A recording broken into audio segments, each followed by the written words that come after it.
Fight fans, fight fans, fight fans. This is Kurt DeVille with Counterpunch Boxing News, and I am live for the undisputed 168-pound super middleweight championship between Canelo Alverez, Jaime Munguia, unbeaten Munguia, well-tested Canelo, king of the crop, the cash cow, the creme de la creme, el rey de rojo de Mexico, Jalisco, is in the building. Okay, now we're wrapping up the prelims while Ramos has just knocked out Gonzalez with a hell of a knockout. He caught him with a left hook.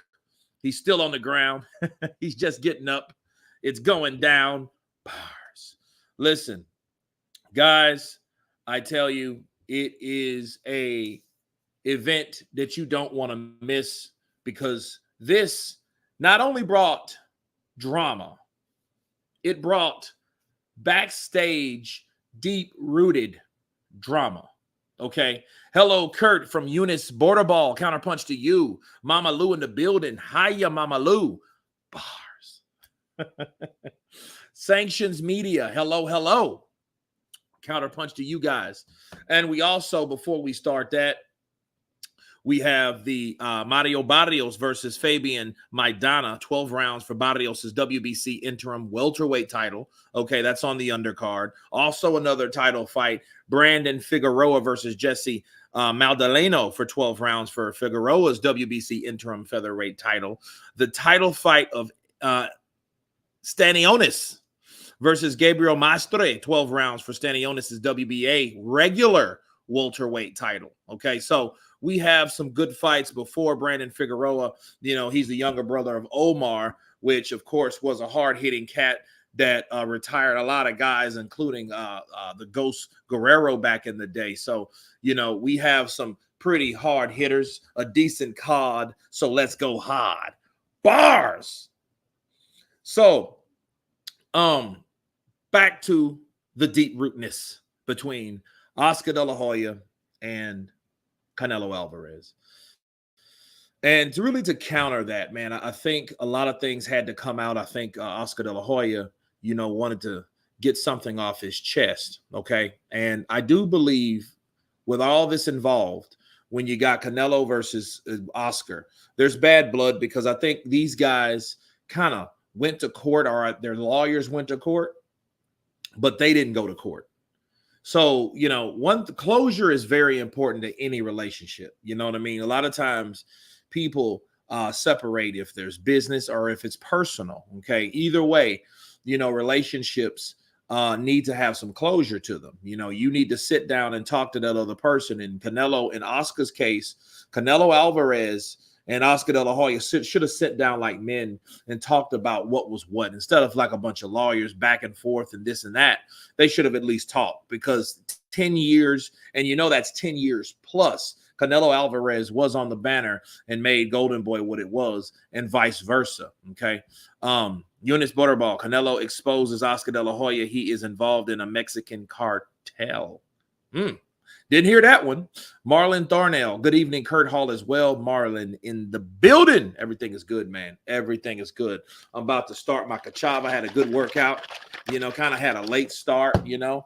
Had steak and eggs, and that just put me down. That anchored me really well. So I am glad that I, you know, got to the gym, or the park, rather.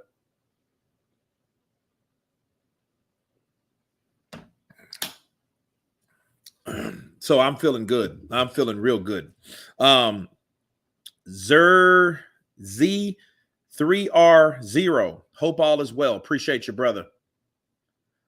Maybe Oscar forced Ryan Garcia to take PEDs because he is the only star of Golden Boy. That doesn't even make sense. That doesn't make sense, because if he's the guy, if like, for one, Oscar De La Hoya don't have nothing to do with that. Look, if Ryan cheated, Ryan cheated. Let's just be real. Let's call a buck, a spade, because to bring all these conspiracies up about, you know, Bill Haney and Devin Haney and Victor Conte, now Oscar De La Hoya, and, you know, and all this conspiracy stuff. Listen, that drug test had everything to do with Ryan Garcia. But we will see. You know what I mean? J Roos Theory in the building. K Rock in the building. J Roos in the building. You guys, please subscribe to J Roos Theory. You know, he got the beautiful, most green-eyed, as prettiest woman on the planet supporting him. Stacey Dash is in the house, and she's gonna bring him that cash. Also, Stuart, what's good, Kurt? We'll see history being made tonight. Hopefully, let's see something different. Can Munguia come in and retire Canelo Alverez? Canelo Alverez may be only, what, 33? But he might as well be 43, based on the amount of time he's fought in the fight game. This guy's been around since he was 15. He's been fighting for 19 years. He went pro when he was 15. Like guys like Canelo Alvarez, Felix Trinidad, you know what I mean, Julio Cesar Chavez, those guys have been fighting pro for so long. So by it's time to hang it up. You know what I mean? Which is a good age. You know, you're not too butt old. Hopefully you haven't took too much damage. You know what I mean? You can still, you know, show love at home.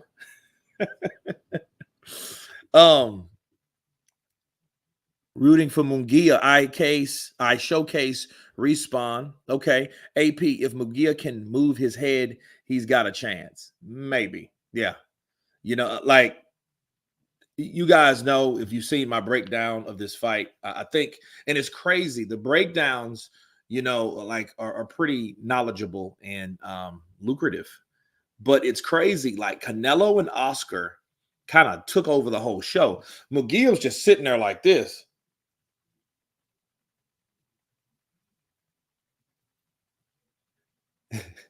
Esta way. Right? Kathy W in the building, counterpunch to you. Who you got tonight, Kurt? I got Oscar. Look at me. I got Canelo Alvarez. You know, I got Canelo Alvarez by stoppage. And here's my thing. I'm to the point where if he don't knock out Canelo Alvarez, I mean, if he doesn't knock out Jaime Munguia, I'll be disappointed. Because the style of Jaime Munguia, the jab, right hand, left hook, upstairs to the body, that's a perfect combination fighter for Canelo to show his stuff. See, a lot of those fighters make Canelo look good. In this case, Canelo should look good tonight. Okay. Turkey Al-Ashik is very smart. He makes the show even bigger with Wilder versus Anderson. Well, that's if. Now, I did find this out today, and I'm going to showcase this while I got you guys on here. Deontay Wilder has to beat Zhilei Zhang to fight Jared Anderson. Okay, if he loses, he don't get the Anderson fight. Maybe Zhang does. And that's only fair. Okay, because if he loses, nobody cares. You know what I mean? Volchnik might expose Benavidez. I think Benavidez will get Volchnik. He's working with Guillermo Rigondeaux. He looks good at 175. He looks big at 175. Now, I don't know what he's training at. He may, you know, he's not 175 now. He may be about 185, 190. And keep in mind, David Benavidez used to be a fat dude. And, you know, a guy that used to be fat always comes in danger of being fat again. He just knows how to discipline himself and lose that weight, you know. I hope he's learning from Freddie Roach. My only worry is his defense. He can't get caught the way Derevyanchenko caught him. Let me tell you something about his defense. That's what's going to make this fight. That's what's going to make it break. See, when Canelo lands these shots, Canelo look, this is what Canelo could probably do. Canelo's probably just going to outbox and make Jaime Munguia look regular, or he's going to knock him out. You know what I mean? And if he knocks him out, I will lobby for the fact that he knocks out Jaime Munguia because he wanted to make a statement to a Golden Boy. It's not about Jaime.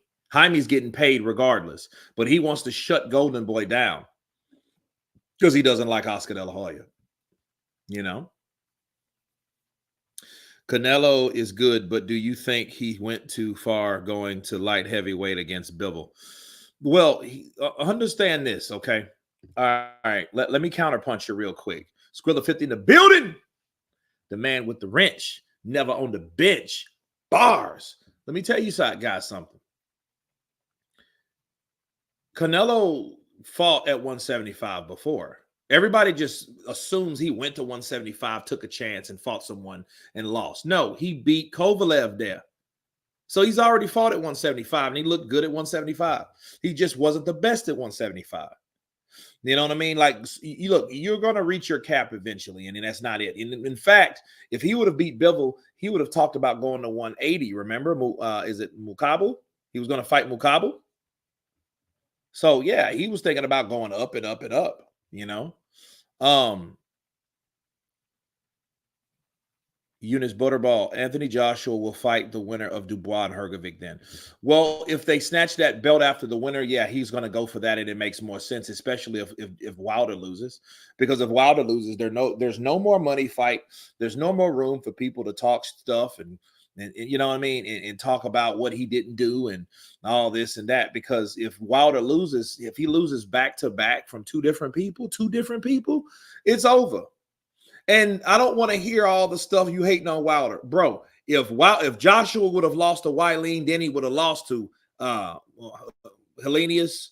You know what I mean? If he would have lost back to back, okay, let's just say Joshua he lost back to back to Usyk, but that's one person. Just like Wilder already lost back to back to one person. His name is Tyson Fury, right? Okay, so if any of those guys went and lost again after that fact, like Wilder's done, and then he goes and loses again because this is his next or last opportunity, he's finished. Just like Joshua would have been finished. If he would have came back and fought, who did he fight? Was it Jermaine Franklin he fought? Yeah, he fought Jermaine Franklin. If he would have lost to Franklin, you know what I mean? Yeah, he would have been finished. He would be finished. Everybody was doubting him anyway. Everybody loves him now because he's doing big numbers and big things now. But this time last year, nobody gave a damn about AJ. Let's just keep it a buck. Nobody cared about AJ. Everybody was asking, where was he? When is he coming back? Where did he go? Ruiz broke him. Usyk broke him. He's mentally broken. Everything's broken on Joshua. Everybody said the same thing. Wilder said he wants to be acting in movies. He can do that. I'll see him on set. He can do that. I'll see him on set because I see him doing a lot of bit parts. He can do a lot of like 50 Cent movies. He can do a lot of movies like that. You know what I mean? 50 Cent just bought half of Shreveport. So yeah, he will come right over from Alabama to Shreveport and he will be put up at Remington Hotel. If this goes to points, it's Canelo with the win. Okay. Showcase Respawn. I don't think Anderson is a top heavyweight. I think he gets exposed by any of these top guys. Parker. Well, I mean, Parker's a good fighter. So if you lost to Parker, would that be a bad thing? No, I don't think it would.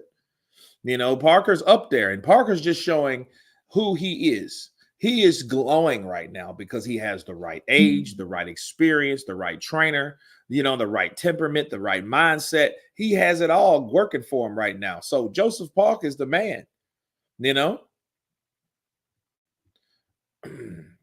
AJ versus Dillian White to feel for Bitter Beef and Bivol falling through. No, that's not going to work. That's not going to happen.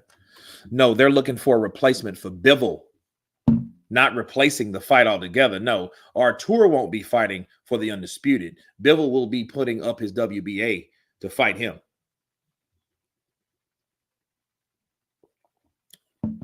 Question about Usyk versus Dubois. The low blow. How you know whether it was low blow or not? Todd, that's a debatable question. People have different answers. Okay, let's just call it a buck. People argued with that for 2 or 3 months. However, it's what the referee ruled it as. You know what I mean? Was it really low, though? I mean, was it that low? Was it borderline? It was borderline. You know what I mean? So, but it's up to the ref. So that's like a contentious question. You know, Parker is good, just needs more opportunities. Well, he's getting what he's getting what he's supposed to get right now. Parker's doing well.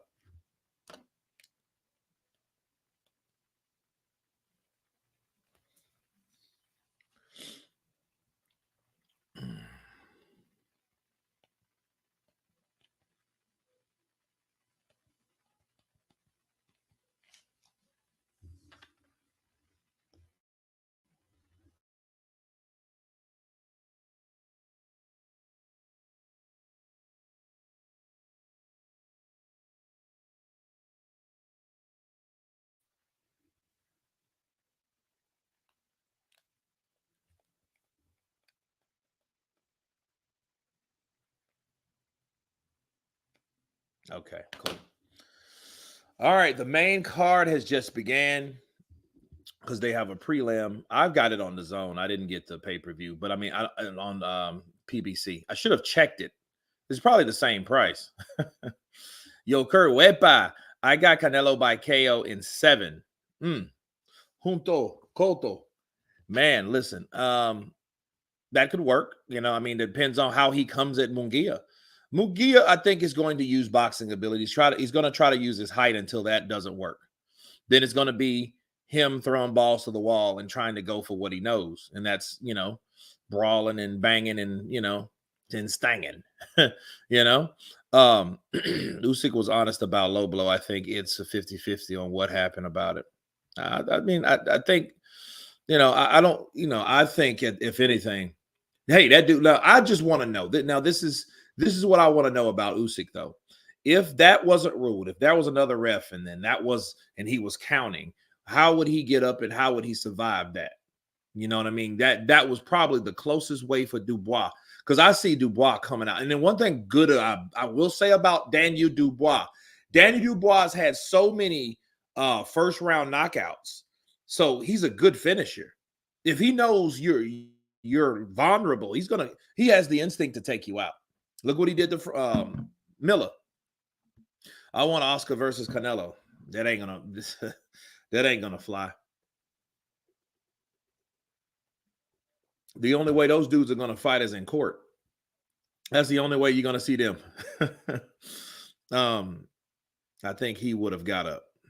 Well, here's the thing: if he would have got up, you know, look. I'm not saying anything. I'm not taking anything away from Usyk. I just know he was hurt.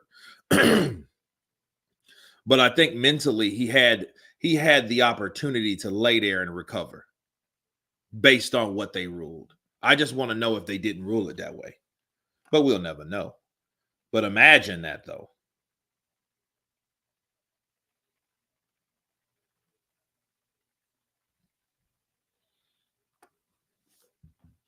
If Oscar was younger, I'd take him over Canelo by unanimous decision with fair judges.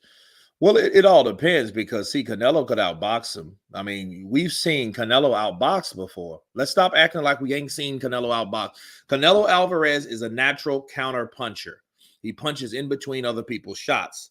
But if you got a pure boxer that can box, move, jab, box, move, jab, sometimes grab, because Canelo will come in with some punches and some hard punches to try to, you know, nullify you. But understand, you know, look, they're looking at it now. I'm looking at this now, Canelo and Oscar. It's crazy, though. You know, it's sad, though, those guys, though. You know how much money they made each other, man. Think about like Canelo and think about Oscar. You know what I'm saying? 10 years ago. Let's go back 10 years. 10 years ago. Just 10. You know, he was with Oscar when he signed that contract, though. $365 million. That's the highest contract. That's like a baseball contract. That's like that A-Rod contract that he signed back in the day. You know what I mean? He was with Golden Boy. I guess Javante didn't change his name after all. No, he didn't. I ain't heard him talk about Islam like Dave Chappelle. Islam.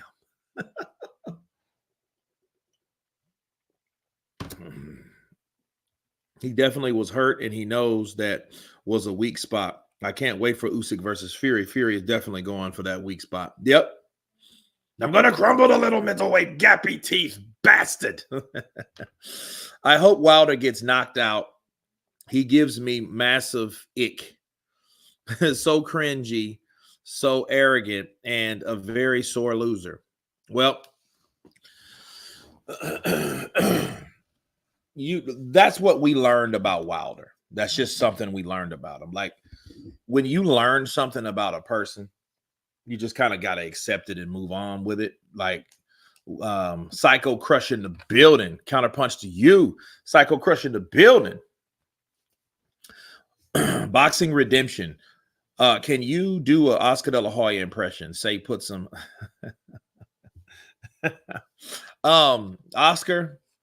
Yeah, you've been with Golden Boy for the last 10 years, and we've made you more money than anyone in the sport of boxing. So when you talk about Canelo, when you talk about Golden Boy, put some fucking respect on it. Yeah, he was mad. Quad Life, what's up, brother? Counterpunch to you. Don't play with Islam, Kurt. Be careful. I'm not playing with Islam. Dave Chappelle's a Muslim. He said that. I'm saying, like Dave Chappelle, that's a Muslim, joked about Islam. Fury was floored by an amateur. Usyk was put down with an illegal move. There's no comparison. Fury is getting it. Can't wait to see that fight. I just don't see Tyson Fury I just don't see him, like, if he starts getting if he starts getting jabbed and outboxed, I just see him doing some crazy stuff. I'm sorry, I just see him doing some craziness. That's it. Wilder doesn't know how to mask his right anymore.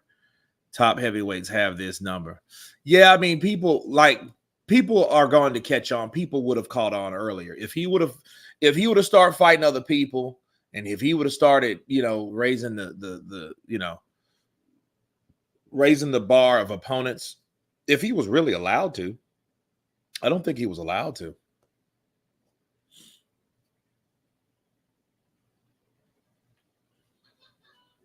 We share everything. Kurt, do you think Ergovic can beat AJ? No. I don't think Ergovic can beat AJ. Ergovic he's not. I think his awkwardness won't help him in an AJ fight. AJ's more crisp. I mean, Hergovic's good. He's tough, but he's big. But I don't see him doing that with Oscar. I just don't. What's your take on Fury versus Joshua? Even though it probably won't happen, I've always told people that I think Oscar beats. I think he beats Tyson Fury simply because of the style. You know what I mean? Just like I think Tyson Fury would have got beat by Klitschko the second fight.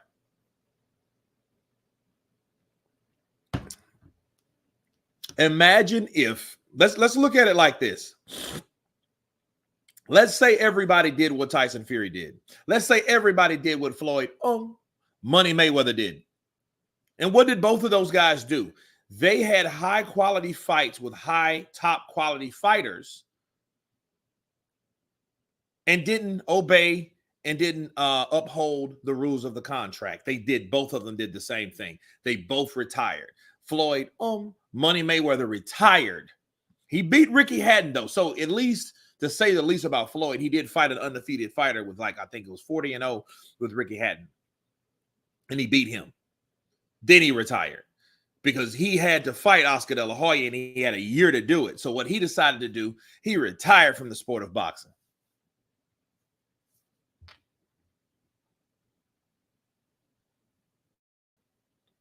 Prime Oscar versus Canelo, who you got? I don't know, man. What was I saying? Okay, now, imagine if Hasim Rahman would have done that. Imagine if Hasim Rahman, after he knocked out Lennox Lewis, retired, knowing that was a rematch clause. He retired. And then waited until Lennox Lewis retired a couple years later, because he retired a couple years. Matter of fact, he retired the year after that. When he fought Vitali Klitschko, he retired after that. So let's say he decided to retire like Tyson Fury did, Hasim Rahman, then wait a year, then come back to the sport after Lennox Lewis retired, and then claiming he's the best. Because, I mean, up until that time, did he only have one loss, or was he knocked out by Oleg Moskayev before then? Because I remember Oleg Moskayev knocked out Hasim Rahman and knocked him out of the ring. Crazy. Kurt, do you think Ergovic? No, I got that one. If Fury elbow Usyk, will he be knocked out? That's how the fight ends. Smooth Will in the building. Okay. Peace, brother Kurt. Tonight we will see if Munguia 43-0 is all blown up cap. If he is truly what his record says, he must dethrone Canelo tonight. Well, here's the thing. We got Stanionis is in the building, man. Stanionis was going to fight, Virgil Ortiz? That was a big fight that didn't happen because Stanionis was injured. I hate injuries, bro. I hate injuries. They suck. Look what happened to the Baturviev.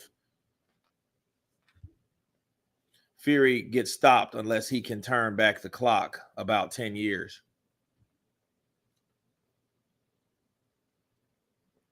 Gabriel Maestre, he's 6-0. He's for Colombia. He has one no contest or one draw. That's a draw. Okay. He's 37. The hell was he doing for all this time? 37? You got 6 fights? No, 7 fights? Some people are going to need counseling when Fury becomes undisputed. Nah. When people come, like, look, St. Don in the building, counterpunch to you. St. Don, if Fury becomes undisputed, that means he deserves to be undisputed. And if people need therapy over that, that means something's not right. You know, Tyson Fury has an opportunity to do exactly what his reputation is about. He has an opportunity to come back where he was, you know. Jarrell Miller fought in kickboxing and went to decision with Crow Cop twice. Judges gave it to Crow Cop. I thought that Jarrell won because Crow Cop couldn't hurt him with anything. Jarrell is a bad MFer.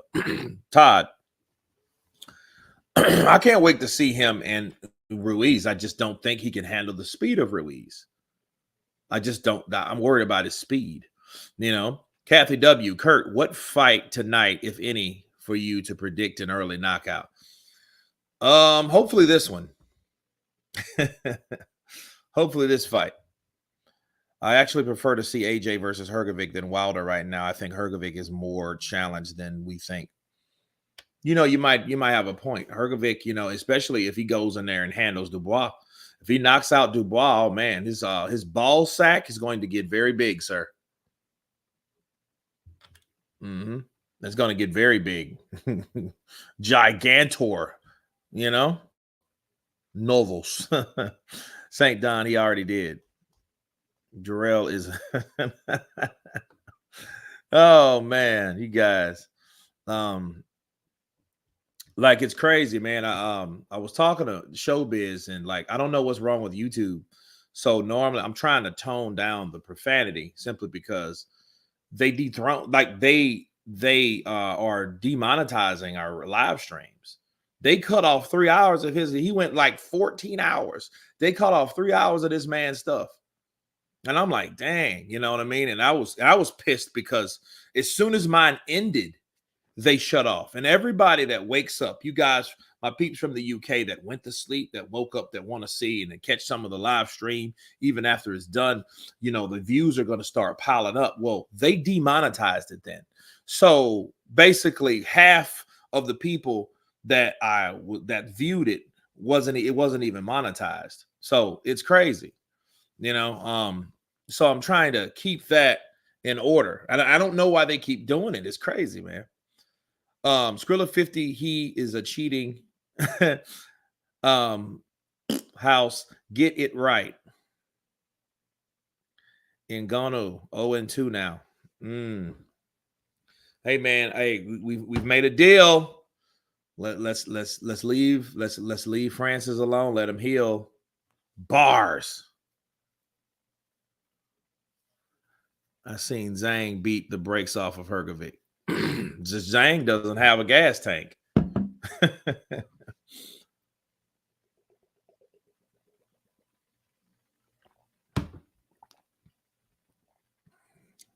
Well, YouTube doesn't like live streams over a few hours. 3 hours is the sweet spot, I believe. You know what? You got a point there, because I notice every like those I do that's probably an hour, I never get any problems. These long ones, like 5-6 hours that I do in these big fights, they always find a way to demonetize. I mean, I don't understand. You know, I'm not sure about boxing at the moment for the corruption, although we'll keep following. Hope that it comes back to pure boxing. Robo Thank Robo the Bank 99. Usyk wins on points. Usyk was hurting and pushing back Zhang too much. He was a good. He was a he too. That was a good fight. Well, Hergovic had to do something. He survived and he landed and he threw shots. Matthew Branch counterpunch to you. Oh, good jab by Stanionis. Now, Maestre, he's, he looks a little hesitant. Good defense, though. But I seen Ishmael Salas in his corner. So Ishmael, one thing about him, man, those Cuban trainers, they work on defense. I just wish, Joe Joyce would have learned some of it against Zhang, but Zhang was just too fast and sharp.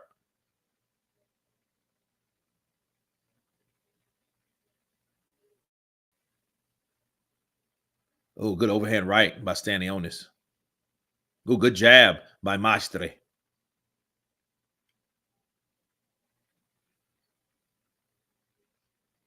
Stanionis is a hooker, I noticed. He's a hooker.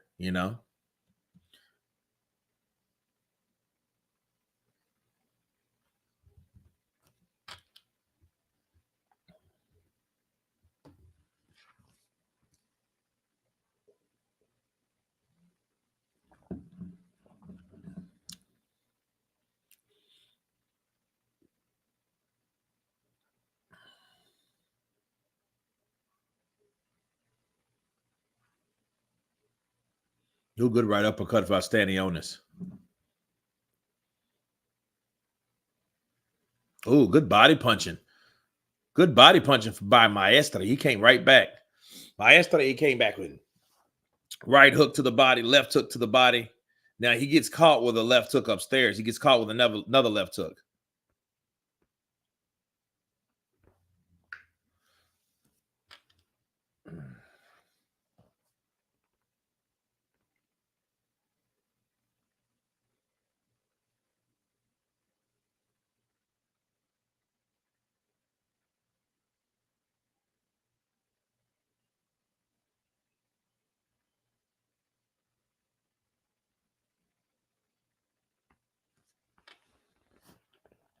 Ed, what's up, brother? Counter punch to you. I think Usyk is going to get mugged by Tyson Fury. Nothing but elbows. Is not going to be ready for the gypsy cheating. It's what they do best. I just, like cheating is too big of a word to me. I think, like, if anything, what happens is, ooh, good left hook by Maestre. Maestre. That's it. Maestre. Oh, good jab from Stanionis. Stanionis, this is a good fight so far. Good first round. Good fill out round. And I think they're gonna fill out each other a lot more as the rounds go by. Marlon, I totally agree. I think Joe Joyce forgot that Zhang is a righty in lefty stance. And thought that Zhang is a lefty in lefty stance. Right hook put Joe Joyce down. He also weighed 20 pounds heavier. You know what, Todd? I didn't know that. I did not know he was right-handed. De La Hoya's a lefty. Something crazy? I seen Manny Pacquiao, bro, right with his right hand. If you look at anything, if you look at any signing of Manny Pacquiao, he's writing with his right hand.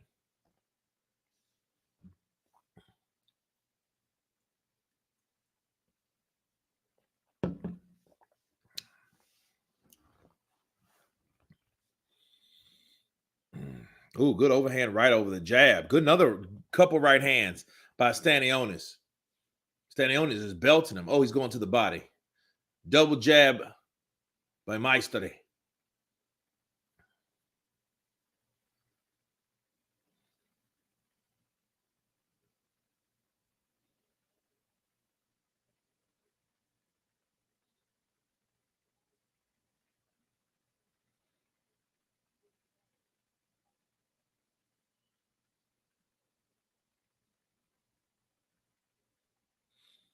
Oh, good body work by Meister though. Oh, that was behind the head, that looping right hand. Stanionis throws those Andy Ruiz shots at times, though. I've noticed his punches are wide. You know, it's almost like he telegraphs his punches like a stunt man. You know, you got to sell a punch, you got to throw it wide, so the camera can see it. Not not a quick left hook or something like that. Come on. Zhang would be a monster if he had a gas tank and was a little younger. He has speed, power, technique, great chin, everything except the gas tank. You got to lack something, though, I guess.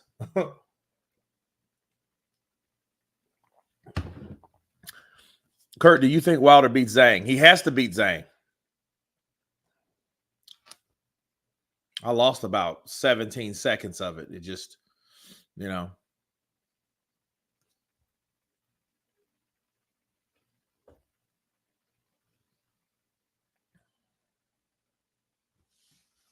Psycho Crusher, that would make Fury a boxing unicorn. Hope Don hopes St. Don hopes so. Wasn't looking too good. What would be your favorite matchup? I don't have one, man. I've seen so many fights, and I don't really like, to this point. I would love to see certain fighters that come to my dome, but I don't really look at it like that, Kurt, if Wilder loses Zhang, what will happen next to his career? He retires. That's his last check. If he loses to Zhang, he's over with. And you got to think about it. The first time he was on DAZN, he lost. The first time he is now being promoted by Eddie Hearn, he lost. Like, that's not going to look good on him at all. No one speaks about Caballero versus Sanchez as a very good fight. Yes, it is. It is a very good fight.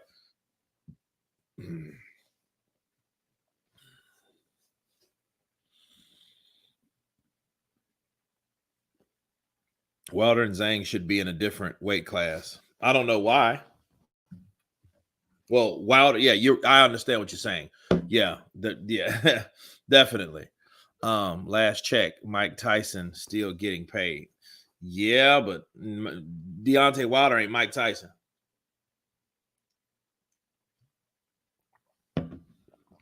Terrence Crawford is right-handed and can switch stances, and is also a wrestler. Wrestlers are quick as cats. That's a good combination, though. It's a very good combination. Wrestling and boxing, yeah, you can pretty much take anybody on. All the, jiu-jitsu cats. Good right uppercut by Meister.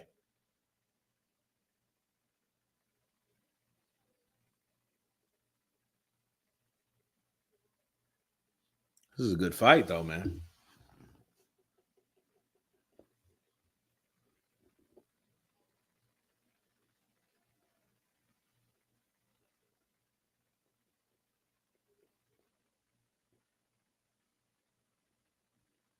Good defense by Meister and good body work. He slid up onto that jab. Then bop, bop, bop, bop, bop. Man, good body work. Good left hook by Stanionis, but he has to do more than that because Maestro is putting a boxing clinic on a two-piece coming from Stanionis. Good left hook to the upstairs by Stanionis. Good jab by Stanionis. Now, Maestro throws a four-punch combination just to show, hey, I'm in this thing, and it's going to be hard for you. Good counter by Meister. Ooh, good overhead right by Meister.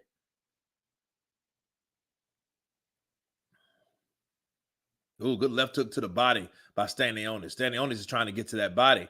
He's trying to repay the favor because he's taking some body shots from Meister all night now for the last couple rounds. Now they're starting to really feel each other out. And I love these type of fights. They are head to head. There's, the referee saying, watch their head. Dude, bro, they're head to head. And they're going at it.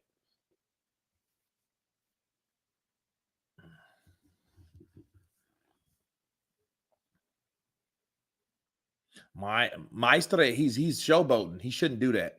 Because for one, let me tell you something. Compton Sal did that against Oscar Valdez. It's not going to fly.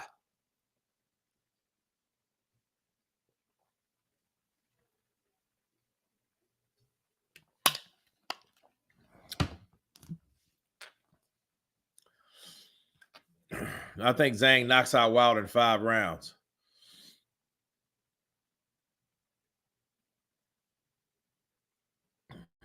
Now, see, Maestre, he needs to stop. See, now he gets caught. Now, understand something. When you start showboating, and I think he got hurt, all that doing all this, see, that's gonna be your downfall. You know, you're never too pretty to get punched in the face, especially in the ring.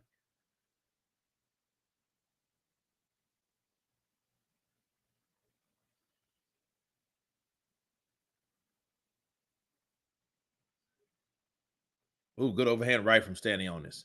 Good left hook for Stanionis. See, Stanionis is not showboating. He's not playing any games. And what people don't understand, showboating, a lot of judges hate that.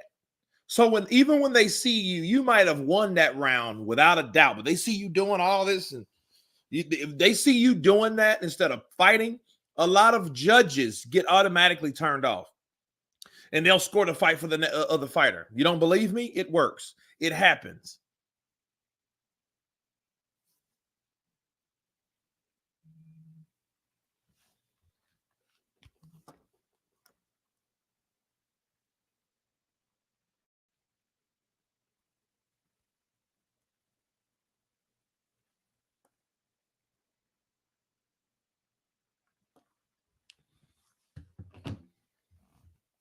Y'all sleeping on fight of the night, Nick Ball versus Ray Ford. I can't wait to hear Miller's response to Ergovic's comments about him. Man, me neither. Skrilla 50. I can't wait. I can't wait, man. I'm tempted to inbox Jarrell Miller and bring him on the show. But see, I don't know. I don't know if he'll come to my show. You know, because I've covered Miller. I mean, you know, a lot of people just see like negative things, criticizing things.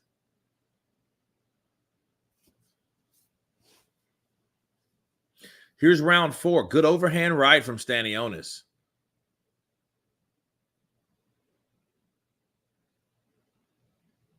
Good counter from Stanionis. Okay, Stanionis catches. He catches a right hand from Maestre. Oh yeah, I like this.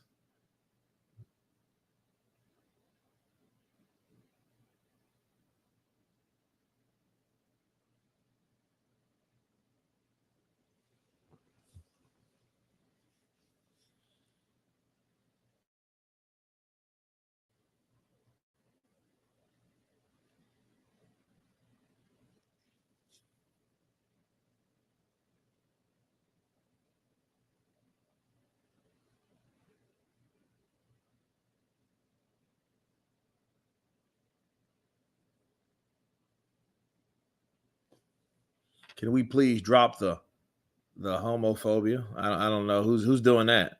Usyk is great for boxing at the moment. It needs a robot. It needs a reboot. Gotcha. This is a hard fight to score. Stanionis is winning this round because what I think Maestre is getting tired because you got a guy that has 7 fights, and then he's in a 12-round fight. You know, Stanionis has been he's had good right hand from Stanionis. Now I think Stanionis has him hurt because now he's reaching in to grab with no action. Oh, good right hook. Oh, right hook to the body. Straight chopping right down from Stanionis.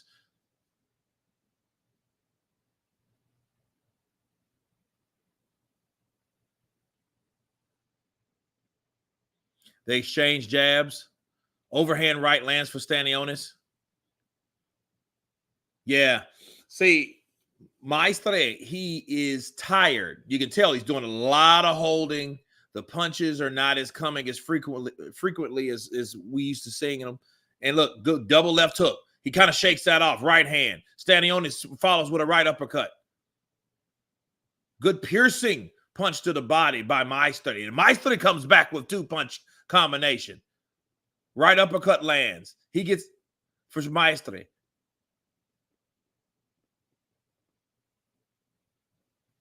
Oh, good defense by Stanionis.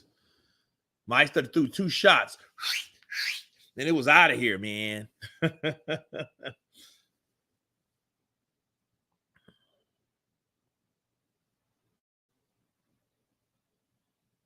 Yeah, see, Maestre, he's tired, bro. He is tired. Plus, the ref gave him extra time. I think Usyk will fight for his nation, will beat Fury, and be the #1 Caucasian on the momentous occasion. Okay. Or even though he was willing to come back early.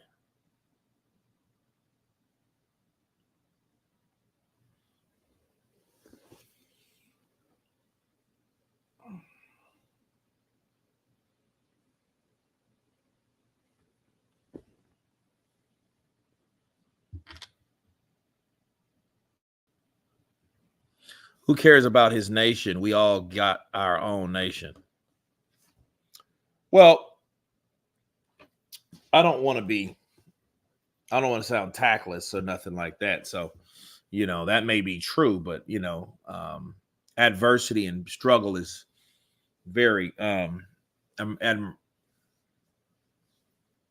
shows very good admiration towards the cause. Who will replace Better Beef? I don't know.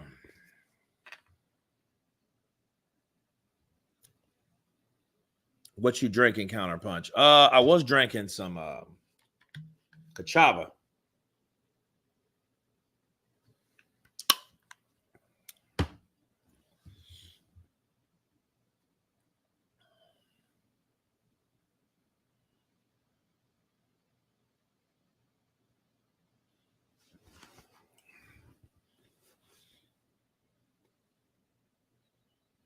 See, Stanionis is walking him down now, man. He's just coming in, moving, jabbing, throwing uppercuts, counters, left hooks, right uppercuts.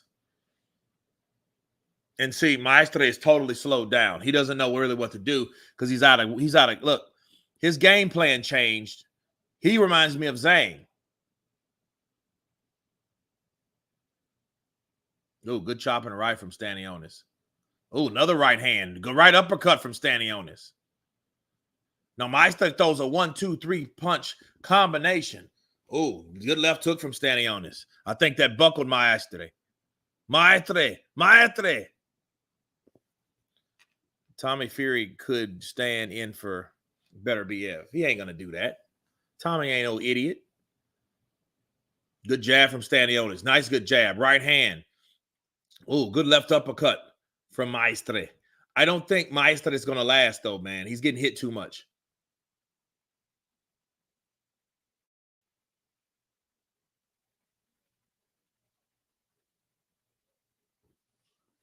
Good right uppercut from Maestre.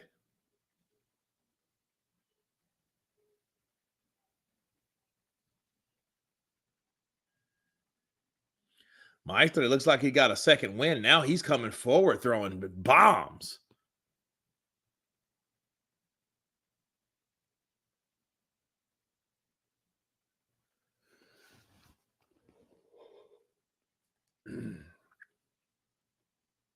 Ooh, good left hook from Stanionis. He stepped into it. Bop!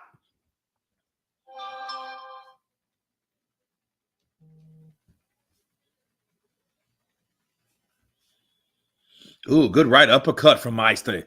Good body shot.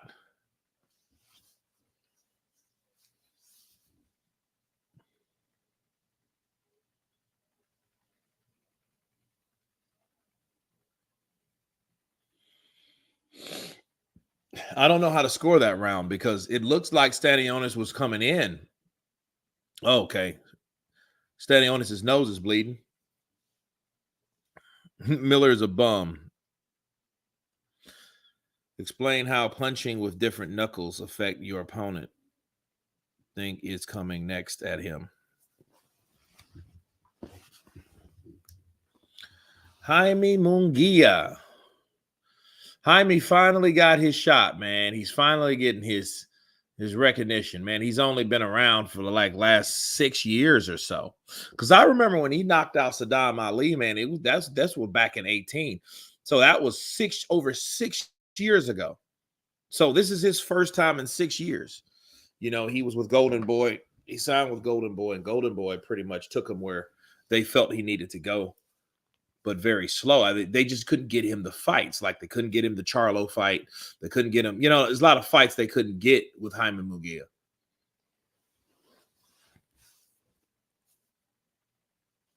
Man, 1, 2, 3 punches. Good body punches from my man. This is a good hard fought fight. Oh, that right hand I think hurt Maestre, but he comes right back. Dude, these dudes are banging right in the middle of the ring, right in the middle. I was hoping this would be probably a co-main event, but you know, it ain't. So,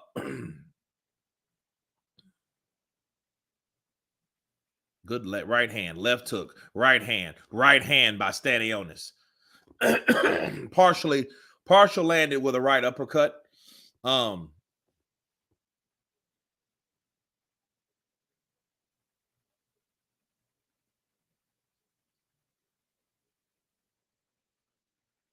Yeah, Mike's he's getting on that bicycle now. What time is the main event? It's only, let me see what we got. We have 2 more fights after this, and that's a wrap. That's a wrap. So the good thing is we don't have 5 or 6 fights. We have 4 fights on this card. Okay, the prelims are over. You know, we got Brandon Figueroa, and that's a 12-rounder. Then we got Mario Barrios, which is a 12-rounder. So all of these are 12-round fights, though. You know, so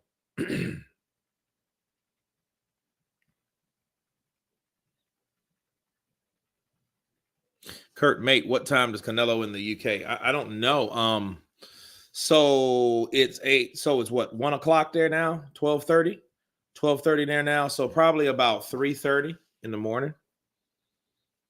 Like I tell everybody from the UK, if you guys are not interested in these preliminaries, I wouldn't be around, bro. I would get me some sleep. I wouldn't sleep through the main event though. I would, you know, you got to time it, man. Time, like set your alarm for 2:45. Set it for 2:45, 3 o'clock. You know, it's probably 3 would probably be best. If, you know, get some good REM sleep, you know.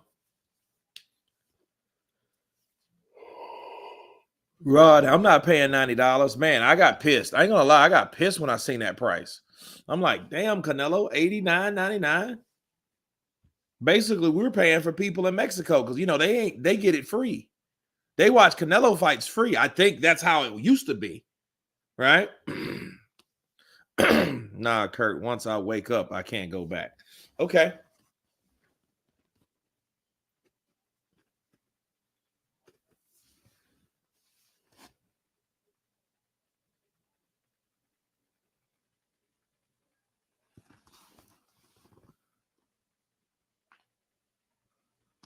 Freddie Roach is talking to Jaime Munguia, and he's talking to him through a interpreter.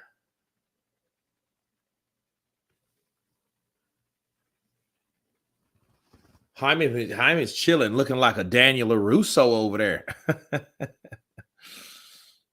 You gonna call the Inui fight, Kurt? That's tomorrow, right? I don't know, man. I might be in church or something. You know, I don't think I'll be, or I don't think I'll make that one. I won't be surprised if Canelo loses. Well, if he loses, that means he's past this junk. A lot of people say he's the best, right? I'm like, no, he ain't. He was the best about 3 years ago. He was the best about 3 years ago. After that, he hasn't been the same type of fighter. I'm just telling you.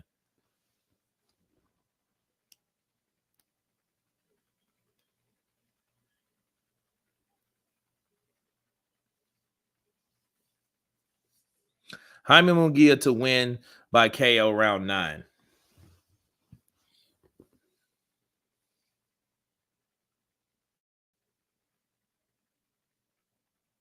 Es en parte.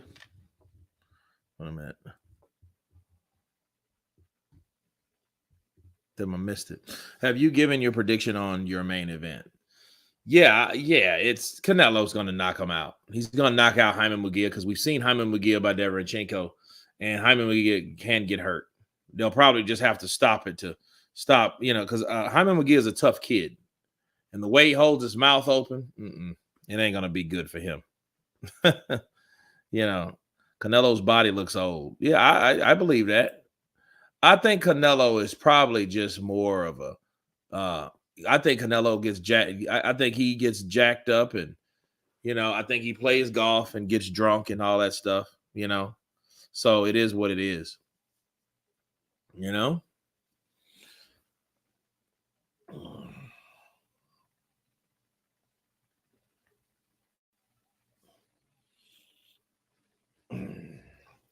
We have the first super chat of the day. Thanks for the lives. Do you think Haney should go to 147? Yeah, he should go to 147. I think all those kids do.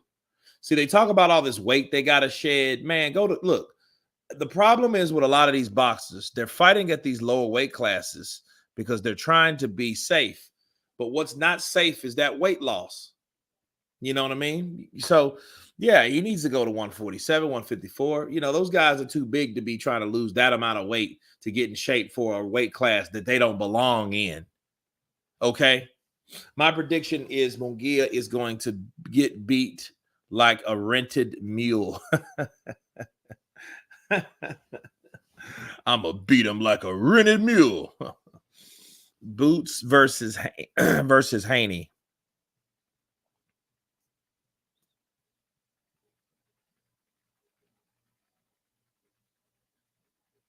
Boots versus Haney. Nah, I don't see him beating old Boots. If Wilder loses, he will be a gatekeeper of the division. He said gatekeeper, not gatekeeper, gatekeeper. He's going to be a gatekeeper.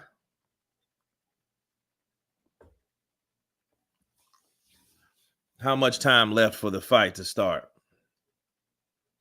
We got 2 12-minute rounds after this. So we have 36 plus 36 plus 20. So we got about an hour and a half to go. Not sure if Haney will be the same again. Those sort of defeats can ruin careers. Poor guy.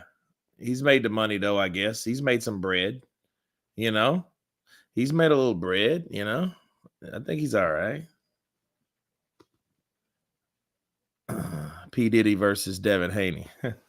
Hey, Playboy. Come on back to my house, Playboy. I got something for you, Playboy. Take that.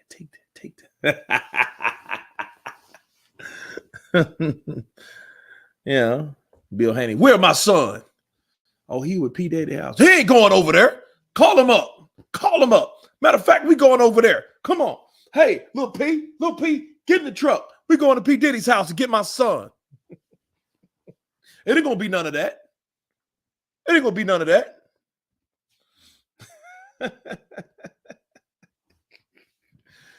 Oh man. Ding dong.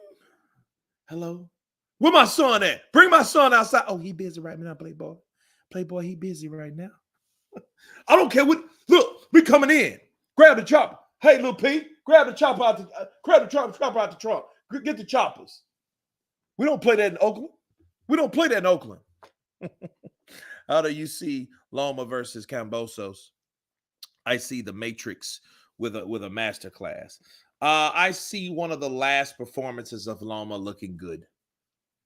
Yeah. Because Kambosos, he will look good against Kambosos. He will. Don't worry.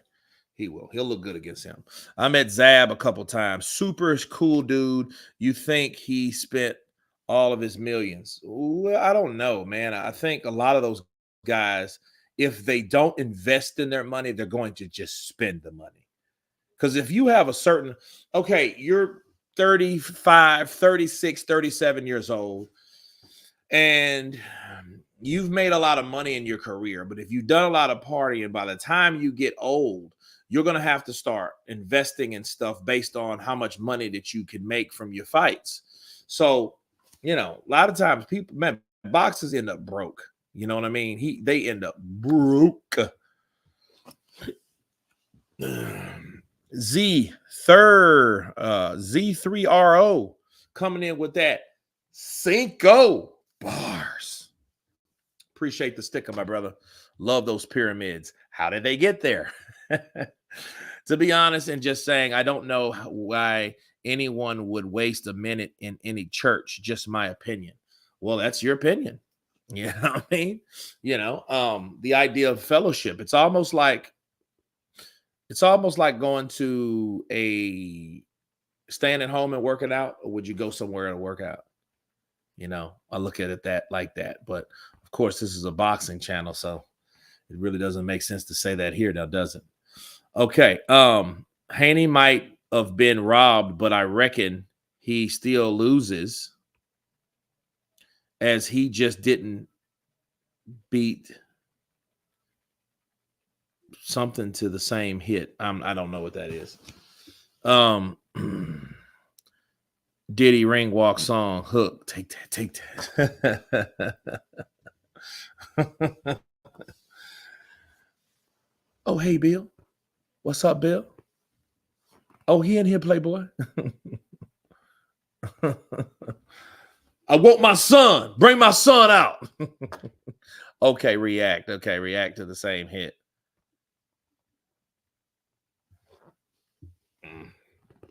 Oh, Devin Haney, I tell you.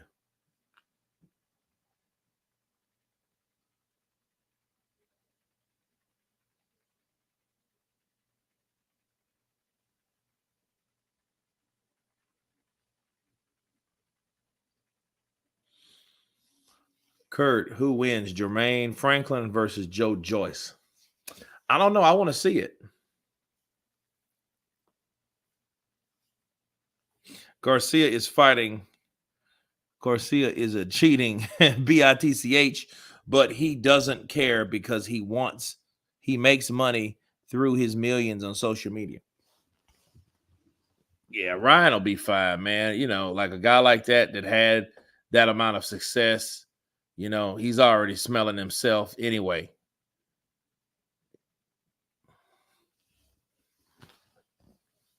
Kurt, what did Bill do time for? Bill Haney? I don't know. I have no idea. Anthony Yard stepping in to fight Bivol. Oh, that's cool. That'd be a good fight. You know what I mean? That would suck if he upset Bivol. That would suck. I'm gonna tell you why it would suck, because we've already seen Baturviev beat Yard, and then Yard would probably want to fight him again. Then he would want to get that bread. Him and Otunde.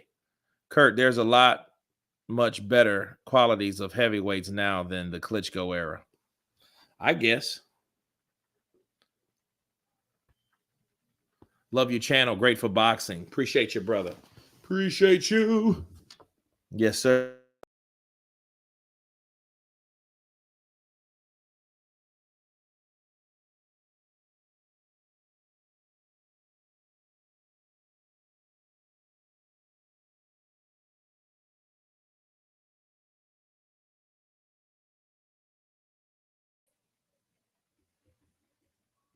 Okay, I don't know what happened.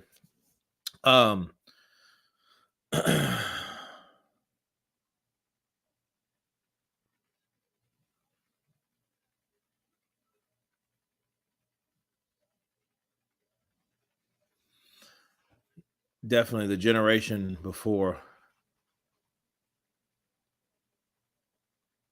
Best channel, in my honest opinion. Elakasi 1971. Appreciate you, man. Appreciate you. Yeah, Bill Haney served time in Cali. Pimping, hoeing, Kurt, did Sonny Liston take a dive against Ali? A lot of people do. He could have. But understand, I don't really rate that fight too much because everyone talks about it, but no one talks about the fight that he quit on the stool. Everybody wants to talk about the second Ali Liston fight, but not everybody's talking about the first Liston Ali fight. Haney is style undefeated because it no contest fight.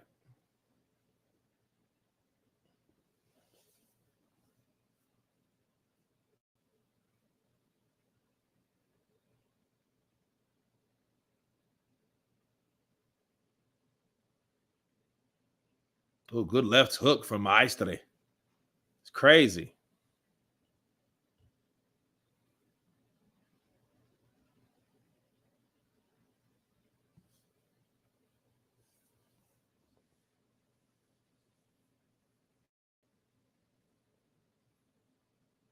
I get the lack of action, but who beats Vitali today? I don't think anybody beats Vitali today. To be fair, you know what I mean? You got to knock Vitali out. Hrgovic is next champ of what? I am champion, man. You okay, Kurt? Liverpool, UK in the chat. What's up, brother? Gang one. Counterpunch to you in the building.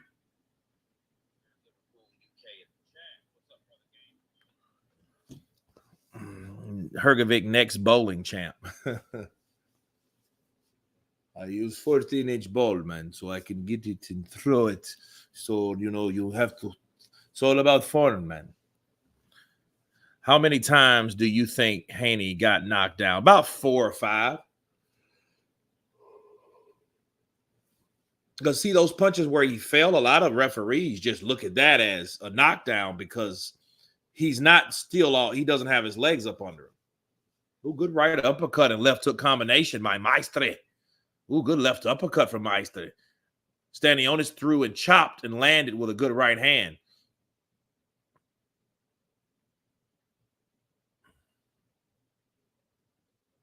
This is a good fight, man. I'm telling you. You know, like these guys, like, they're pretty even. You can tell they're evenly matched. It's not a, hey, Stanionis is so much better than Maestre. No, that's not the case at all. This fight's up for grabs.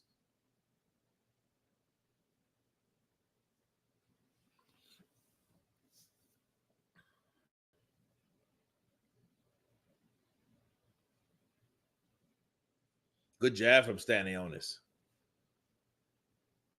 And if you notice Stanionis, oh, good right. Oh, overhand right from Stanionis. But Stanionis' left eye, it's swollen.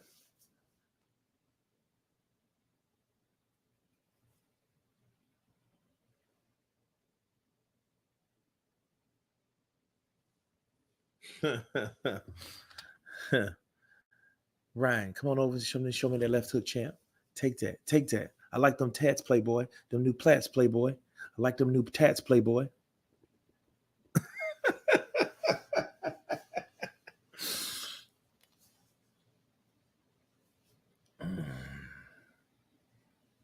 Boxing needs more excitement these days, like it was when Tyson Ali. I think you have to respect the time that we were in. If you were in those times, a lot of people, you know, that don't know about that because I mean they weren't born yet. Fury is not a sportsman; he's a piece of garbage. What fight next for Barrios if he wins? They need to throw him in there with somebody like Ryan Garcia.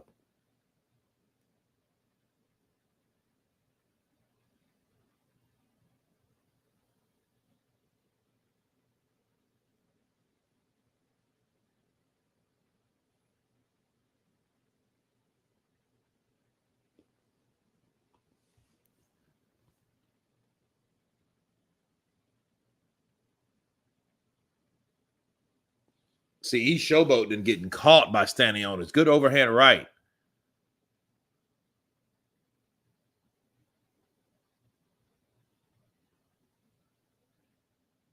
Back and forth punching, man. Good hook for jab, right hand, left hook lands for Stanionis. Maestre, he still showboats. He should stop that, man. I don't, you know, like, I see what's happening. Hey, Kurt, do you think Hector Camacho would school some of this generation? No, he doesn't have enough power.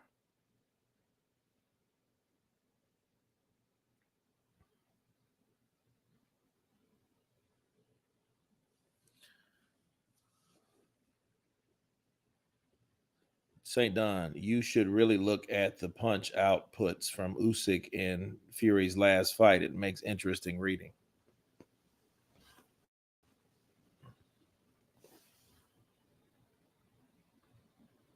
Dang, what did they give Canelo? With a ring? No one likes Camacho style. Yeah, I hated Camacho. Camacho held, man, Camacho sucked, bro. Camacho, Hector Camacho Sr., he sucked, bro. Couldn't stand him. I remember when he fought Felix Trinidad. He did so much holding that they had, I think they took 2 points away from him. I know definitely they took a point away. They did some deductions because of him. You know what I mean? AJ is the lineal now after beating Ngannou.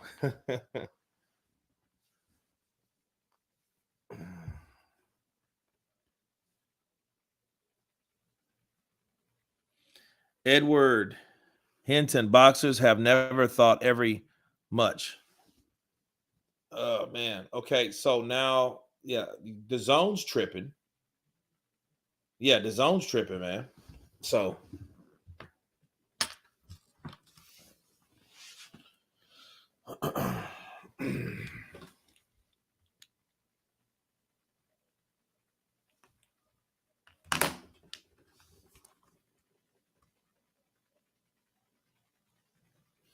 oh, you know what? I forgot something.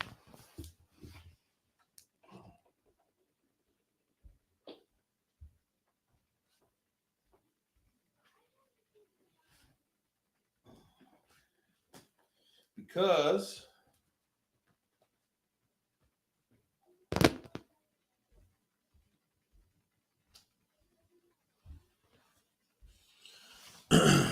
oh, this is the problem. We have figured out the problem. Okay. Now,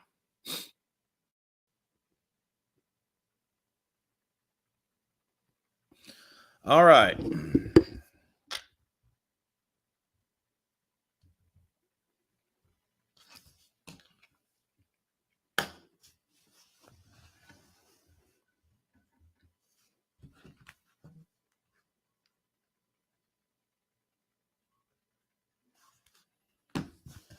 Kurt, you think Usyk will study the John McDermott fight?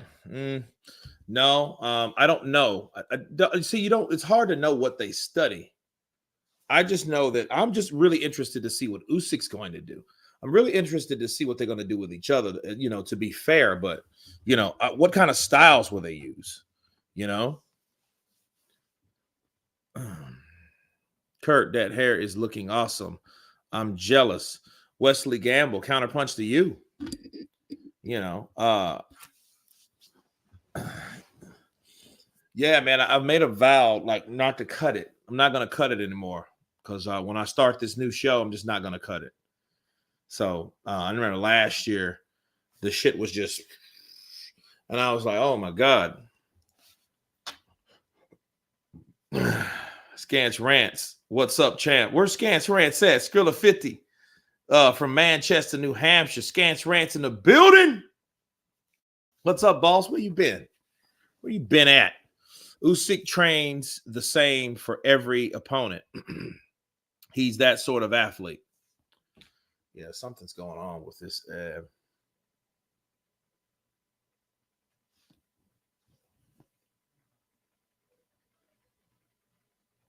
Usyk versus Fury will be like a chess match. I wouldn't expect nothing less for a while, but okay, we got 12 of 12.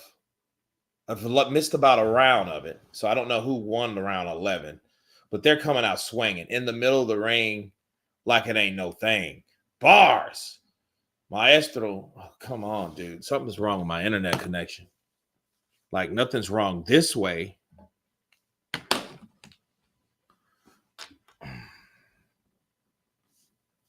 Usyk trains like he means it.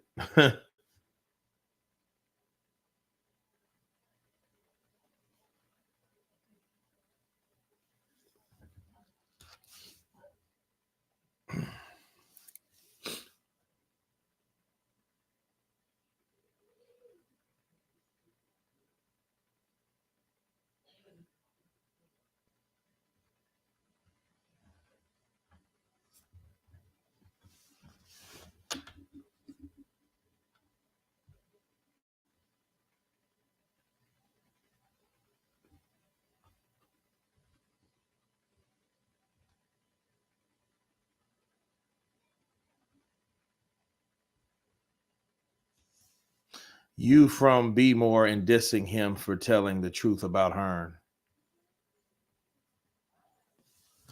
I just see Tank Davis for what he really is, which is a 29-year-old prospect with a. Well, I mean, you have Ryan Garcia, you have Leo Santa Cruz, you have Pitbull Cruz. Who else is there?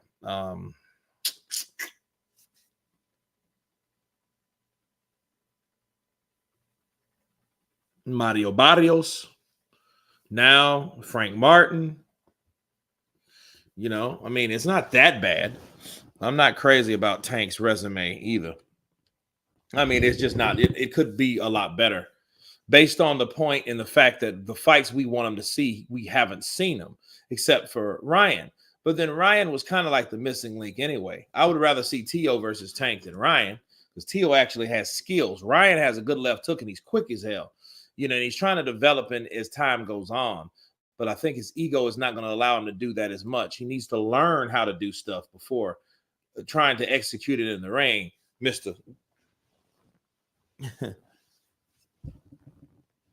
Like, how do you take a Philly shell and turn it into a sideway peekaboo?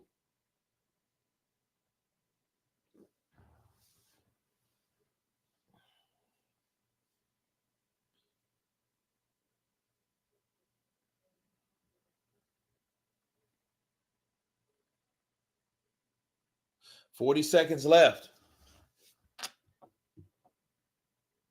Kurt, how much would you head transplant respectfully? I mean, what I did, man, I went to Turkey. So Anthony Jackson. So I spent about $4 or $5 grand because I wanted it a certain way.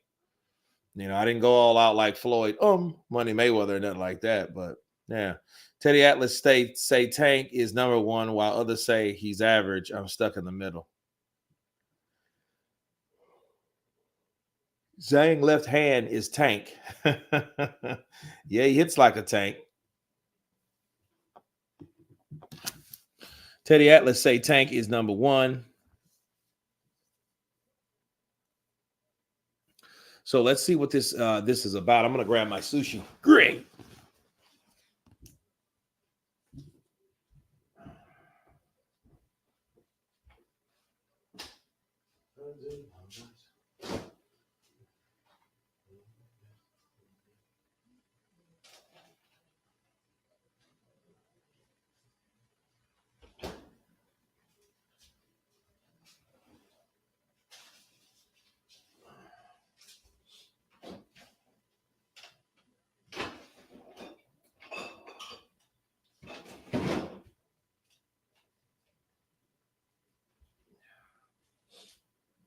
It's raspberry.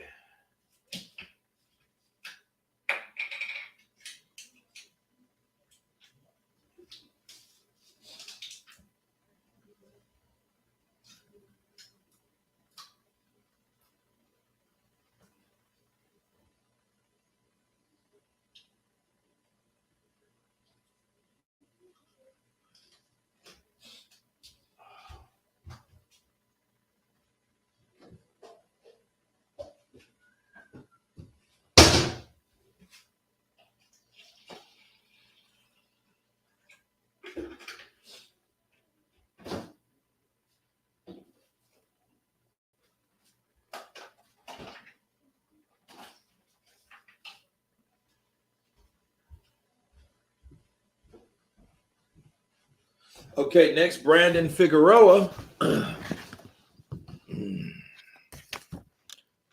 Kurt, what you sipping? Oh, man, this is some raspberry tea. I don't drink coffee. I'm not big on that, but I will take some tea to the face. Say nothing much bomb scans. Kurt, who do you think would win, Mike Tyson versus Jack Dempsey? I think Mike would get him. I think Mike is a different specimen than Jack. Jack fought off determination, grit, and will because he was really unorthodox. You know what I mean? He took it to his fighter. He was very aggressive for a smaller guy, but he could hit like a cannon. However, you know, you're looking at fights like that. Jack Dempsey, man, he was like one of the first to be that aggressive, you know, Manasseh Mauler, bro. That's standing on his wins, which I don't know how the scorecards were, to be fair, you know.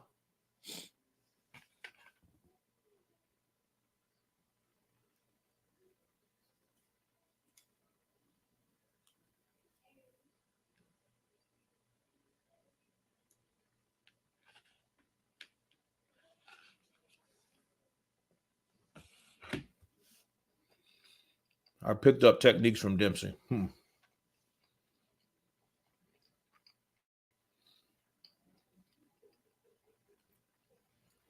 Hernandez versus Lugo next Saturday.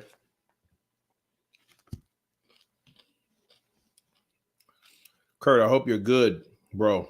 It's always love. Arizism, what's up, brother? Counter punch to you, man. It's all love, man. It's all love.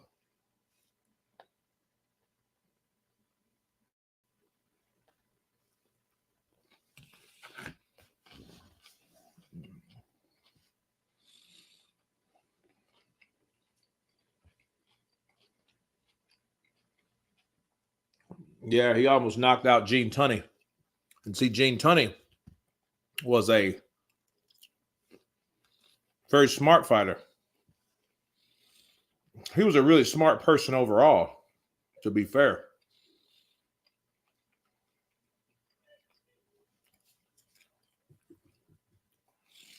He drives of the back foot and throws a right with his left hook off the floor, almost like a Superman punch, but stepping forward. However, he can generate momentum, man, whatever works for him genetically. The long count.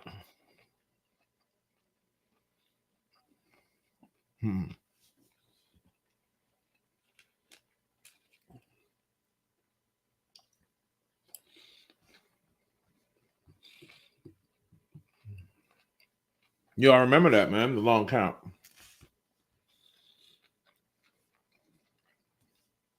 Because, in fact, he changed the rules.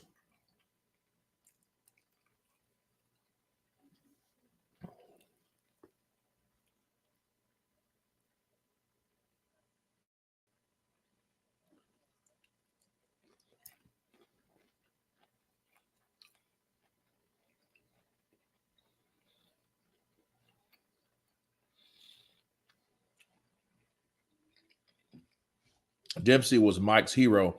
They both got upset by long counts. That's true. Yeah, because people forget.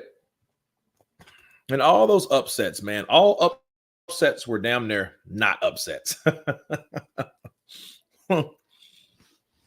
Something had to help the process along.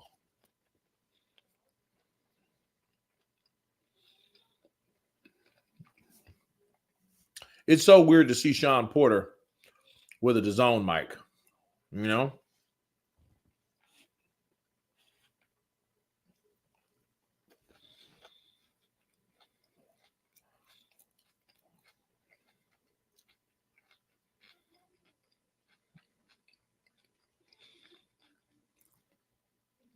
Usyk will catch Fury with straights or jabs and then knockout.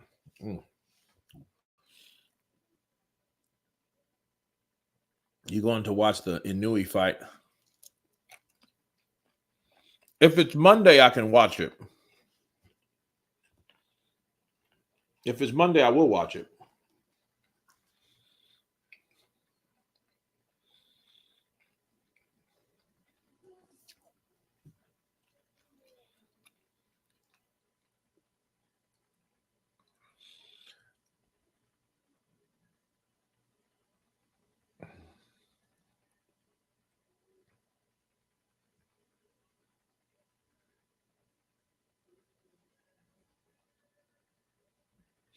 Oh, you know Bartholomew, man, Rancis Bartholomew.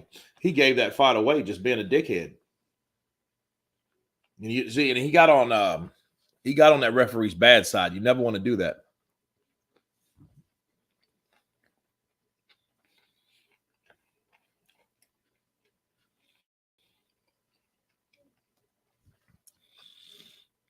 Bruce Lee was an actor.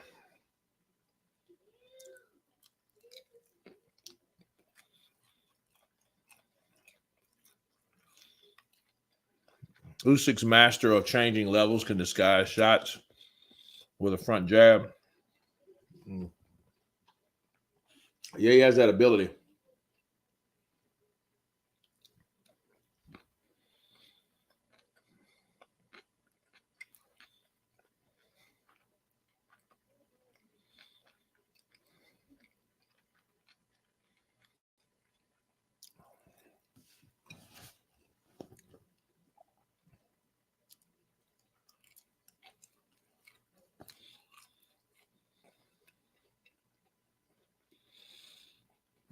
Huh.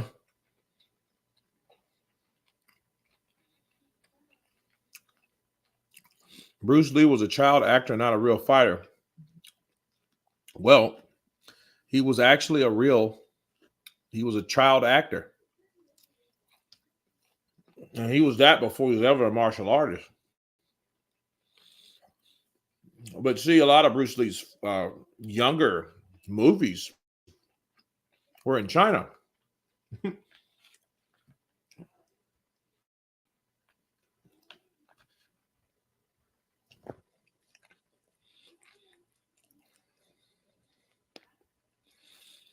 See, I don't know.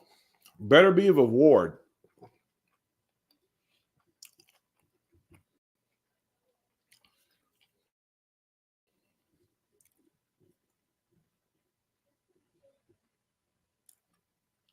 Anthony Schultz in the building. Big up. Your order should be getting there by Thursday.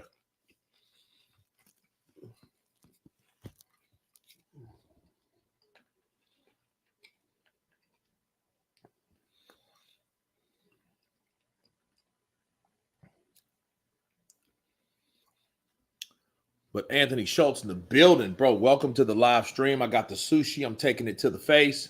Oh. Dirty Harry. I'm dying, Kurt. Save me. I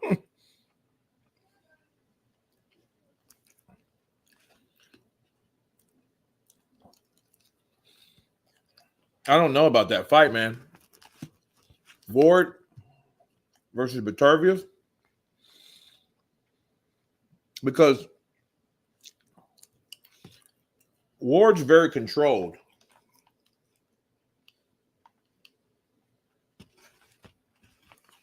I mean, he's very controlled. So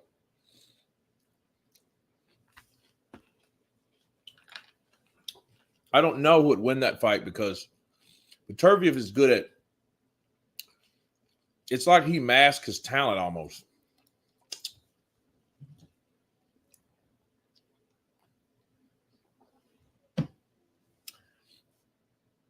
He is still heavyweight. Kurt, I know you wish that was a woman instead of some sushi.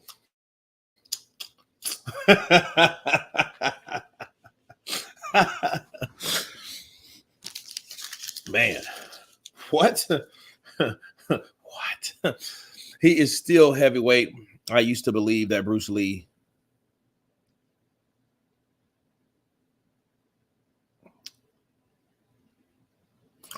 I mean, he's still a good martial artist, and he did make and create a martial art. I just think there's a lot of people there. I mean, you know, because I mean, for him, a lot of things he did was real. I mean, like what people don't understand about Bruce Lee is Bruce Lee got into a lot of stuff that's not documented accurately.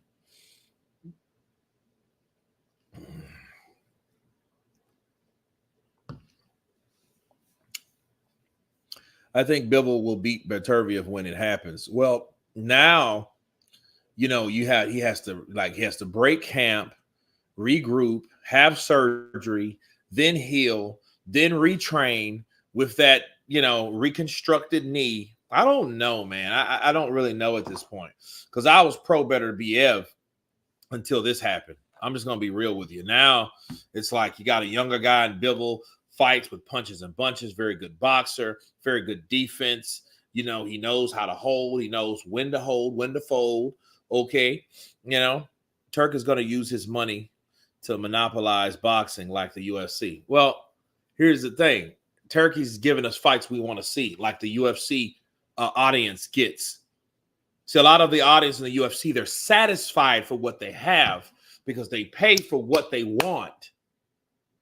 Okay? They pay for what they want. Bruce fought a lot of battles that weren't documented. I mean, yeah, that's Bruce Lee. I mean, in like, understand something, like Bruce is 5'7". You know what I mean? He's like Brandon Figueroa's height, 72 inch. Yeah, he's like Brandon Figueroa right here. He might have been an inch shorter than Figueroa. I also forgot Jermell versus Crawford. I stopped eating vaginas a long time ago. They're all nasty. I don't know which one you're about, bud. You know, they're all nasty. Gosh. Fighting without fighting? Show me some of it later. The French fraud that Van Damme did the movies about Frank Dukes. He was a con man. Oh, you mean Frank Dukes? Now that's a little different because a lot of people said he did some stuff that a lot of people debunked Frank Dukes. You know what I mean? Even though it helped Van Damme, but yeah. Yeah, I heard a lot about that. I heard a lot about Frank Dukes, a lot about Steven Seagal. I heard Steven Seagal's a big fraud. You know, he got choked out a few times trying to play that tough shit. And the only way he is tough is when he's in movies. You've seen his demonstrations. He's like, dude, like a lot of that stuff. He's 7 foot tall. He's 300 pounds. You know, in fact, champ, you need to meet cleaner women. Skrilla 50, I know, right? You probably won't even know what to do with that. You know?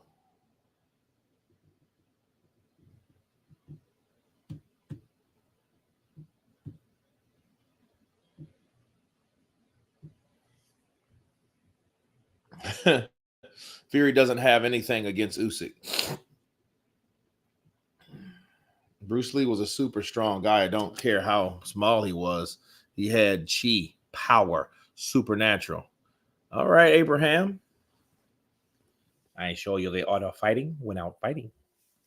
Nah, I think, you know, Bruce could hold his own, you know. I just, like, a lot of times people need to understand, like, fights between him and a fight like Jackie Chan. Understand, a lot of people ask that question. First of all, do you guys even know Jackie Chan was Bruce Lee's stuntman? He was the stuntman for most of those films, those Golden Harvest, Raymond Chow films. Okay, I watched a lot of those growing up, people. Kung Fu was my second love, right? And it was like Don Swells. What's up, brother? Counterpunch to you. And understand, a lot of people, man, who would win between Jackie Chan and Bruce Lee? Well, Jackie Chan was like 17 when Bruce Lee died anyhow. He was young. You guys have to understand it. He was a young guy that came from the Beijing Opera School. Him, Ying Bao, Sammo Hung, those guys, where they had to do stuff, crazy stuff like stand on handstands for an hour type stuff like that. You know, it was crazy. Yeah, Jackie Chan, bro, he was a bad boy. But he was a child when Bruce was around. So when Bruce was in his prime, Jackie was much, much, much younger than him. Okay.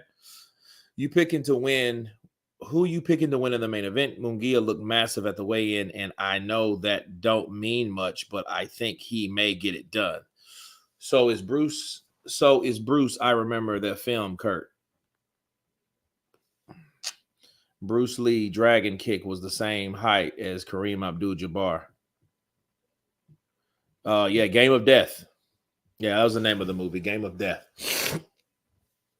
I remember that very, very well. Donnie Lee. You mean Donnie Yen?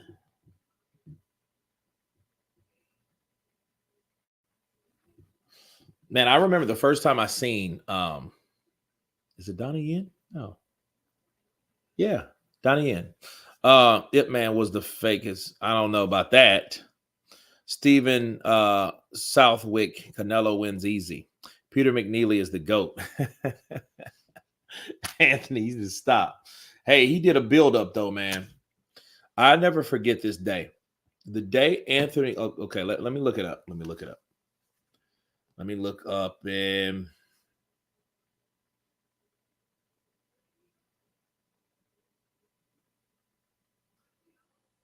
okay, Tyson McNeely. All right, date. Yeah, I was in 95, bro. Okay, August 19th, 1995.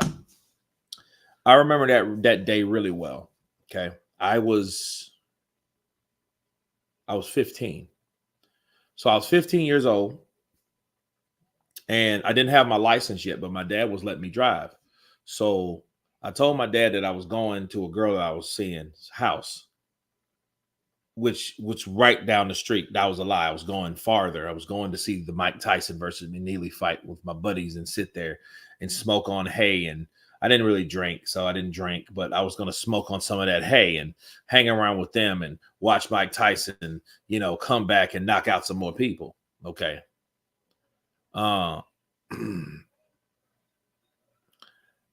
It was like that fight lasted all of a minute. Boop, boop, boop, boop, boop, boop, boop. Fight's over. So I'm like, okay, I'm going home. So I'm driving this. It was a Plymouth. What was it? No. Is it Reliant? I think it's a Plymouth Reliant. Dodge Plymouth Reliant. Okay, let's see.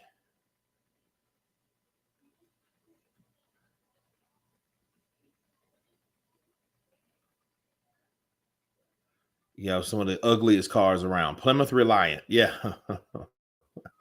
Yeah, these cars were butt ugly. And then what made it uglier is my dad had this stupid visor. It was a big blue stupid visor that went up this far from the hood, so it covered the whole front of the end of the car. I'm like, dude, this is embarrassing to drive, but I had to go, right? I needed some wheels. So I'm driving back and some cops pull me over. I'm like, okay, what did I do? Didn't have a license, didn't have anything, didn't have identification. So, of course, this is mid-90s. You didn't have to have ID for everywhere. Okay. So, man, I ended up getting pulled over, and they were like, well, do you know why we pulled you over? And I was like, no, I don't. No. And he's like, you didn't have your lights on. Oh, okay. So then I had it was messed up because I had a cap for my head, but it looked like, they thought it was, oh, you want to pull this. Oh, you've been mugging people. What you been doing? You've been mugging people. Yeah, that's where you stick up. Where's your gun at? Yeah, push it over your face, and you end up tearing the little head deal. And I mean, there were real dicks, bro. Real dicks about it, man. And my parents came, and then everybody was all nice at that point because I guess they thought that I was a lot older because I was about my height at 15.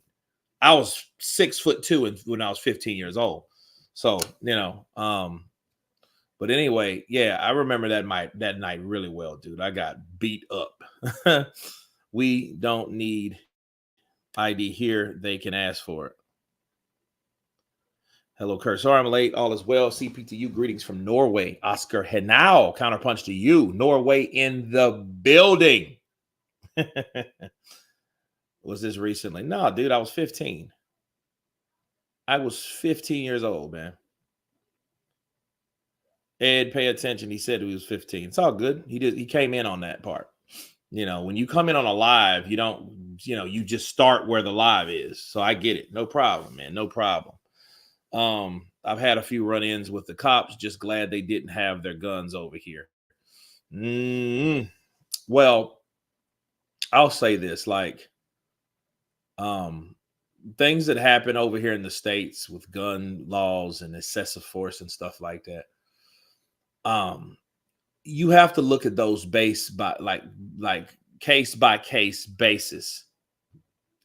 And you have to look at it like that simply because A lot of those guys, if you're trying to, one thing about it, you're talking one guy, you're a person talking to another person. It's not an AI, it's not a cyborg, it's a person that has problems, a person that goes through stuff, a person that's probably in a failed marriage because cops don't make shit. Those type of things you have to consider. You know what I mean? Yeah. Could they be could they be an undercover Klansman? Of course they could. But at the end of the day, if you go there and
okay, counter punch, testing 1 2 3.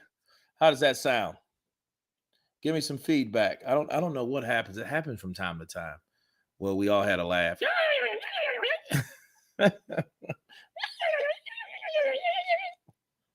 Let's see. Okay, cool. All good. I don't know what happens. I think maybe that's my jack. Oh, good right hook from Figueroa. And he belted Magdaleno. Okay, I don't know what happened.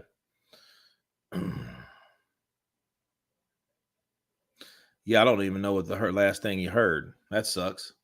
Let's see.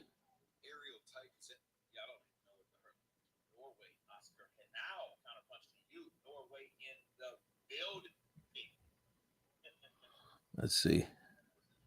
Kurt Jack got jacked up. No, I was just saying, like, I was actually responding from please repeat what you said.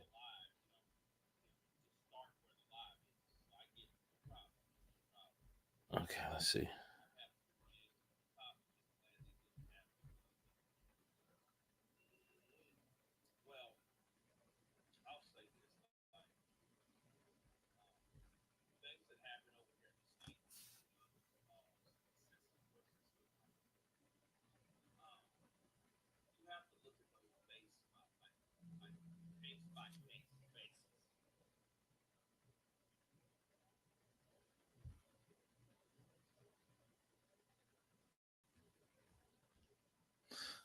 Man, your audio was jacked up.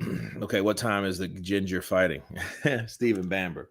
No, I was just talking about, like, like a lot of times when you're in, like, a lot of people, we mentioned guns and gun control and stuff like that, and we had a problem over here. All good. No, I'm just saying, like, I've got into.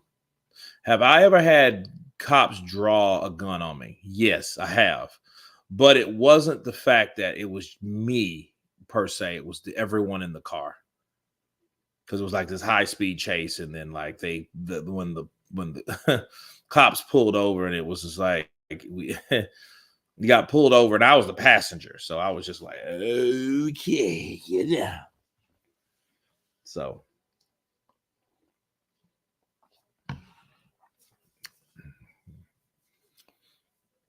gun control never works. But no, I mean, a lot of people, if you don't want to encourage a lot of stuff like that.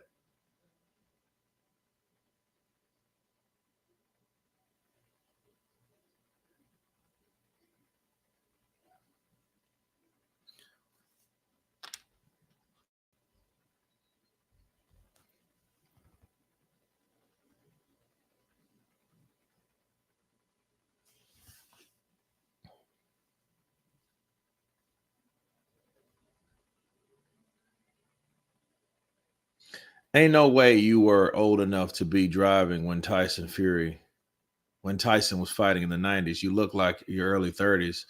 At a push, you must have good genes, man. Um, no, I appreciate it. Kurt seems like a logical person that doesn't follow propaganda. Well, one thing about it, man, the answer, Stephen Southwick's question. I mean, that, like, listen, um, I don't. Like, I was 15. Yeah, I was 15 at that time, bro. I was 15 years old. Um, I don't really have like I have a white hair somewhere. So wait, on this side. Wait, no, on this side. No, on this on this side. I got like a white hair. It's like ping somewhere there. You know, Kurt's first versus recording was on a show, Cops in a Car Chase. Kurt, you seem like a logical good genes. Um, I don't really have. I mean, my father didn't really have white hair until he was like, my dad just turned 80, bro. You know, my oldest daughter's 23. You know what I mean? Me and Showbiz have like the daughters they're the same age. So like, yeah, you know, I guess so. I mean, to be fair, like you got to take care of yourself. I'll be talking all this stuff of Sheila Jit and ashwagandha. That's why I'm pissed off at Ryan. Because I'm like, Ryan, you going to tell people that you were taking ashwagandha and that's the reason that you have to give us for the failed drug test? Oh, but then yet, wait a minute. It's supposed to have been conspiracy or corruption. Like, dude, stop. Uncle C is 75. OG Tariq from Philly, salute. No, he's 70. He was born in 48. So if he was born in 48. Okay, so let's put it this way. So 50. So 50 to 2000, that's 50 years. So you have 2020, that's 70 years, and that's 4. Yeah, 76. Yeah.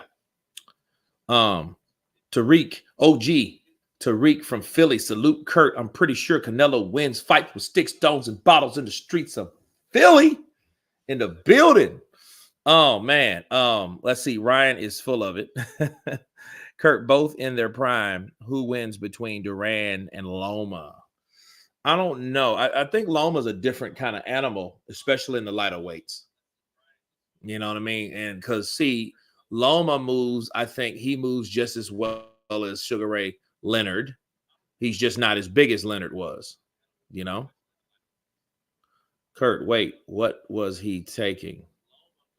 He said he was taking ashwagandha. Because the first was okay, when it first did, he was like, oh man, I gotta stop taking this. I shouldn't have took this then. I'm like, and then the company that he claimed, the company that he used came out with a statement like, man, we don't have that in our products. Don't have him saying that about us. So yeah. Garcia talked too much about the Babylon and the Babylon no people. Well, yeah, maybe he did. And if that's the case, he should shut up anyway. Look, he needs to, like, yeah, Nandrolone was another one he had. Nandrolone and Ostarine, right? What's happening on the undercard I didn't buy? Brandon Figueroa, and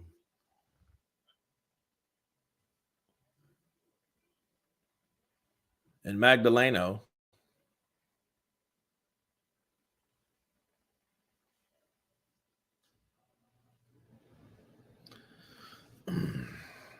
Despite what people think about Canelo, he puts in work. Yeah, Canelo's still a cash cow, believe it or not. People try to, oh, well, you know, he's this and he's that or whatever. But, dude, you know,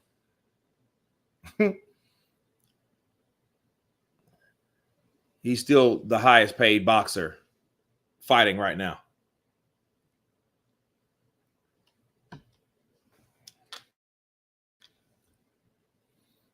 What's your prediction for Ruiz versus Miller? Stewart, first of all, I'm going for Miller. I think Miller's better for the sport than Andy Ruiz is. I just think he is. If he can stop, you know, if he can stay out of the tabloids with the stuff that he's been doing and, you know, stay clean and don't take drugs. But I think Andy Ruiz is just going to be too fast for him. Andy has better combinations. Andy's quicker. He's smaller. He's shorter. But, you know, that may hold some problems because Jarrell Miller likes to lean on you. He's not going to move around like Dubois did. So it's going to be like a person, like a buffalo fighting a sow. I mean, a big-ass buffalo fighting a sow.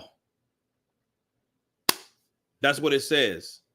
Fury found out not to talk about the Babylon. What's the Babylon anyway? What is that? Julian Falk, and what's up, Kurt? I got Magdaleno winning all 3 rounds. What do you got the score for the fight right now?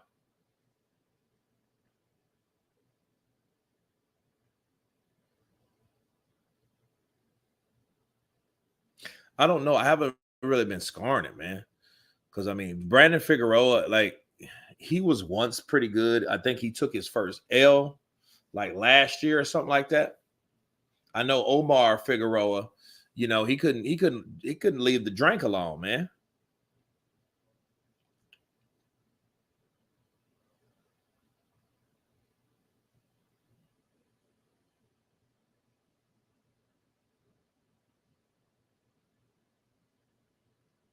Babylon means the corrupt state. Oh, well, I mean, he was. I don't know, man.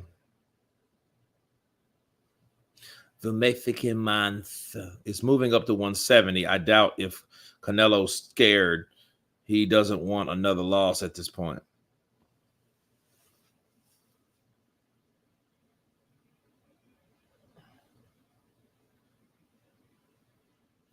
Somebody got a low blow and somebody's praying to the gods. Magdaleno is praying to the gods. I don't know what this was. Yeah, okay. I gotta see the replay on that one. Let's see how low it was.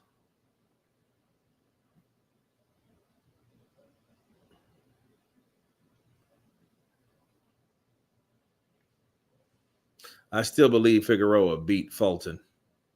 Yeah, that's the fight he lost to Fulton. Yeah, I remember that fight. I do remember that fight now. It's just been a long time ago.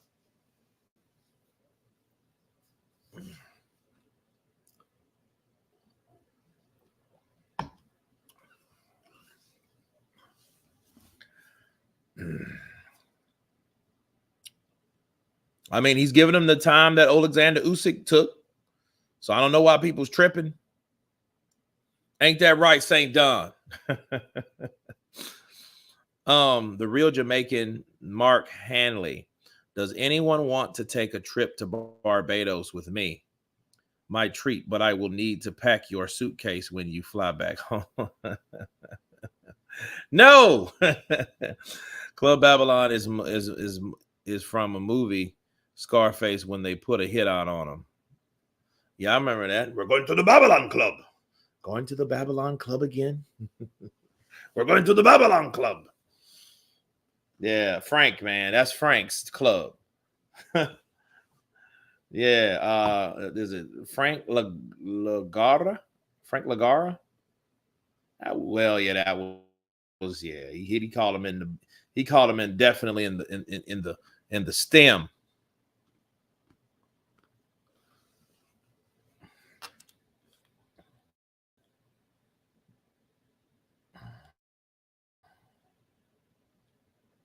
Kurt and Canelo both have something in common: Irish heritage. I was born ready. Yeah, oh Frank, yeah. Never underestimate the other guy's greed. That dude was a trip, man. He hired the same ref. Yeah, the same ref was that's kind of weird. I never seen a ref do it all unless it's just a smaller venue like that. Like they'll do something like that in Shreveport. Yeah, Psycho Crusher. Then I'm a big Scarface fan, man. You know, like the Diaz brothers. Yeah, he got pissed. Scarface.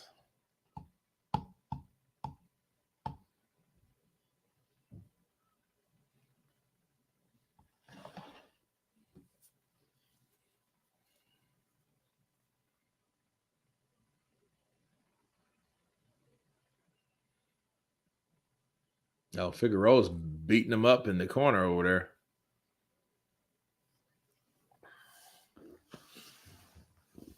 Well, I think that was before Fulton got beat by Inouye, right? So there you go. Let's hear the cockroach and the Diaz brothers. I need another press conference with Canelo and Oscar going at it. It'll probably be after that. It depends on who wins. But see, now what they're doing, they're not there all together no more. They let one side come, if you notice, and then they leave, and then they bring the loser in. So, yeah, I don't think, you'll have probably like in that backstage in the hallway, Oscar may say something to Canelo, and Canelo will definitely say something to Oscar. Maybe Fight Height, Fight Hub, the boxing voice. Those guys get that footage. They get that footage out there, right?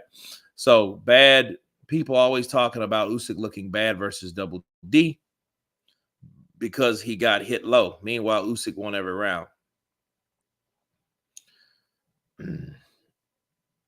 Yeah, Daniel, he's just young. He was a young guy. He's a youngin'. I think Magdaleno's still recovering from the shot to the balls. He's not as active as he was before. Yeah, he got hit with that Felix Trinidad. When Felix Trinidad fought Fernando Vargas.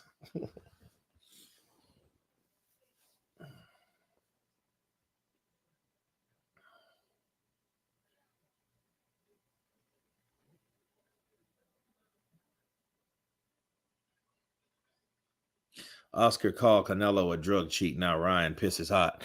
Man, I thought that was hilarious, bro. That's what I put in I was like, now, how is Oscar looking now? That he's failed 2 drug tests. That's a fact. That's a fact. He cheated. He's a drug cheat. Now, the very next day, boop, boop, Ryan Garcia, Mr. I don't give a fuck. I don't give a fuck. Suck my dick. Suck my dick. You know what I'm thinking? Like, dude, what's wrong with you? Then, like with him, it's just almost like, what is wrong with this dude? He wasn't like that before, bro. I'm telling you. He wouldn't like that before. Daniel's still a baby in heavyweight terms. And look, in about 4 or 5 years, Daniel may be the undisputed heavyweight champion of the world. Because if you think about it, there ain't gonna be no Tyson Fury then. 4 or 5 years, it ain't gonna be no Joshua. Them guys are gonna retire. Maybe Andy Ruiz will still be hanging around, worrying and wanting it. I want another fight with AJ. AJ, come out of retirement, please. Have you seen Oscar's music video? Ed, I seen that crazy stuff. And you know what? I'm glad that he did it. You know why? Because he put a little midget in that same little fishnet shit he was wearing. When they, in those pictures, he was all like this with a damn wig on and a hat, I think. But anyway, you just, now he's embracing it. You know what I mean? Because, dude, it's out there. You like to wear kinky stuff. Now, does that mean you're, or does it mean you're gay? No, but it's definitely suspect. And it's definitely kinky. Kurt, you too funny with the Andy Ruiz voices. I mean, that's Andy. Andy going to be calling that fight when he's 60. I want Anthony Joshua. Come fight me. We still got 1-1.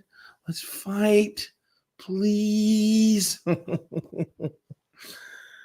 These Peds had Ryan amped up like Macho Man Randy said, oh, yeah. You know, dude, like you can't make it up. You can't make this up. Like, look, Oscar De La Hoya comes in and see, understand this, though, to be fair, he pissed Canelo off. See, what he did is he called Canelo a drug cheat. He's a drug cheat.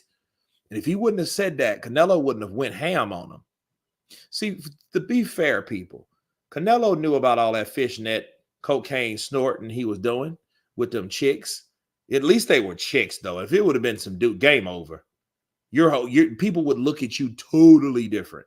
They would call you a closet boy. See, ain't nothing wrong with straight, gay, or anything, but you're a closet boy?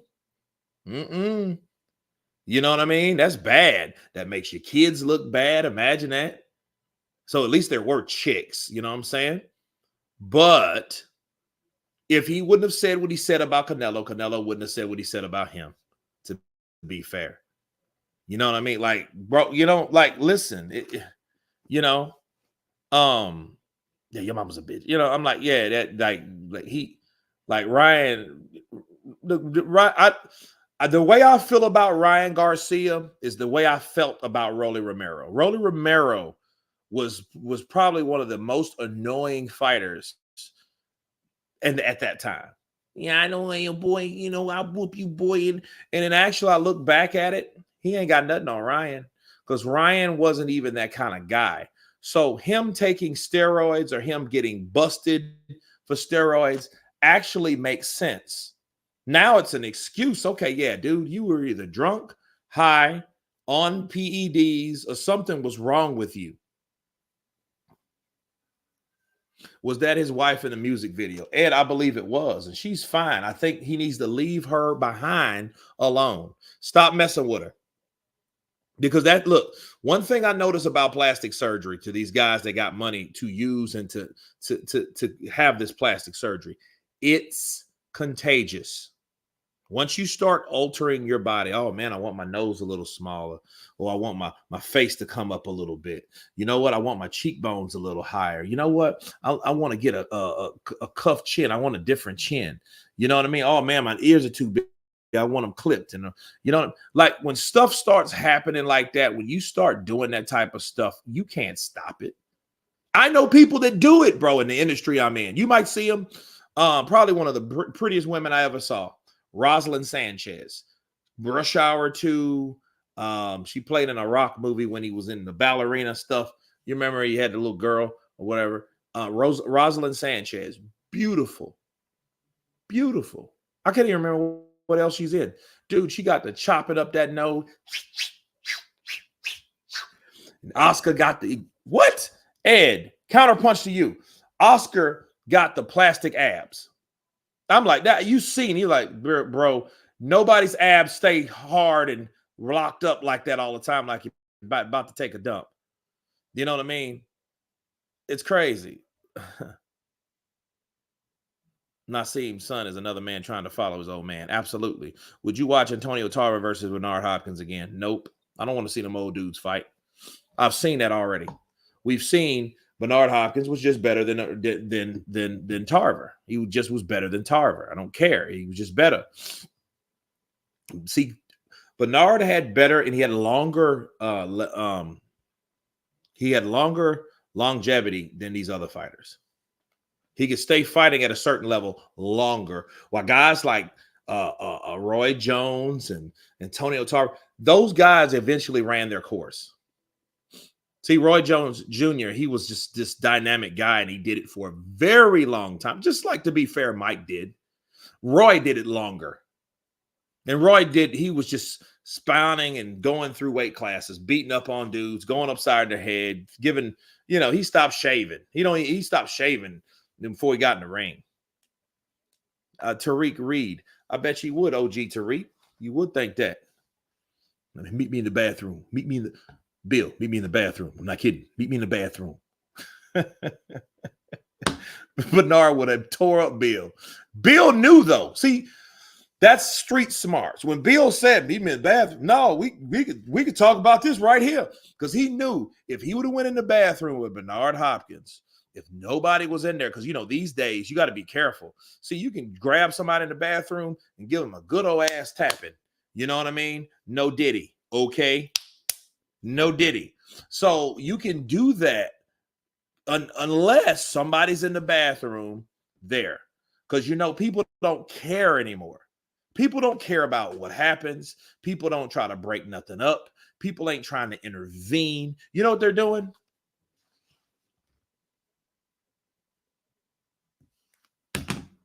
That's what they're doing. That's exactly what they're doing. They're trying to get footage. So if Bernard would have caught, if he would have went in there and caught him like that, do you understand? Man, he would have mixed up. Man, look, Bill Haney better had some hands, because Bernard Hopkins coming in. Bip, bip, bip, bip. He's coming in with the bows.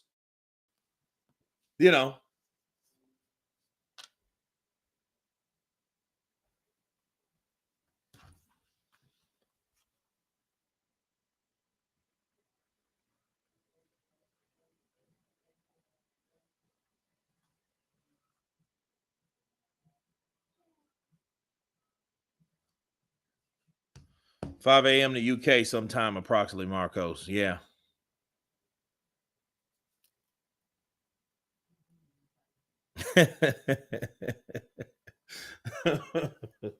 He'd have had a straight haircut, huh? Yeah, man. Because Bernard knew that was the only way I knew I can whoop up on him somewhere in a public setting is in the bathroom. That's the only kind of safe haven, whether you don't have cameras everywhere, because it's for your privacy. Even though they catch companies that still do it. That's why a lot of companies are sued, because these companies like to put little cameras in the bathrooms just to see what you do, which I think that's jacked up. Thank you for bringing up the plastic surgery. My girlfriend should not be hotter than Ryan's. Well, I mean, it's just, I think what happens though, because, dated a few, and I'm not for any of that, really. I'm not, like, as far as like cosmetic and altering and stuff like that. I don't even like filters. Did you ever watch the John Mugabe, Kurt? Much of it. I didn't watch much of him. I seen him fight Hagler. Mugabe, yeah. I was like, Mugabe. Mugabe. But a lot of discussion on TalkSport recently about extending bans, fines onto trainers for doping violations of their fighters. Where do you stand? Hammer, this is what I say. Here's a solution to stop drugs. This is how you do it. Okay, get caught with something. Wonderful. Let that fight happen. If the fight's still going to happen. If you win, lose, whatever. If you win, it's going to be a no contest. If you lose, it's going to be a loss. Then get this. Half of your fight purse is going to be audited. And it's going to be, it's going to go to a fund to the anti-doping agency organization. Is going to go into a trust fund. That's what's going to happen. Half your purse is going to be severed, and you're going to take that severed amount. So if you made $5 million, $2.5 million is going to the anti-doping agency or a charity or wherever. It ain't going to you. You have to forfeit it, and it's going to be offset. So yeah. Oh, hey, you're going to get 10 million. No, you're not. You're going to get 5. So take that $5 million, and we're going to take the other 5. And then guess what? You're still going to have to pay taxes on 10. Ooh, that's how you do it. Kurt, I just pulled up a picture of Rosalind Sanchez and instantly got pissed off at her for her. Yeah, Skrilla, do you see what I'm saying? The girl was absolutely gorgeous. Man, I had a crush on her so long. It's my early 20s. Man, I seen it. It was like watching Rush Hour 2 with Jackie Chan and Chris Tucker. Check it out in Ungodly Hour. Respect, Kurt. DJ Anton in the building. What's up, brother? Counterpunch to you. Yeah, she did herself like that, man. She jacked herself up with that move she did. and knowing it was nothing wrong with her nose. That just gets you to see, man, you could start looking at something and then like you can get overcritical, and then all of a sudden, you know, I get the sentiments, but we can't surely by advocating people to get in the ring and risk their lives against the dope people. Well, Hammer, hold on, Hammer. They have to agree to it. Or how about this? Even better, if they get popped dirty, they give half their purse to the other fighter. And if they beat the other fighter, it'll be a no contest. It won't even be a win because you're already in the wrong. You just get the fight. So at least you're getting half your purse. So we're going to offset you half your purse, and you're going to forfeit half that purse to the fighter that you're fighting to ensure. And you know that's a boy. You go imagine you making $30 million and you test dirty. Okay, you're going to give 15 to the other fighter when that other fighter probably got about what, 5 or 10. Yeah. Nevertheless, thanks for the opinion. I've been counterpunched. Absolutely. That's how you do it. Plastic surgery is mental illness. It is. Look at dude, have you seen not Jackie Brown, but what's the other girl's name? And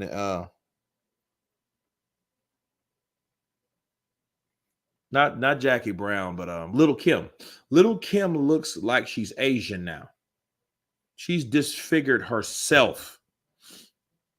I won't advise any boxer to risk their lives.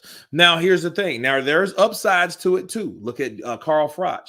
Carl Froch looks like a different person. Carl Froch looks better. He better now than he looked when he was fighting.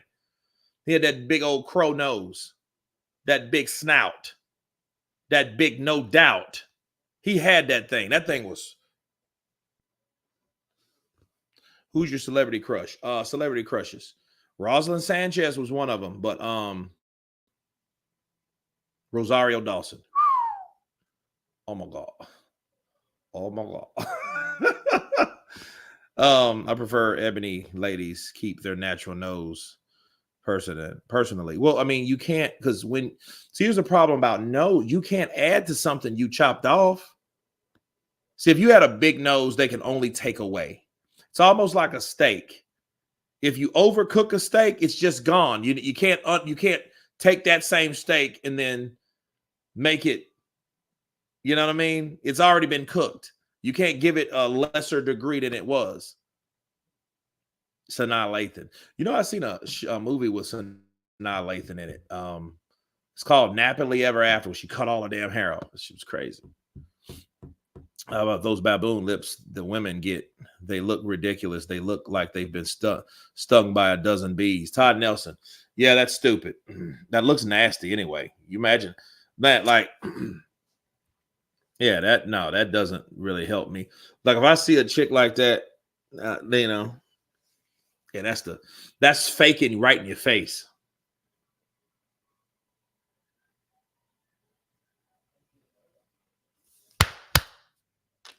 Michael Jackson, wow. Yeah, he kept toying with his nose, trying to look like Peter Pan.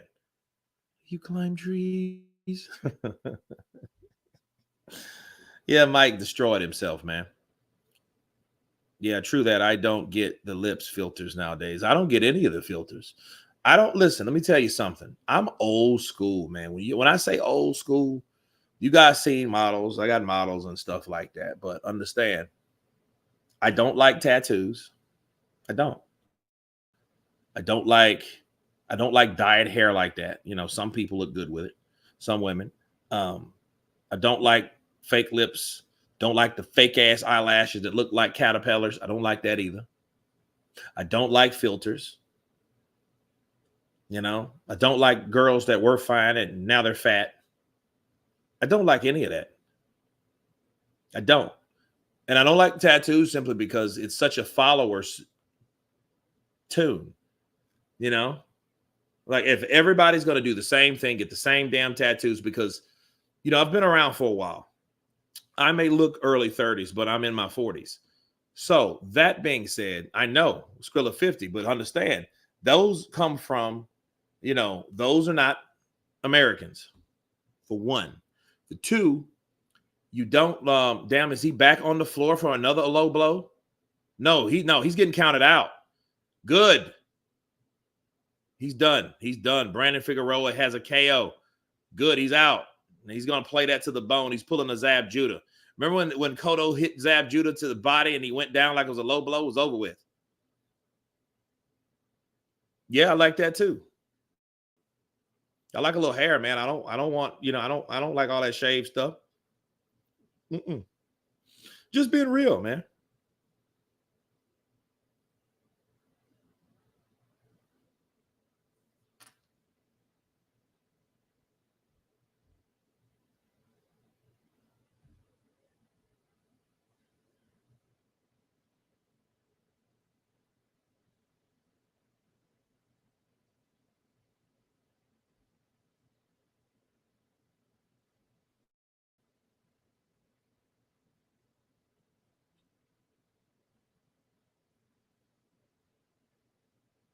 Yeah, plastic surgery makes these women look like drag queens. They do. And it's like, dude, what are y'all doing?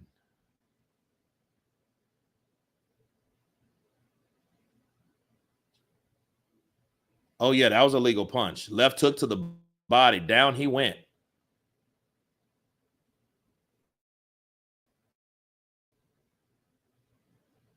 You like women with tattoos? Nope. I don't. Nothing wrong with a little armpit fuzz. I don't like that though. You can shave that. I don't like hairy legs.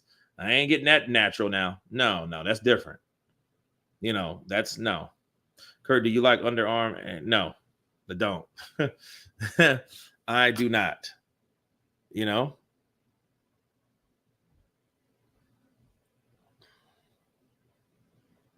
Yeah, caught this man with a liver shot. It's over with.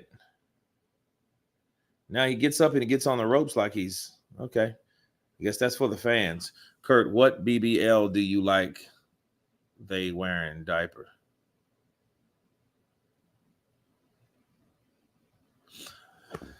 Now, like those models, like those plus size models, a lot of them are hot, but you know something? A lot of them are real bougie. They're just as bougie as the ones that are itty bitty skinny the size of my pinky.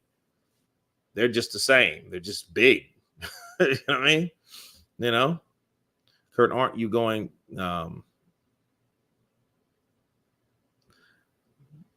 Kurt, do you like underarm hair pit? Okay.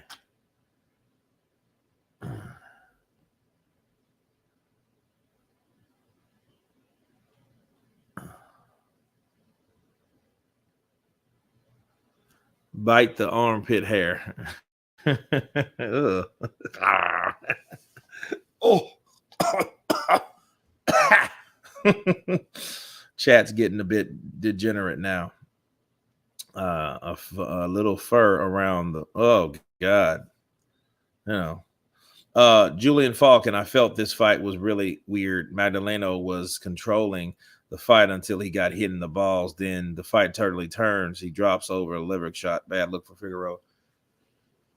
I mean, some people, what I think, this is what the type of fight I see this being. This is why you shouldn't try to win fights from shortcuts.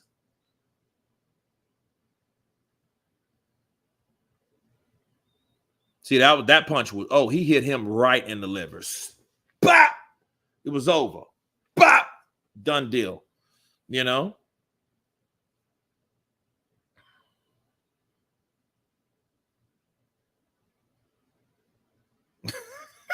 Satan.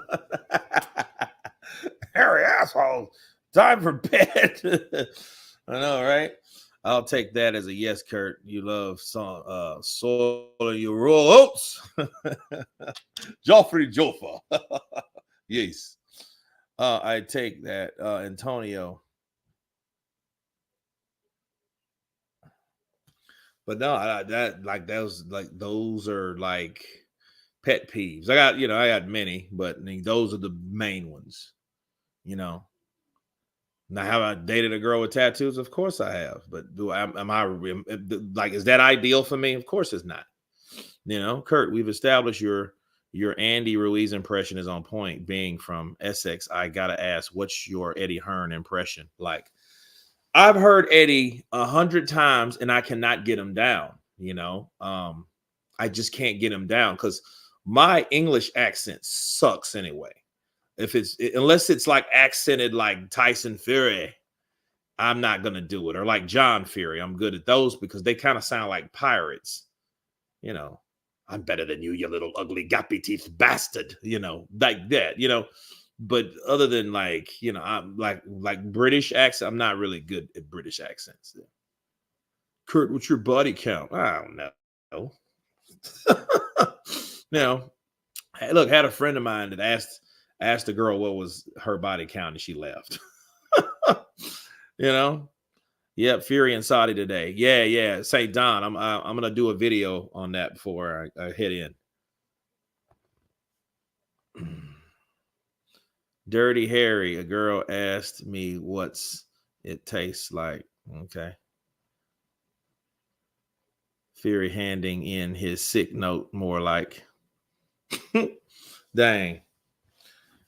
You doubted Fury, Kurt. Doubted Fury how? G-Man King. He says in 1,000. Oh, no, it ain't that much. I wouldn't imagine. I just stopped counting. I don't like once you get in the like for me, then this was 15 years ago, when you get into triple digits, you're like, oh, okay.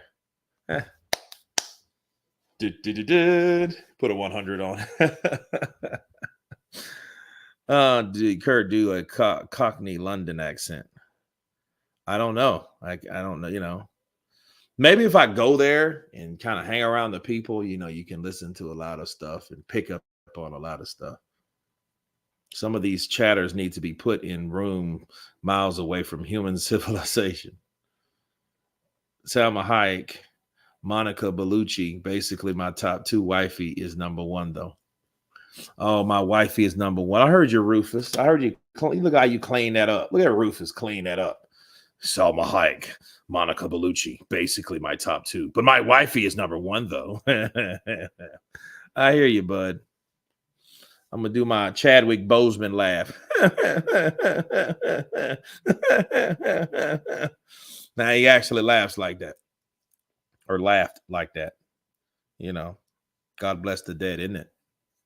While Tyson land there, Usyk is only one is missing. Kurt would love London. Gotta see, man. I can't wait to get there. I was gonna go in June. And but now I have to do I have a show, so can't go. Fury is everything that is wrong with the UK. Sick note, Fury. I wonder if Usyk will walk away again. Okay. I hope none of them walk away or get injured or get hurt. Because you don't need that. That what could ruin this year, that fight don't happen. Something dumb happens. RCY, Munguia to win. Counterpunch to you. But yeah, that's pretty much my celebrity wise. Yeah. Rosario Dawson, Rosalind Sanchez, and that's it.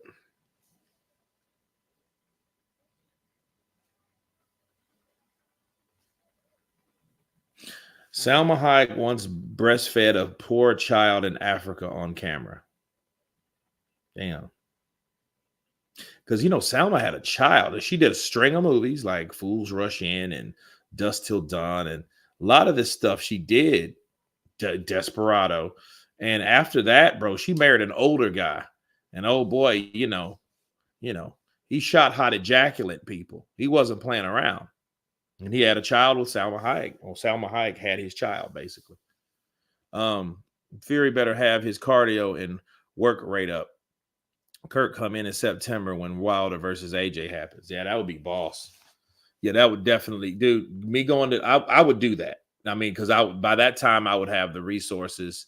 I would have the money, and I would definitely. I would go there probably a week. I wouldn't just go there for 3. I would have to go for a week, and just kind of embrace the culture, like AJ, embrace the culture.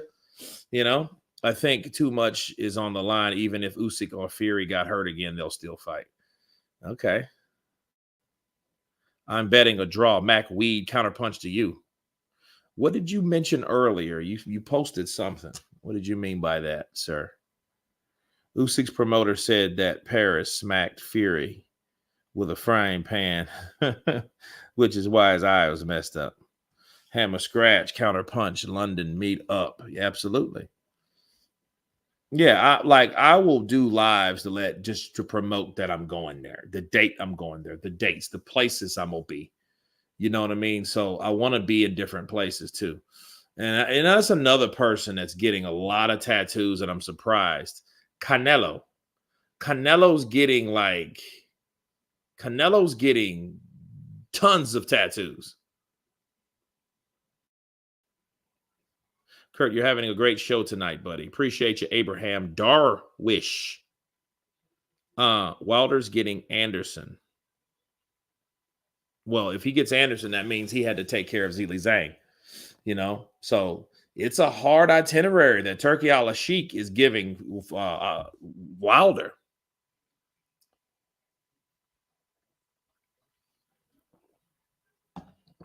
G-Man King. Canelo by decision or Canelo by knockout? Munguia is not going to beat Canelo. He's not. Oh, my God. That urine is like orange. That urine is the size of his hair.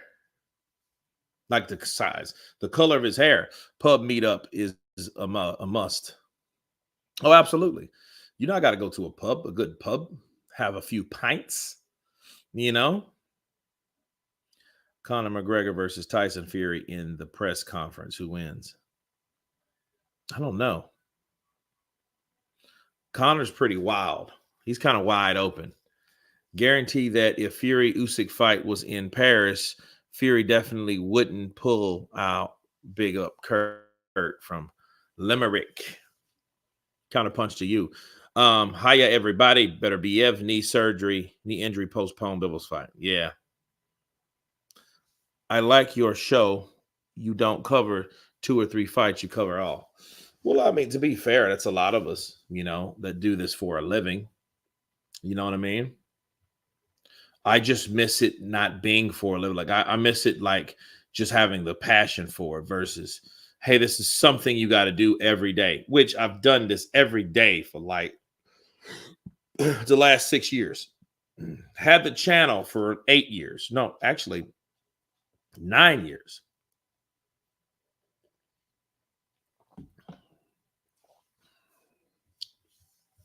Kurt, more boxing channels should learn from you on how to interact with their audience. Well, my thing is, you can have thousands and thousands of subscribers, which I have. I'm thankful for all of you guys.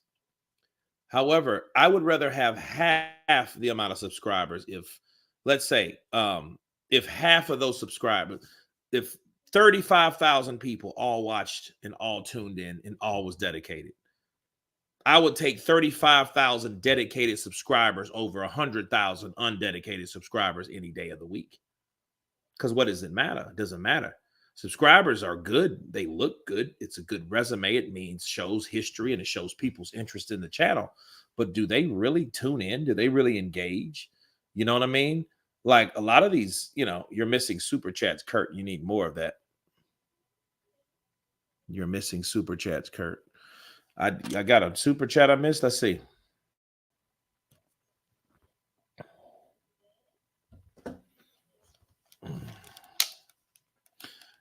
Let's see here.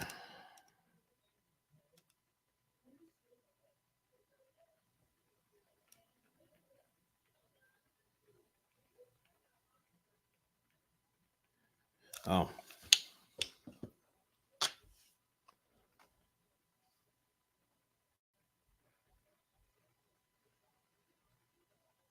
Thanks for the big up, brother. Absolutely, Abraham. Like your show, you don't cover. All right, man. I'm past that part. Okay.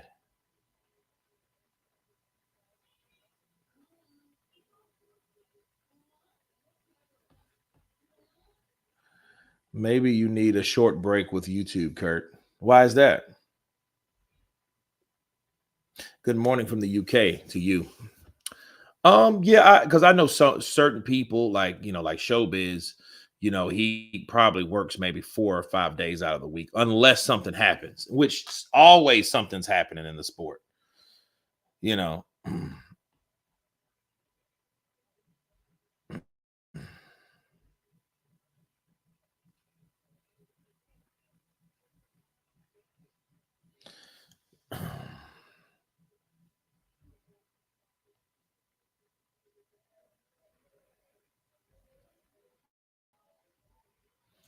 can we really call a 2-minute round bout with 14-ounce gloves a pro fight? Tyson Paul, that's a disgrace. David B. Kurt didn't get it. I didn't. I didn't.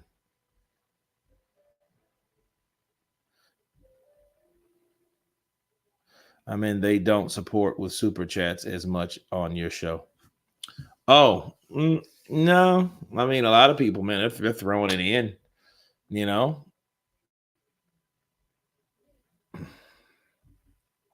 Kurt, out of curiosity, a lot of your viewers are from the UK. Yeah. Well, there you go. I didn't miss that one. I was saying people need to support your show more. Yeah, they should. Isn't Showbiz the biggest boxing channel out there? I would say so. I mean, you got to look at the views, not the subscribers.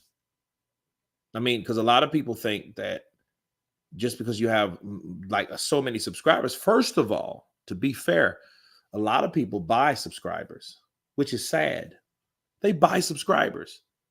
So it makes them look bigger than they really already are. You just spent money doing something to make you look like something you're not. Kurt, my favorite boxing commentator. What's up, bro? Appreciate you're a real fighter in the building. What's up, brother? Counter punch to you.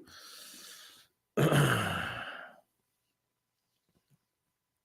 I would say he does good numbers. But I mean, it's a lot of boxing channels that just hold their own. I look at boxing channels, like 10 years ago. That's crazy to say now, but I used to watch guys like Key Street Controversy. I used to catch Boxing Ego sometimes. Dante's Boxing Nation. What else was it? And then those were the channels that were around at the time. And until I found out, did you hear Johnny Combat is in jail?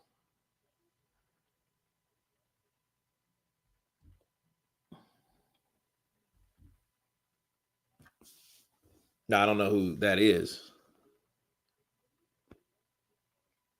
But no, I mean, when you have like I don't understand algorithms or any of that. Sometimes you do one, it's 20,000. Sometimes you don't. We got Hammer Scratch, new member in the building. Man, I've been really working on new member content overall. I try to do maybe 1 or 2 a week. The boxing wave.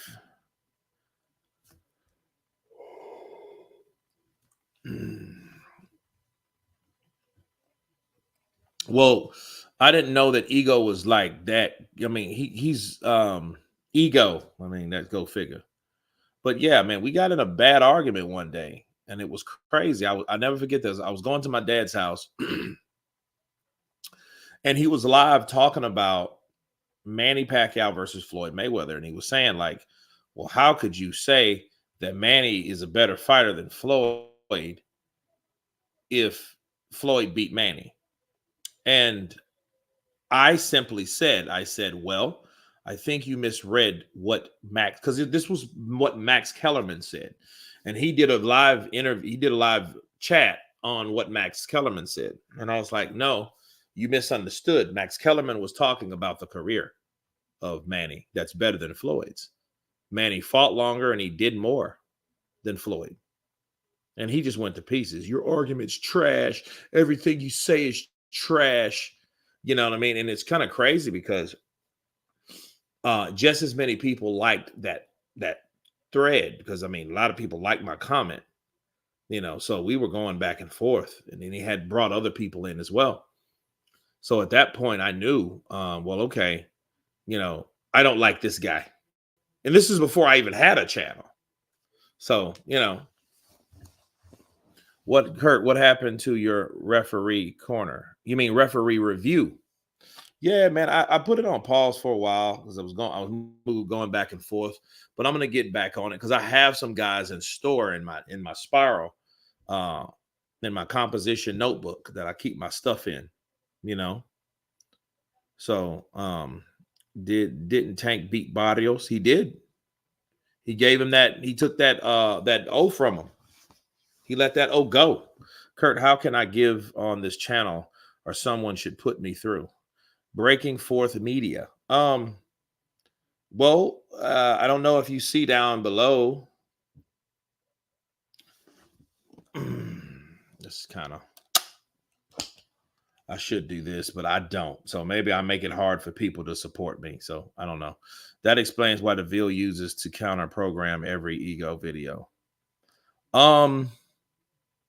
Not everyone, just certain ones that I thought was stupid, you know, or I didn't agree with. Let's put it that way, because, you know, but no, Boxing Ego, man, he got hurt for a while. About 2 years ago, Boxing Ego, he in fact sent me a copyright strike on top of the 9 I already had. Yeah, they tried to get me off of YouTube, man. And I was like, dude, I never heard of somebody that, you know, that bitter or whatever, you know.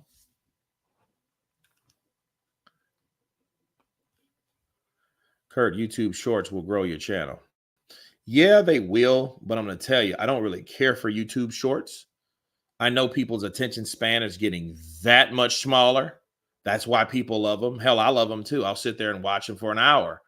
Then before you look around like, dude, I've been watching these damn things for an hour, you know?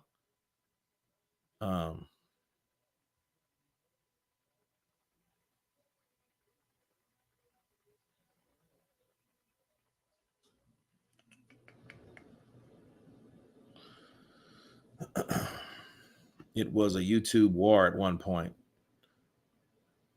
How can someone with the name Ego get his ego hurt?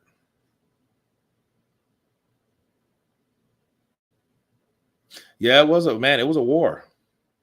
Them cats were trying to, man, they were trying to shut me. Him, Aki of all people. And then this is when Aki had like 5,000 subscribers.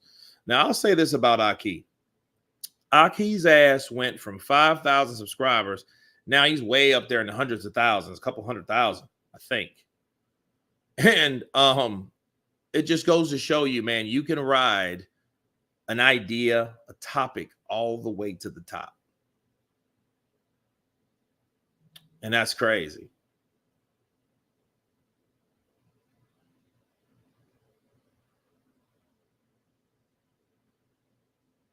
I've been watching a lot of Hidden Gem. Those LDBC bitches tried to get rid of my favorite boxing platform. And you know something crazy? Here's the irony of it. It wasn't the LDBC. You know why it wasn't the LDBC? Because no LDBC channel that claimed to be LDBC sent me anything towards YouTube. None of them. Dante's Boxing Nation is not LDBC. Boxing Ego is not LDBC. Aki is not LDBC. Those guys are not LDBC channels. They may have affiliated with them because they had similar interests at the time. But since then, those guys have split up on top of guys that actually were LDBC members are no longer. Fred from Barbershop Conversations, Fanon, I can't remember who else, you know. But yeah, they tried. But it wasn't because it was, oh, he's telling a lie. It was because of the traction that I was getting. You know, so if you got a channel that's growing like mine was and still is, like, you know, people hated that. If I had 500 subscribers and I'm saying, hey, screw you, Dante's Boxing Nation and Aki and all you, if I was saying that and nobody cared, they would look at the view count and look off. Because, okay, you don't have a big enough platform to even make noise, so who cares who you are? But the fact that you had, I think at the time I had 40,000 subscribers. And I was probably doing 1.5 million views a month. That being that said, and half of that was on what? Wilder and wild boar meat and gloves and glove gate and stuff like that. Yeah, everybody was making money, and I didn't think anything of it simply because I'm like, well, you're making a lot of money by putting out this propaganda. I'm making a lot of money by talking about you and your propaganda. And what do I feel about your propaganda spreading? So I'm thinking, well, hey, we're all getting paid or whatever. Nope. Oh, we're going to shut him down. We're going to shut him down. History lesson.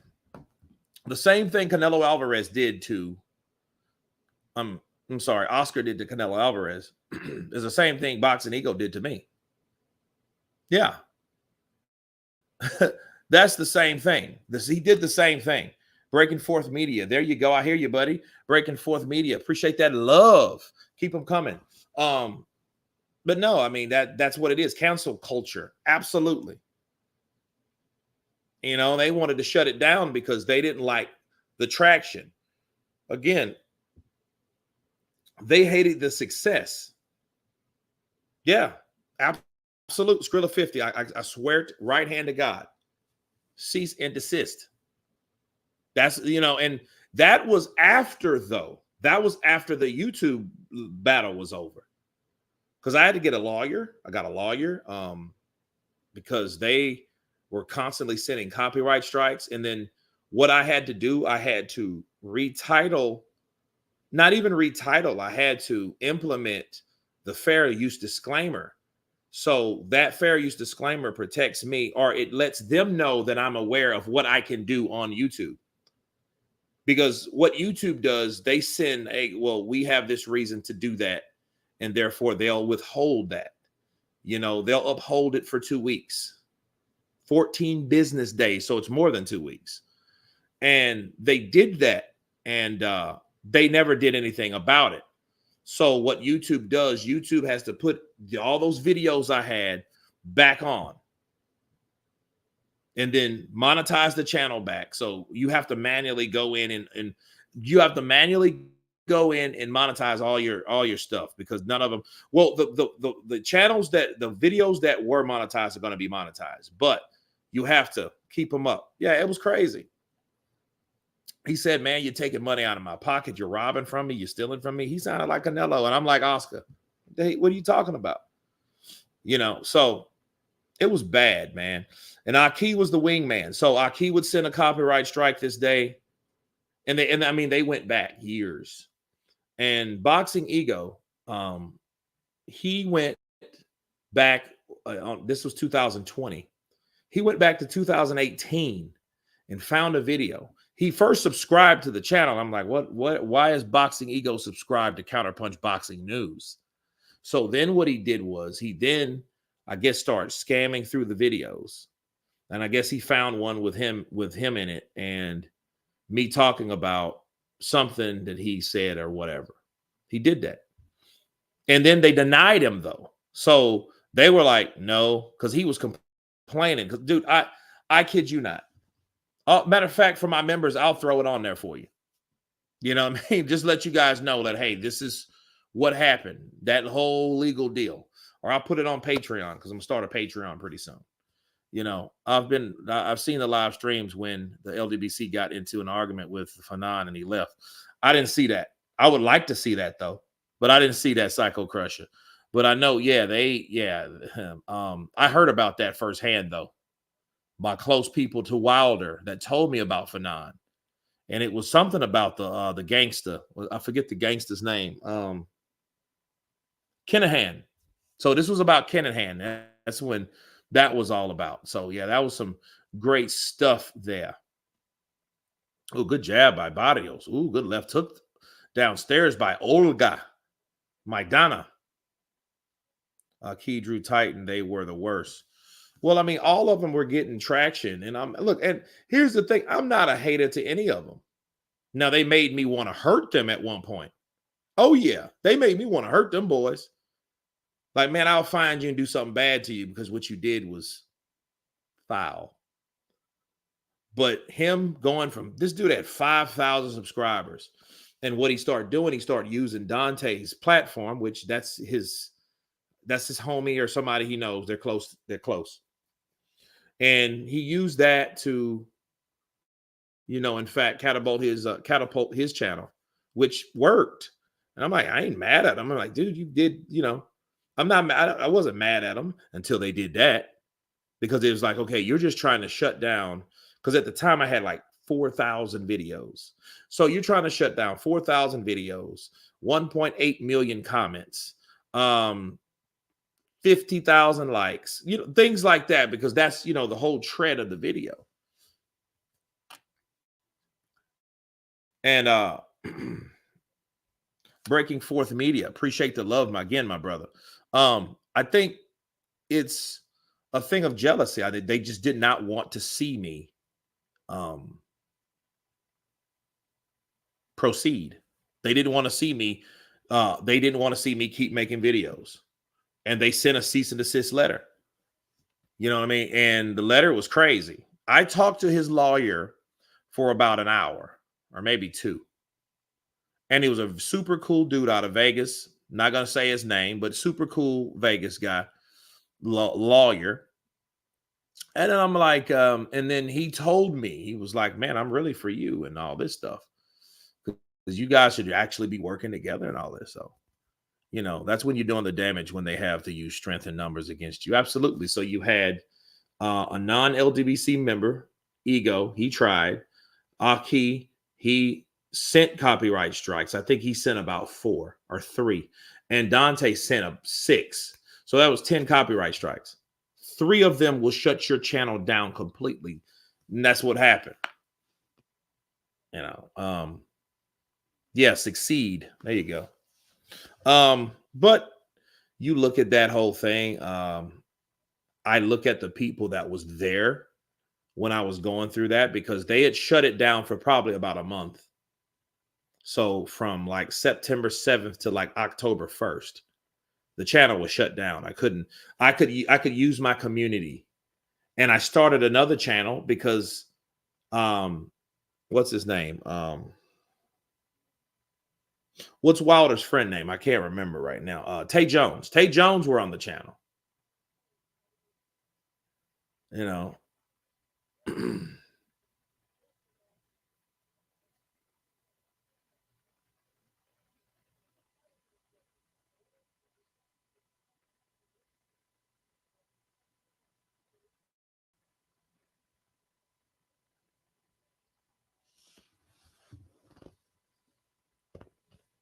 What's up, USA? How's it going, Kurt? Marshall Lee, counterpunch to you. Oh, down he goes. Down goes my Donna. Damn, I'm real down. I'm real far down. Yeah, that's a good question. Barrios, get him out of there, bro. Get him out. Get him out. Take him out. Take him out. There you go. Cut off the ring. Come on. Come on. Get him. Get him. Get him. Oh, that was low. There's the infamous Harvey Doc back there. Yeah, Tay Jones. Well, he was going to come onto the channel and talk about, the injury and all that stuff. And right before they were going to do that, I did a video saying that he was coming on. And I think they were like, oh, hell no. We ain't going to have you do that. You now have Fury's wife on your channel, and St. Don. Nah. St. Don's been on here. Outlaw Pugilist had some trouble with the LDBC as well. They messed him about too. Outlaw Pugilist.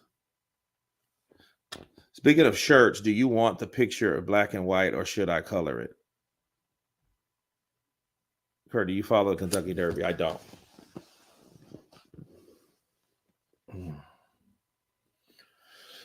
So I had to make another channel within 9 days that was monetized, but that video that I did with him was not monetized. So, I mean, it did well. But no, when I did have the channel shut down, a lot of people gave me great advice. Shout out to Showbiz the Adult. He helped me out a lot. He sent notifications. He emailed YouTube and told them about my channel, what was going on. You know what I mean? Real good brother. Love showbiz. Bruce Vane, we talked for hours about the whole thing, and same thing happened to him. T Street controversy. You know, he was telling me on what you should do, and this is how you handle it. Lady Shan, shout out to Lady Shan. She was helping me out a lot. So, like, those channels were Ring IQ, Julius from Ring IQ. We talked a lot about that. So, all of those guys that were on, I got much love for all of them because they were there and they helped me during all that jacked up time. You know, when I couldn't even post anything like a video or anything like that. And you guys know the channel was hot. You know, if you're doing 1 million views a month, the channel is doing what it's supposed to be doing, you know? How about Blue? I didn't talk to Blue yet. Blue Blood, I didn't really know him at that point. I mean, I knew of him. We didn't talk and start becoming social until maybe about 3 years ago. But no, I have nothing against him. He's cool. We don't have any problems, you know. And in fact, like I never, people misconstrued the LDBC stuff. The LDBC stuff, yeah, they were doing what they're supposed to do. I don't care what you post, but don't get mad because when I say what you post, I don't agree with, and I give you the specific logical reasons why. And they had a problem with that. Ain't got no time to follow Kentucky Derby when you're a boxing man. Mr. Elohim, Kurt, these people may have YouTube employees sabotaging accounts. Remember how a YouTube worker was shot years ago. I ain't heard nothing about that.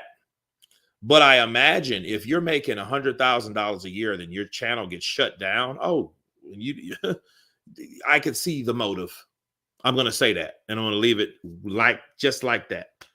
The Villarreal one does not have a problem with someone disagreeing with him. Lost my wrench a few channels when I disregarded with a narrative opinion on a few channels. Dang, I didn't know that. That sucks. You know, I mean, it's your opinion.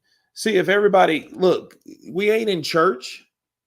This ain't church, even though I may preach, but that don't mean it's church. I preach boxing. But that don't mean you have to agree with me. And that don't mean if you don't agree with me, get out of my site and all that stuff. Like Boxing Ego does. Like all those guys do. You know, I don't, you know, I don't care. I mean, that's what the debate is about. Now, if you're biased and you're not making sense and you just capping, that's a totally different issue. You know what I mean? AJ's a bitch. AJ's a bitch. Why? What happened? He's just a bitch. I don't care. He's a bitch. Deontay Wilder's a bitch. I'm like, well, why are these people bitches? What happened? I don't like them. Okay, you don't like them. Duly noted. But that doesn't mean you have to, you know what I mean? Like that gets annoying, especially if you keep doing it. You're trolling, you're spamming, stuff like that. No, that doesn't help anybody.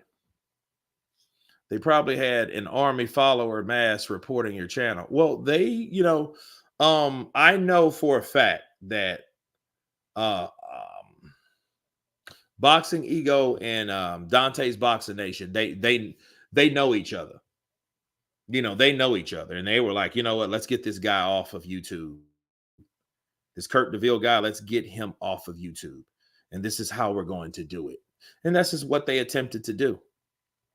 You know, don't come to Oakland, California. We got them 12-year-olds riding bikes with guns in front of their pants. I always try to be constructive when I criticize Fury. King Slender 2.0, Scants and Rants. You're a troll. How you do have a wrench on this channel. LOL. Mac Reed, Kurt, who you got, Wilder or Zhang? Listen, I want to see Wilder versus Joshua, and I'm going for fights due to, and it may not make sense, but look, the progression of boxing. If you want to see Wilder, AJ, you can't be against Wilder. You can't, okay. You can't say I want to see Wilder and AJ if you want Zhang to knock out Wilder. And a lot of people that don't want to see that fight, honestly, don't want to see AJ versus Joshua. I mean, AJ versus Wilder. They just don't want to see it. That's all. Why Munguia got these little Speedos on? What did you do, Kurt, to Ego? I didn't do anything to Ego. You know, I counterpunched a couple of his videos years ago. Years ago. That's why I know. And I'm like, well, I haven't even made a video about Ego in a long time. And then he just pops up and, YouTube sends me a notification of a copyright strikes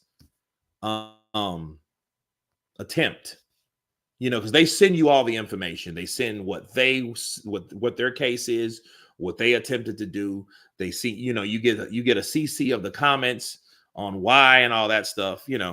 Kurt watched a video on Sabriel Matias earlier. Dude's a beast. Thoughts? He's a killer too. Literally a killer.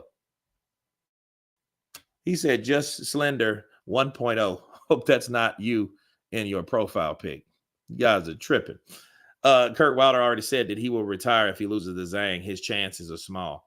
Well, hey, we'll see. And if he beats Zhang, give us the Joshua fight. I don't want to see Anderson. I got nothing against Anderson. Nothing.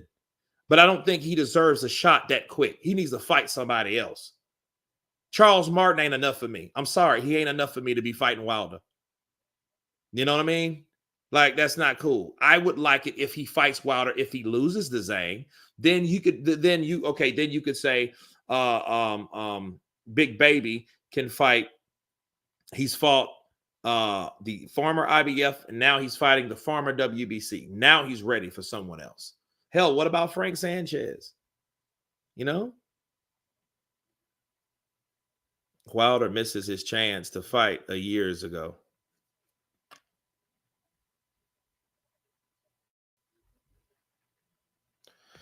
If Wilder's serious about winning, then he needs to get rid of Malik Scott. Man, Malik Scott might be too busy with his wife. His girlfriend. Oh, okay. I thought this fight would be over, but it's not. Going to be hilarious as Hrgovic loses to Dubois and actually retires like he says. No, it won't. That's exactly what I would expect him to do, Darth Slagle. I would expect him to retire. Retire. Get out of get out of there. Wilder's ready for Hollywood. I don't blame him. Then Wilder should get buff, jacked, get about 230, 240. You know what I mean? And then start working on his resume, start taking some acting classes. You know what I mean? He's going to get typecast simply because he's going to be the bouncer. He's going to be the drug dealer. He's going to be the biker. He's going to be the, the bad guy or the henchman or the co-henchman, or he's going to be one of those. I'm sorry. I don't see him playing a banker or a CEO or nothing. I don't see him doing stuff like that. He has a tall, menacing figure. Okay. Wilder's almost 40 years old. How much can he learn? Well, I think he's, if he's going to Hollywood, I'll see him on set. I'll be one of the guys that he fights. Hopefully he doesn't try to purposely knock me out. I'm sorry. You okay? My nose way over here. A real fighter. He already played in the show Billions, so that's good. He can look. He has a big enough fan base. Any guy. Look. Okay. What's the chick's name that used to be the UFC chick? What's her name? Victor Ortiz, boxer. He was in the Expendables. So, he has an agent and everything. Well, you understand the WBC, all these small regular titles, they got to pay those fees. Mauricio's a millionaire because of how he was able to structure these belts that don't mean anything to anyone. Sure, by the fighter to the fighter, but all it really means is you got to pay me a check. Ronda Rousey. Okay, yeah, exactly. She's Hollywood now. She don't have to do that no more. Ronda Rousey don't have to fight, kick, throw an elbow, submit, get slammed, slam, or any of that. No more. Why? Because she's in Hollywood. She can do B-listed movies, A-listed movies, movies they do in South Louisiana, Texas. Yeah, she can do that. See them on set, that'd be crazy. Yeah, I just wouldn't, I wouldn't like, yeah.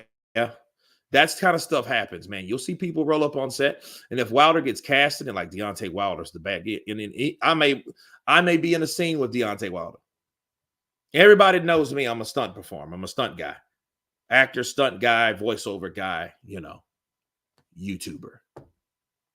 You know what I mean? But yeah, he's gonna be, then he's rich. No.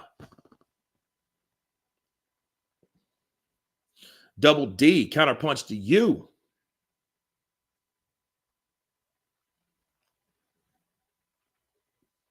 And when he start getting residuals and find out, like, wait a minute, I get paid again because this show aired and I did this show and got paid already. Oh, I'm gonna be loving that. This is gonna be so good for me. Yeah, I remember you talk shit about me. Yep, and that's exactly that's exactly what you're gonna hear. Yeah, I know you. Yeah, me and Tay want to roll up on you. Why you ain't never go to no fights? Malik Scott is well read and articulate. Yeah, he's smart. But, he didn't spend a lot of time in the ring. He got smarter and got out of the ring and started saying, well, look, I know I can't go anywhere, but I know this guy can. So I bank and bet myself on this guy. Kurt, the cop arresting Wilder, the bad guy. I don't think it would be that bad, especially if he retires. Now, if he's fighting, I think it would still be an issue. I'm gonna still have the channel. So yeah, he knows, because see, here's the problem. YouTube, it ain't what you did recently, it's what you did entirely. See, he could go back and watch videos I did in 18 and 19. And yeah, they see that. Oh, yeah. But see, to be fair, Wilder's already seen those videos. I've had people all around Wilder's camp, Wilder's family have reached out to me. Okay? Gave me calls on the telephone. Yes, I said telephone. Yes. The cop arresting Wilder, the bad guy.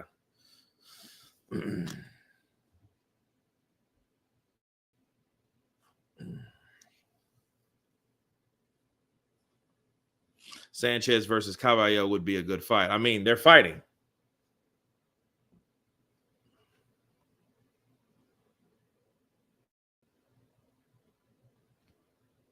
Cyborg 2 in 1993, but it sucked. Yeah, they had Oliver Grunner. Oliver Grunner was like the king of B-list movies. Like he was never like that theatrical dude. He was always that straight to DVD guy. So he used to make all these all these different movies and stuff like that. Yeah. He's done maybe about 80, 90 films or more. He's been in a lot of stuff. Wilder can be a male stripper along with Regis fitness trainer. DeVille had the entire Alabama on his head at one point. Absolutely. They hated me. Man, these people hated me. I couldn't stand your channel. Then you got 5,000 more subscribers. What you want from me? So, yeah.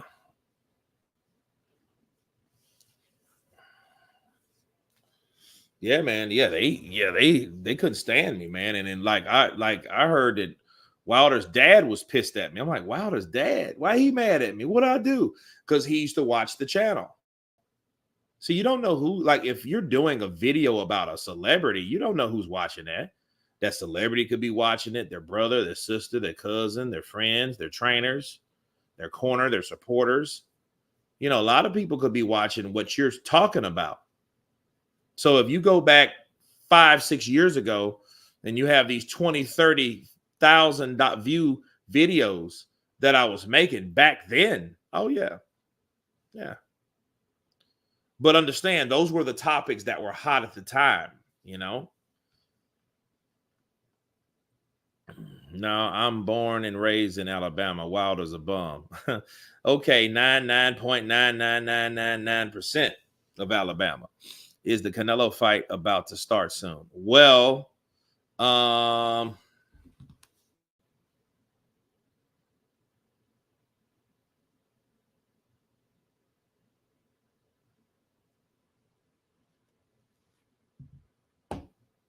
Kurt, tell him if you don't like it, change the channel. Mike Tyson.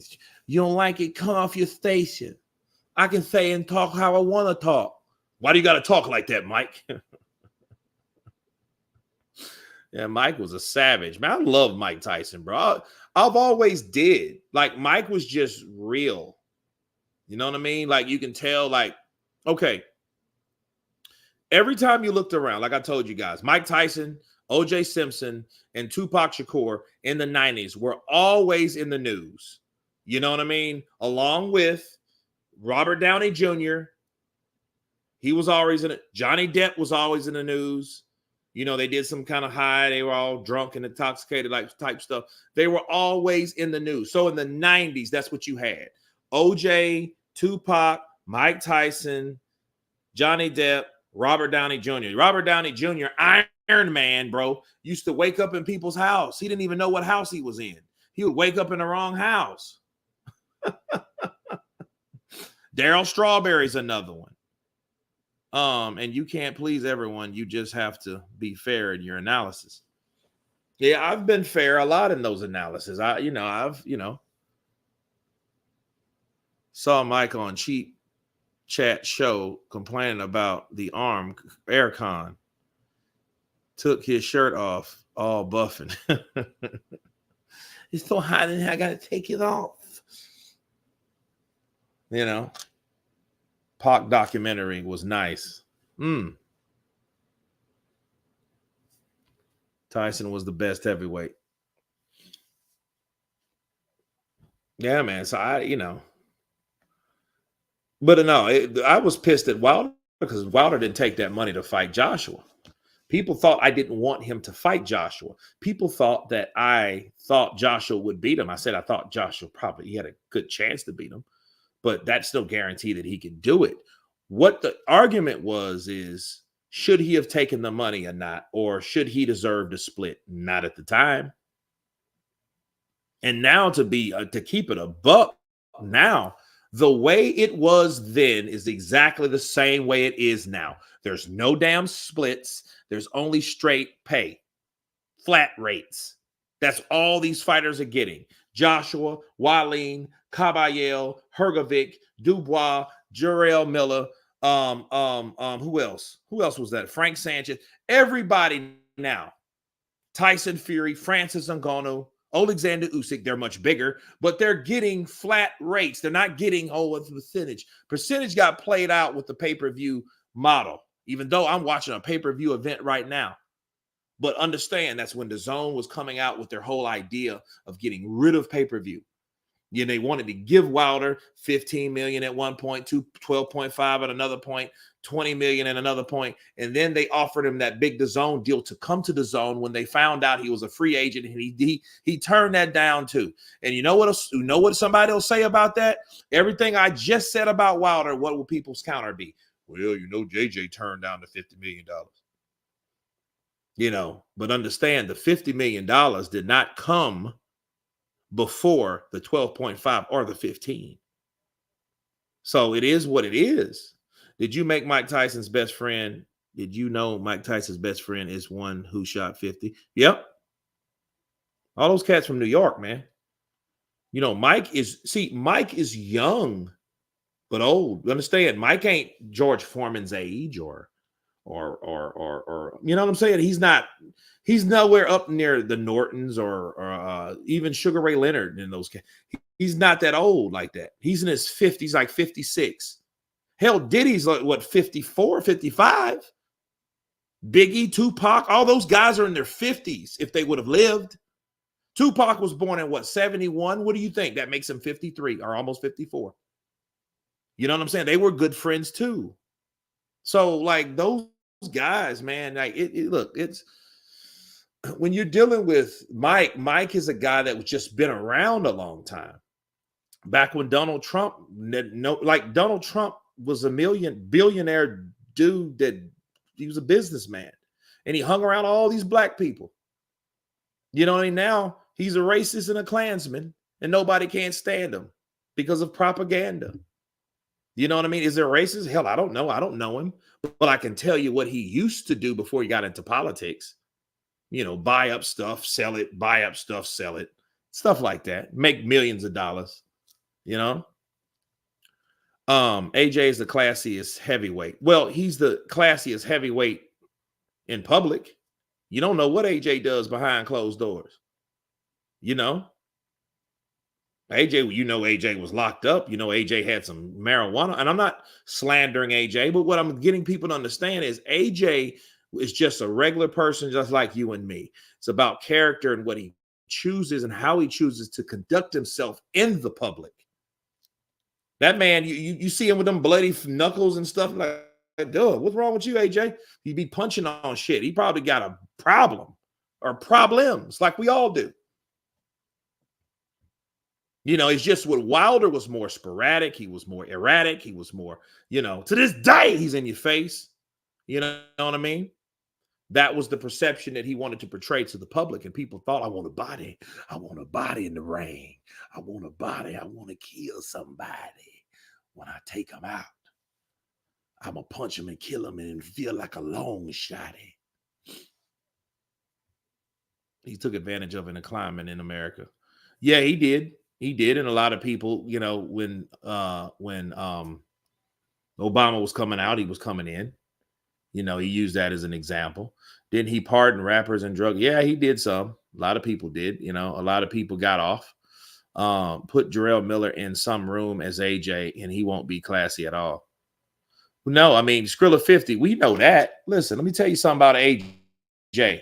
The reason why that is fueled by the reason I said it's how AJ decides to conduct himself, because Jarrell Miller made that AJ that nobody knew about come out. That's what Jarrell Miller did. Jarrell Miller probably was that guy similar to what AJ did, but AJ was a little smarter and had a better family upbringing, to be fair. But they probably still had the same mindset. It's just Jarrell Miller didn't like him because Jarrell Miller looked at a dude that was like, okay, he's a fraud, he's a phony, I don't like him because he's successful. Jarrell Miller just didn't like him. Something about AJ rubbed Jarrell Miller wrong. So what Jarrell Miller did was like, look, let me tell you about yourself. Let me tell you about your boy. I know you're on them roids. I know you've been taking them. You know what I'm saying? Nobody gets that much muscle that quick, B. You know what I mean? You probably got a little, and all this. My mom likes you, whatever. He did not like him. Mac Daddy Maker, man. Yeah, you know what? I miss the old Wilder too. But the old Wilder turned into a horrible loser. He turned into a horrible loser. He went from I'm ready to kill somebody to they cheated me. You need to understand something, thief. We will rise like the ashes from the phoenix. I will fight to the depth. Sound like Shannon Sharp. The depth. Oh, Wilder don't fight anymore. Kurt, what do you think about Spence Jr. and his trainer? I hear he didn't pay him. No, he paid him. He just didn't pay him what that trainer said that he should have paid him. That's the issue. He paid him. He paid him for every fight. He just didn't get the gross of the pay-per-view that he felt, the percentage that he should have. So that's the issue. So they're taking each other to court, and that's where they are right now. And like Ryan should, he's like, I'll beat you up. I'll punch you up, Spence. Yeah, I'll punch you up. I'm like, why? Okay. When did Ryan start talking about fighting everybody? Miller doesn't like AJ because AJ is and has everything Miller doesn't have and will be the truth. I would like to see Wilder at his full potential. A real fighter we should have, but we didn't because he was sabotaged. Wilder was sabotaged his whole career. And he was sabotaged. And this is the funny thing. He was sabotaged by Shelly Finkel, a guy that looked at Wilder as a relative. I think Shelly Finkel had a lot of love for Wilder. That's why Wilder didn't get the opportunities, unfortunately, that he felt or people around him felt that he should have got. He should have fought Vladimir Klitschko over Joshua. Joshua just became the IBF, but Wilder was already the WBC heavyweight champion. You know what I mean? He should have fought for that current or that vacant WBA against Vladimir Klitschko, since you were managing both of these fighters. They knew each other. There was no bad blood between Wilder and Vladimir. They both worked with Shelly Finkel as their manager, right? So why did AJ get the opportunity that Wilder should have got? I'm just saying. You know, and then we would have saw what Wilder was about and what Wilder could do, but he didn't get the chance or the opportunity. AJ did. And we seen one hell of a night of fighting. I'll never forget that day. I saw that with my dad, and it was a great experience. I remember that if I live 30, 40 years from now, I will look back and hopefully I'm on this platform and, you know, we got hundreds of thousands more and I'm going to tell you the same thing and we can archive this particular video and go back and watch it or whatever. But yeah, it will always be dear to me. What about unification with Parker? Parker didn't want it. And then the problem was they were basically outpricing Team Wilder. They were like, well, why should we fight Wilder for $200,000 or $300,000 where AJ's already making $10 million and we can make about, or 15 to, well, he was making pounds. So 15 million pounds, 20 million pounds, 25 million pounds. If you know a guy's making that type of money, you're going to want a piece of it.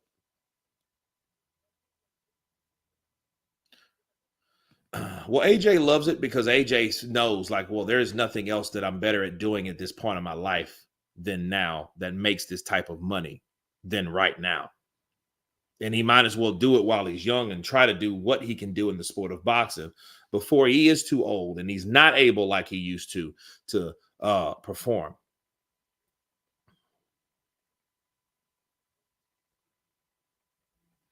Joshua don't want that smoke. He is using the Parker loss as a pass to not fight Wilder. Well, Mac Weed, he has to fight Zhang first. And understand something. This Joshua don't want to fight Wilder, or this Wilder don't want to fight Joshua. All this means nothing. You know why? Because Turki Al-Sheikh is Dana White. He's the new Dana White, but in Arabic form. He tells people what he wants, and he's going to pay them to see what he really wants to happen. That's what happens. Hey, I'm going to pay you $10 million, Philip Ergovic, against Daniel Dubois. Your matchroom, he is Queensberry. I want to see that fight. Here's $10 million. Would you fight for $10 million? Yes. Okay, there you go. Kurt, they had promised AJ the undisputed fight. Yeah.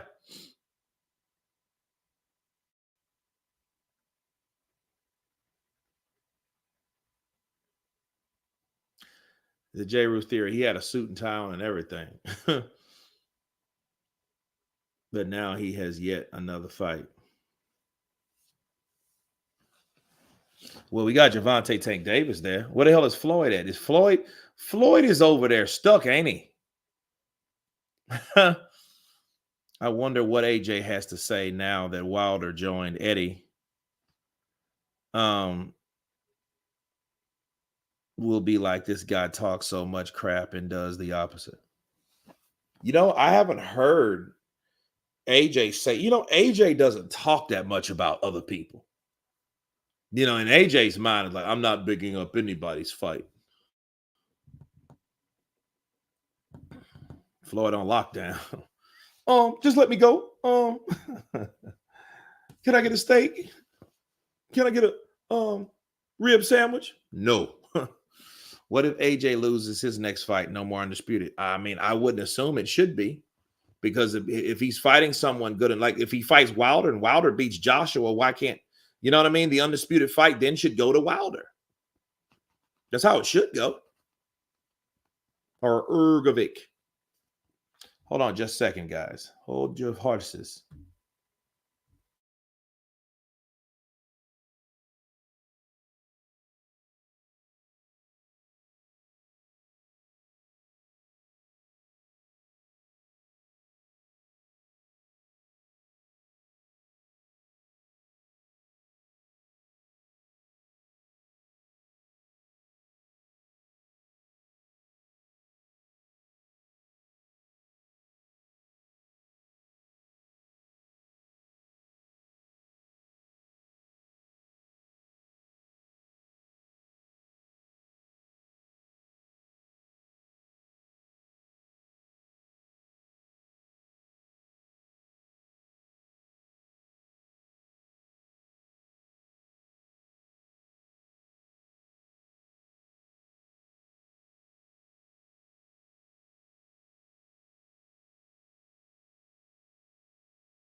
I am back, people.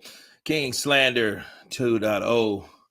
Number one juice salad tosser you perform. So we have in the next day of reckoning AJ advanced and Wilder lost.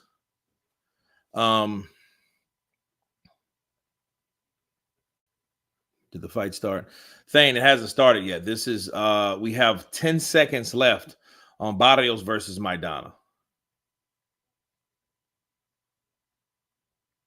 Dude, Barrios' eye is jacked up, dude.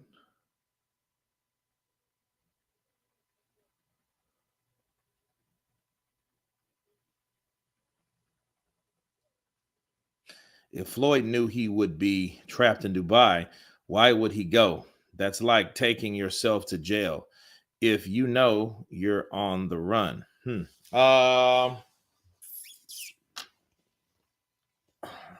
I don't think he knew. I don't know what the circumstances are at all. So I don't know.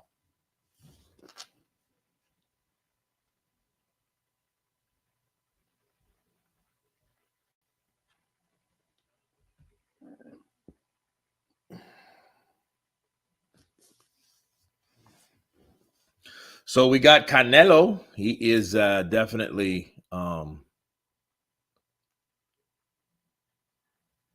Munguia is punching himself back there.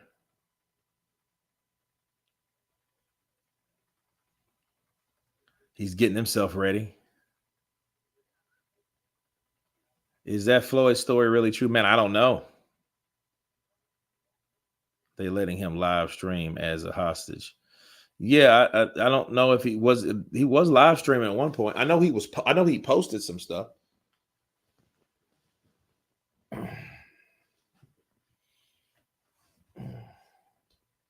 Michael Fuller, what's up, brother? Counterpunch to you, Michael Fuller in the building.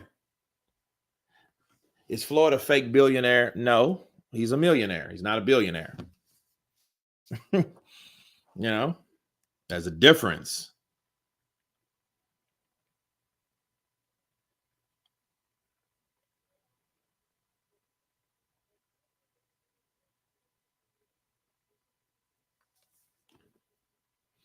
If Canelo lose someone, someone's going to get paid. Oh, I know. It's like plus 350. Yeah, the odds are plus 350.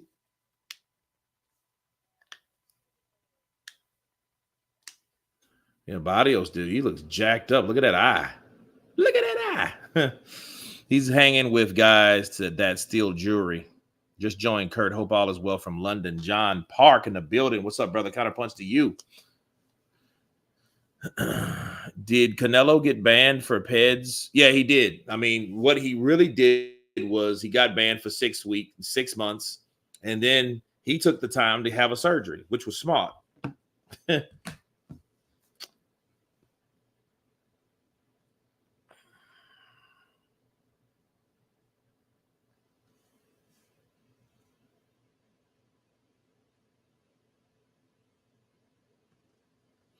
Has Donald Trump ever been a professional boxer?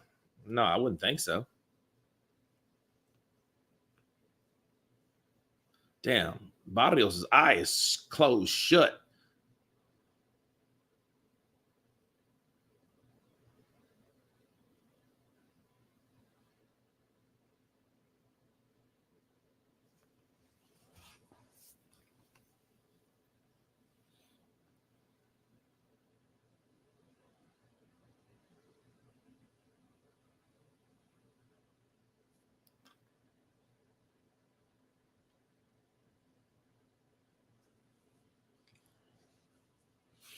Okay, so we got a pretty nice crowd. They're still promoting that 5 versus 5.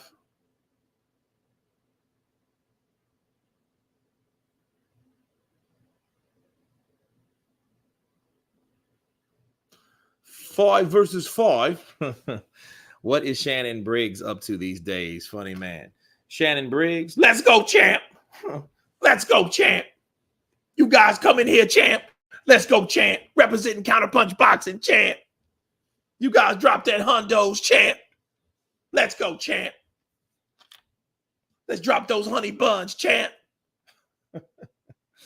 Met Trump once, though. He's a pretty big guy in person.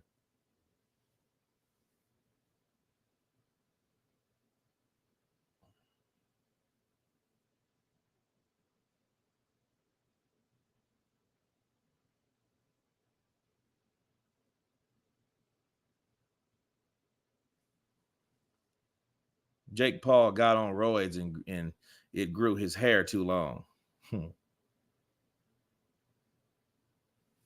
So let's see what happens. Let's see what happens. Trump is fat and out of shape. And he eats McDonald's and all that type of stuff. He just, the thing is, helps him. He just doesn't drink. You know, when the cannon knocked Vlad off of his paddleboard. What's up, champ? What's wrong, champ? Vladimir was pissed off. You know. Yeah, roids make your hair grow back, if anything. I think Terrence Crawford, man, I'm looking at him in Israel. I think he's going to be stronger at 154. Where is the noisy gypsy queen Tyson nowadays?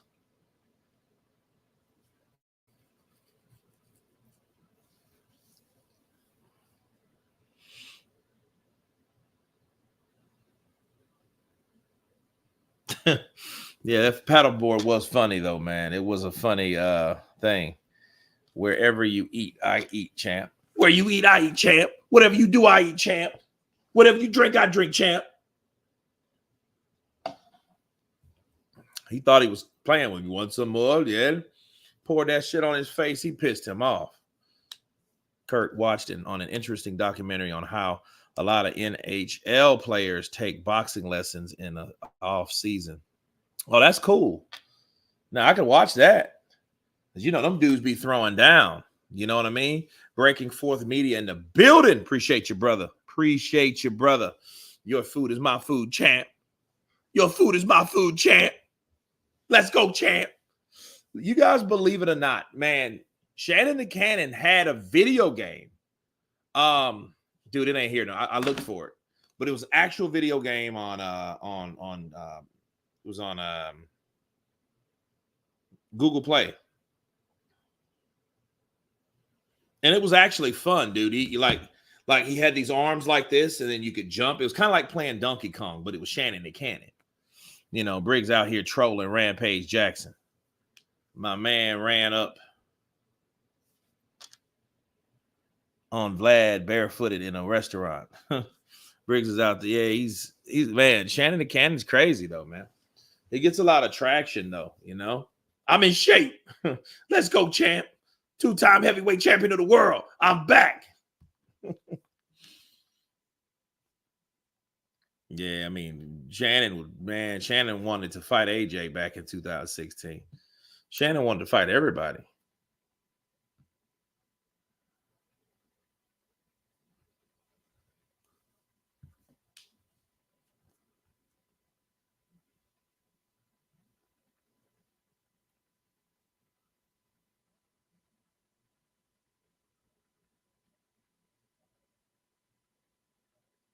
Yeah, man. I missed that game though, man.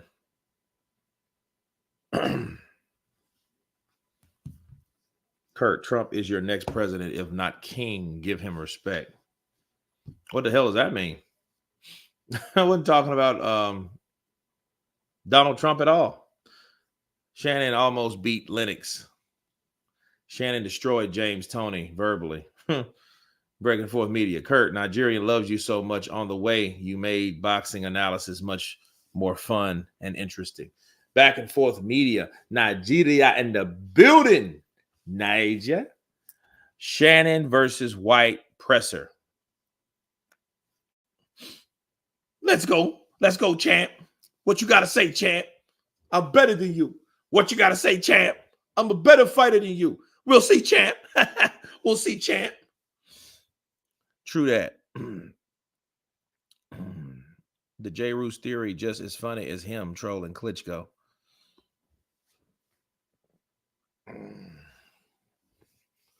Let's get it on. Nobody's putting Trump down on here, dude, especially not Kurt. I mean, I don't really do the politics thing. Nobody heard me really say anything about what's his name?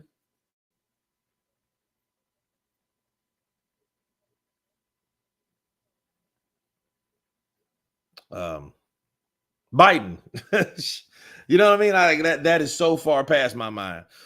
I see people talking about that and stuff, and I'm like, okay. Like that's the last conversation I really want to have with people, you know. Not watching tonight. Popped in to show some love and a like. How long till Canelo boxing royalty?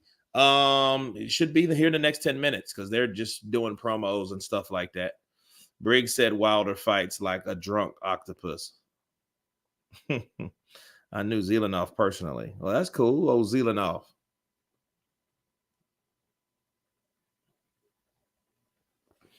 Yeah, that was a strange cat, man. Zelenoff was a strange individual. Kurt for president. Oh, hell no. Just make me rich. I don't want to be president of nothing. I want to be president of my house. That's it. Akabarabuchi calling Tua's name. Would you watch it? Ooh. You know, they're older now, and they're both trained now, right? David Tua's been training like the dickens. Shout out to Jay Roos in the building. You know, I'm subscribed to his Instagram page. And Tua, you know, all this working out he does, he's still like he's a short teenage mutant ninja turtle, built thick Samoan. And the reason for that is his diet. Because I'm like, there's no way you should still have a belly with all that working out you be doing. You know? How did Stanionis do? He won. He won that fight. Hello, Kurt. I'm back. Your Albanian friend, LOL. I can't lie, Kurt. I want Canelo to lose tonight. I'm always with the underdog apart from Fury. Okay. Well, Fury is not an underdog at all. Neither is Usyk. They're 50-50. So there's no underdog in that fight. Tua looked awful against Lewis. He sure did. Came in there like he ate about 4 cheesesteaks. All that big ass hair, and his hair kind of like hid in play. It started falling down in his head. So he couldn't even see. He was like a damn shaggy dog. Kurt, if you're president, you don't pay taxes. Oh, really? Viva presidente para siempre. I'll be your president.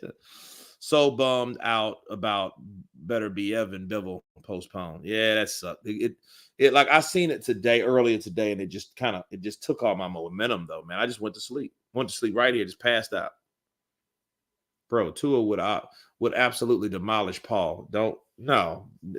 David Tua would put Jake Paul in the hospital. I still want to see the battle of the YouTubers. Kurt the Hurt DeVille versus True Jordy Pain game. I don't know about that one. Kurt, we had a conversation a couple years ago. You said you think Fury isn't scared of losing, but being schooled. 2 weeks to go. Who do you think is winning now? I feel a lighter, faster Fury might do it. Well, he would have to be lighter to me if he's going to take it.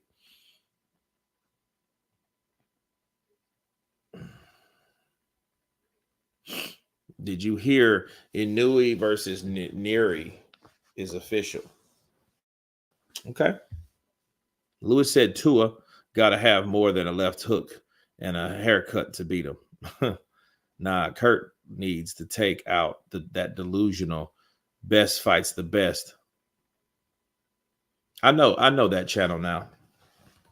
Smaller channel, but I know who he is. Like he was mad a lot.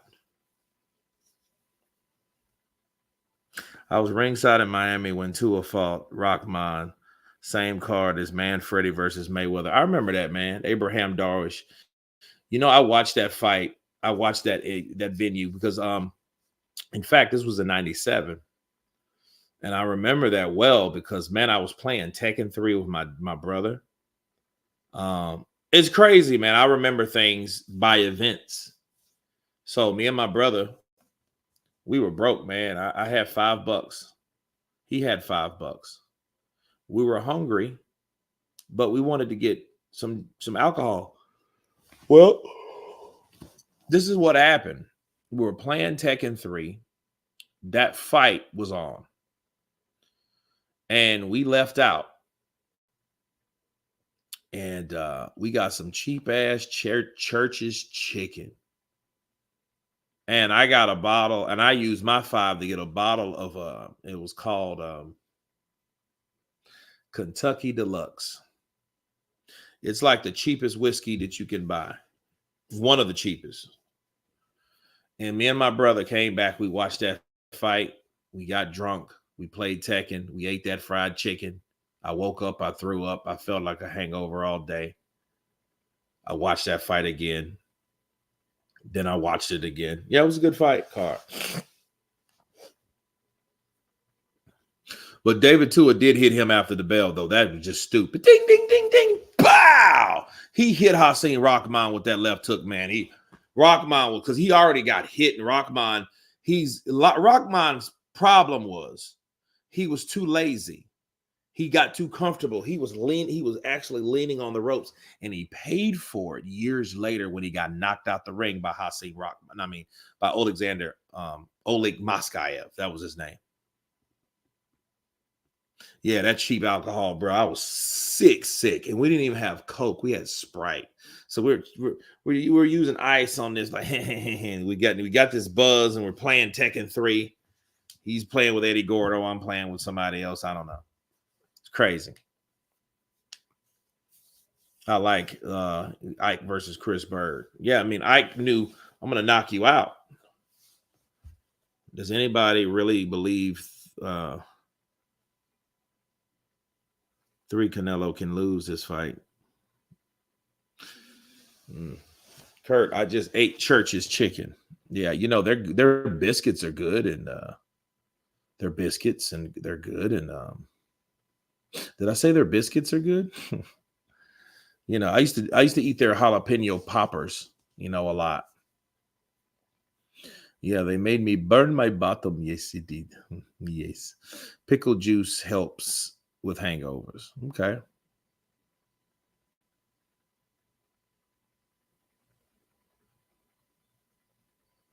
Hasim Rahman said Lennox Lewis is his favorite fighter.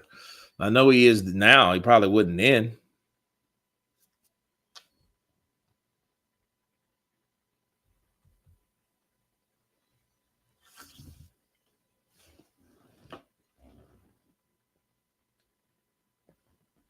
Plant versus Belonga, who you got? Man, I'm going for Plant. I think Plant's going to take him to school. He just can't get hit because Belonga, no, he can't box. Belonga wants you to come in front of him so he can throw his punches. That's not how a boxer does it. That you want to see, he wants to fight a bunch of idiots and morons, you know, and thunk heads. You know what I mean? He wants somebody to come near him so he can come. There you go. You're right there. You know? Loma fights in a weak people. Oh, the silly Lomachenko. Now, this is what I admire about Lomachenko. I admire him for still doing what he can do to a certain degree. If he can still do and still win and still be productive and successful and challenging, you know, that's a blessing all by itself. You guys are spoiled for choice or our fast food. Yeah, wank. Yeah, maybe you guys live longer.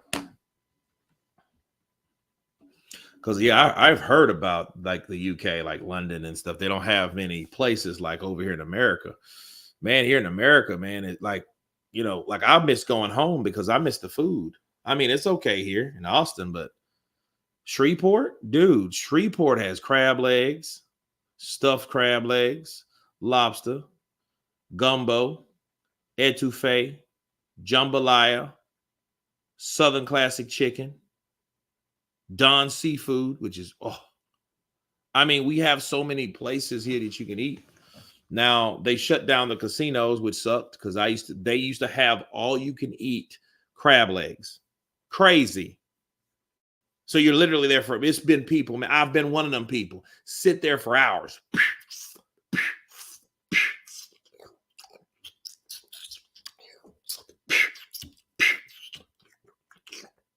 Yep. Dude, what up, Kurt from south of AKNZ? First time tuning in live and love hearing your commentary. Mr. All In. Appreciate you, brother. Appreciate the count. Appreciate the love. AK, Arizona. New Zealand. Oh, no, that's New Zealand. I'm saying Auckland, New Zealand. I'm sorry. Mr. All In the building. Counterpunch to you. What's your favorite meal, Kurt? I don't know. Steak and shrimp. Steak and lobster. Ribeye steak, lobster. Yeah.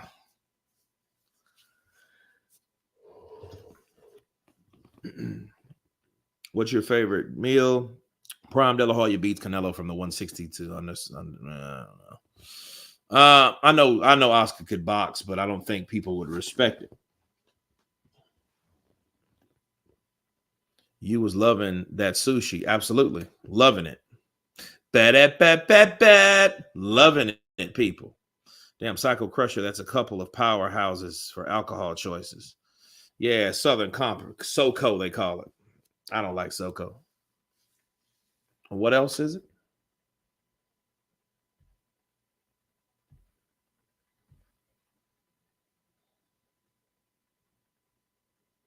Wild Turkey. I don't drink any of that stuff, man.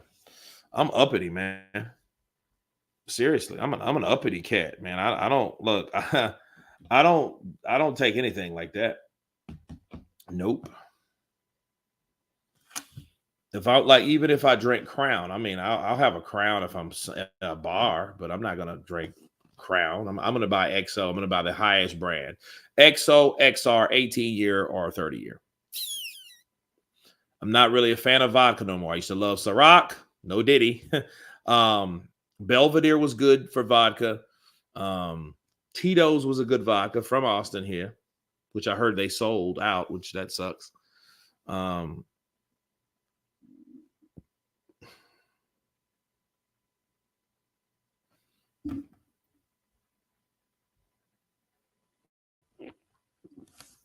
I still think Oscar lost to Pernell Whitaker.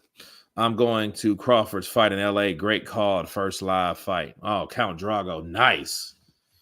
Count Drago, get some footage for me if you're close enough. Get me some footage. Usyk is beatable, so don't go thinking. Damn. What a minute. He is some kind of Superman. Neither he or Fury could have survived in the era of Tyson Lewis. But one thing I do not like is Takavaka. I was about to say, dude, Takavaka sucks. So I don't drink stuff like that. Kurt, what's your 3 biggest hype jobs in boxing today and your favorite fighter fighting today?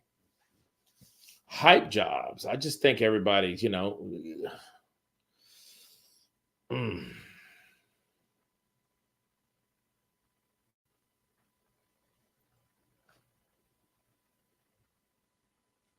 You said, I thought Usyk lost to Derek Chisora. So Canelo is walking out now. So, I guess Jaime Munguia is already out. I think Usyk will never give the chance to AJ to win because he will not fight him again. So Fury has to win if AJ wants to be a 3-time champion. Not necessarily. After that fight this month on the 18th, what could happen in that fight is that Ergovic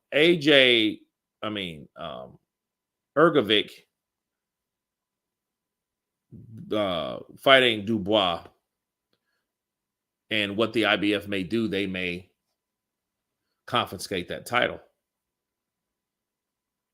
Kurt, what's your favorite punch to throw? Man, the one that lands.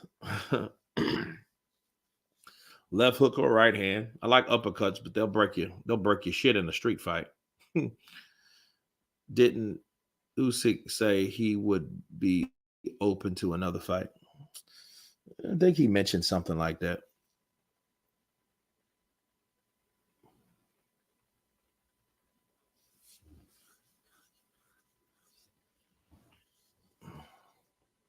I hope Fury doesn't pull out again.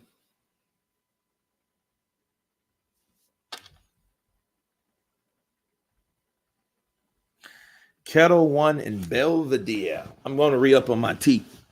I need some tea.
Jimmy Lennon Jr. is in the building. Uppercut, left hook combo for the KO. Canelo thickened up overnight.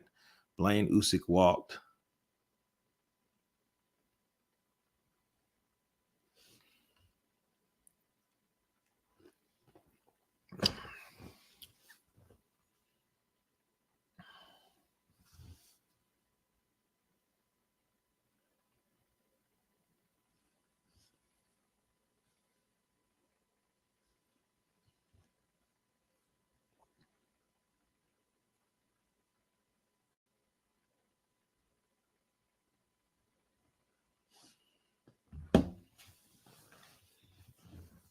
They are both in the ring. They are doing their thing. T Wolves going to the finals. Tiger uppercut. Yeah, man. Street Fighter used to be my junk, man. Then I played Street Fighter so much. It's crazy. Oh, man, you can kill that noise when they came out with Capcom versus Marvel. Oh, Fury make like you're trying to have another baby and don't pull out.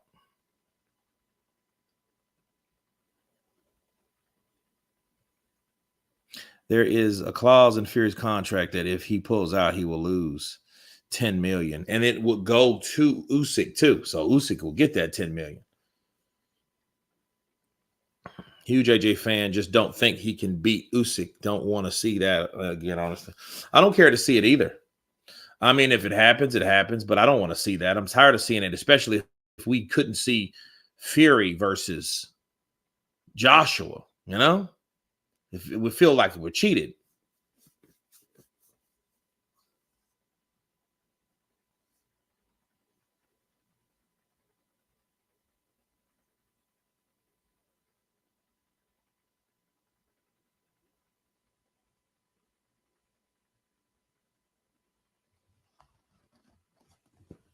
Is the mandatory for Usyk versus Fury, Ergovic, or AJ?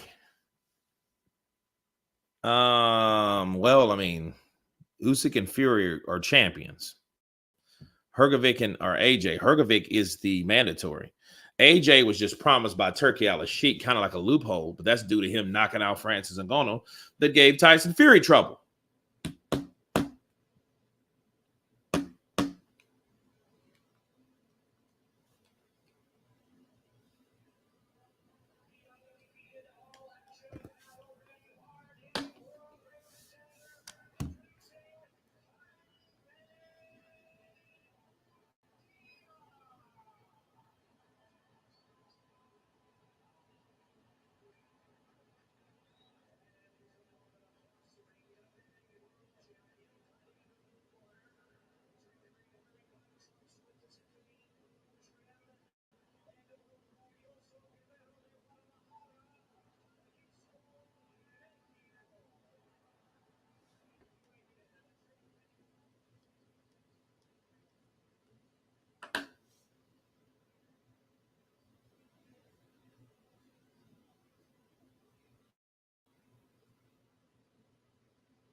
Good to join the live stream.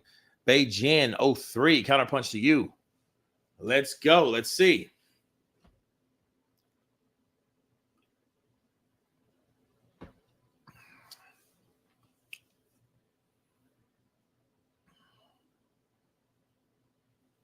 Yellow Canelo.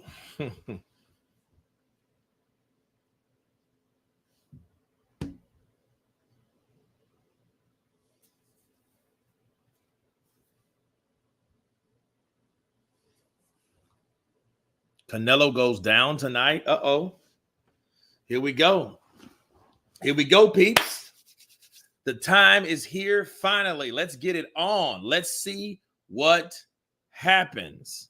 I'm surprised this is starting before 12, honestly. Yeah, me too, man. This is actually kind of early, you know.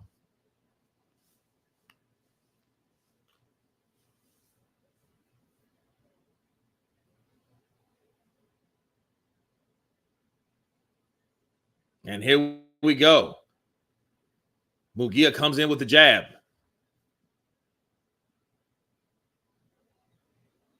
Canelo's with the feints. Canelo's moving on the outside. He's trying to get out of the way. Munguia with a feint.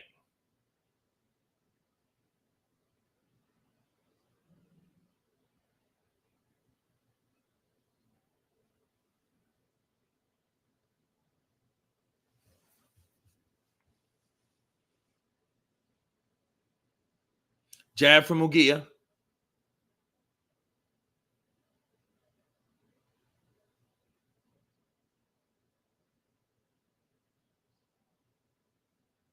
Munguia's crouching down. I don't know if that's necessarily a good thing to crouch down to a shorter fighter, but he's popping that jab. That jab looks good for Munguia. You know, maybe he's using some of that that Triple G textbook jab. Canelo finally throws a left hook and a right hand.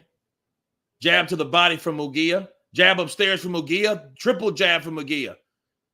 Canelo misses with a swinging left hook. He was like, floof. He comes in.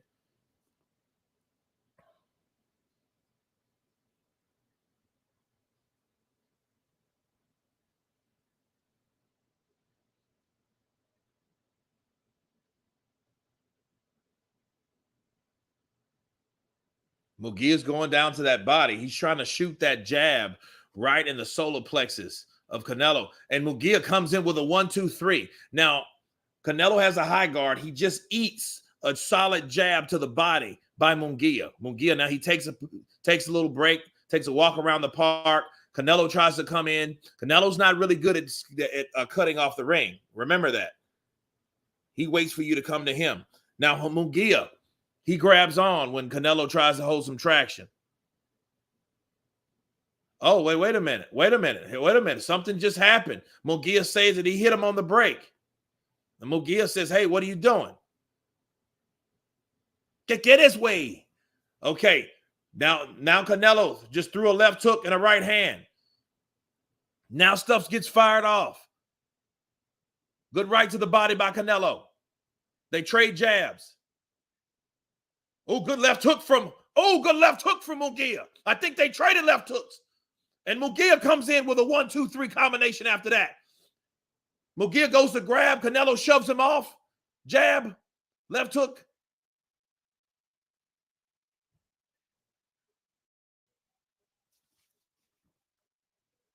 Munguia's trying to run past the referee. Where are you going? Oh, interesting fight. What's your opinion on Conor Ben's situation? Love your work, mate. Deanne Elliott. I mean, hey, you know, he's back in action. I'm glad to see him back in the fight game. I would love to see him take on Ryan since both of them have been tested positive for PEDs. Why not? You know, one's not so good, the other's not so bad. What do you want from me over here? Munguia really big. Yeah, he's a big dude. He's working that jab, bro. He's working that pit of that stomach with that jab to the body. He traded a left hook with Canelo, which was a good exchange. But he took it well, and Canelo did as well. So, you know, Munguia started the Bivol fight, and it's showing. Studied it. Yeah, and he knows. I think he did too much walking around the park, but he's good. He's good. We desperately need another boxing game for PS5. Oh, Skrilla 50, most definitely. If that happened, I'll buy it tomorrow. Let's go. Round 2. Ding, ding. Here we go. I would have to give that first round to Munguia because Munguia was more active. He threw more punches and he landed more. Good jab by Canelo as we come in.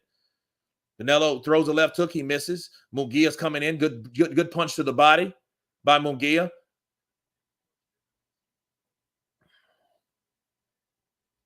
Oh, good elusiveness by Canelo by that right hand. Good left uppercut by Canelo. Good jab by Jaime Munguia. Jaime Munguia comes in. Now, Jaime Munguia, he's been disciplined so far. Oh, that was on his hip. He did that Bernard Hopkins punch Canelo did. Left hook upstairs for Canelo. Triple jab replied by Munguia. Munguia is down with the body, down back to the body. And these are straights. These are not really a lot of hooks. Good jab.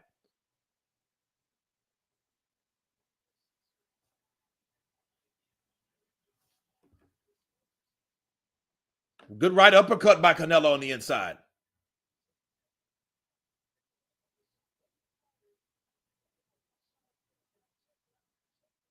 Oh, good right hand over the top. Another good right hand over the top by Munguia. Left hook by Munguia.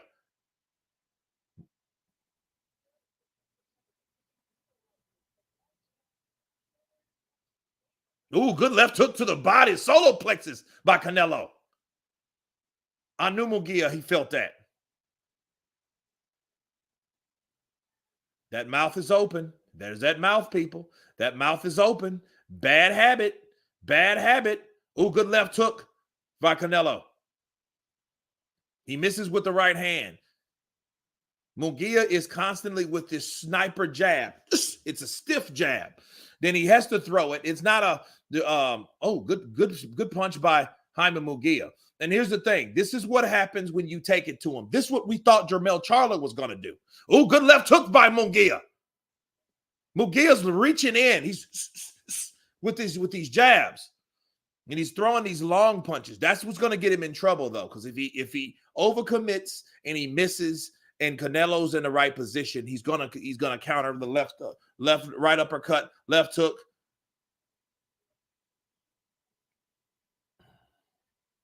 Good right hand. Oh yeah, this is gonna be fun, bro. Jab from Munguia. Right downstairs by Canelo. Straight right from Canelo.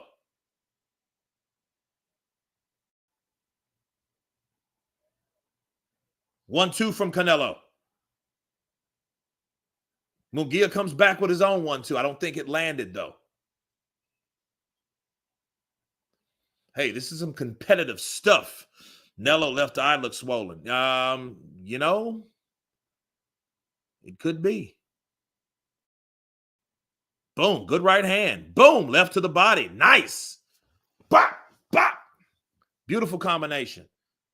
Canelo comes in. Bow, nails Jaime Munguia with a straight right himself. So he comes, left hook, straight right up the middle. Nice. I'm from Northern Ireland. Less of the English accent, mate. Sound like Munguia is fighting at a high-paced fight, and it sounds like the turtle versus the hare.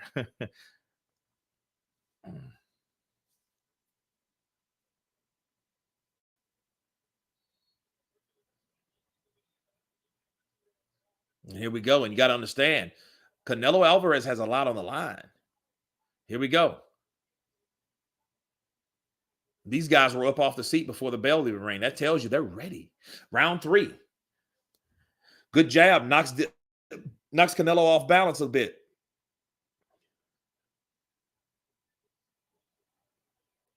Oh, man. Jaime Munguia came in with a triple. Good left hook from Munguia. Now Canelo's opening up on shots because he know you can't just stay pretty. Oh, good left hook to the body by Munguia.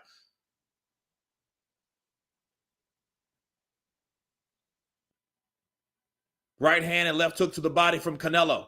I think the bigger banging punches, the harder thumping punches are coming from Munguia.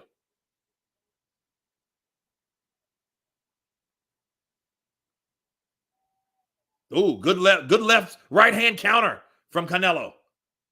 See, Munguia overcommitted. He overcommitted, and he gets nailed with a right hand. Boom. Good right uppercut and left hook combination to the body by Canelo. He goes back to the body with another right uppercut. Then he comes with a 1-2, Canelo does.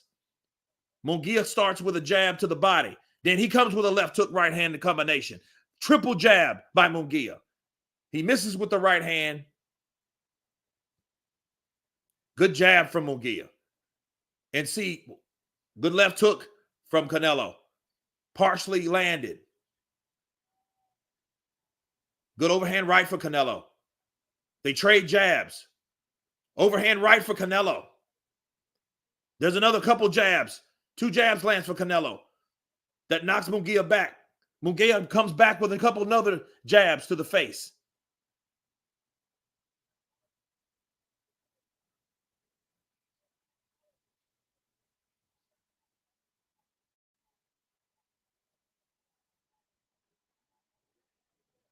Uppercut to the body by Canelo. Jab upstairs by Canelo. Left hook thrown and missed by Munguia. It's blocked.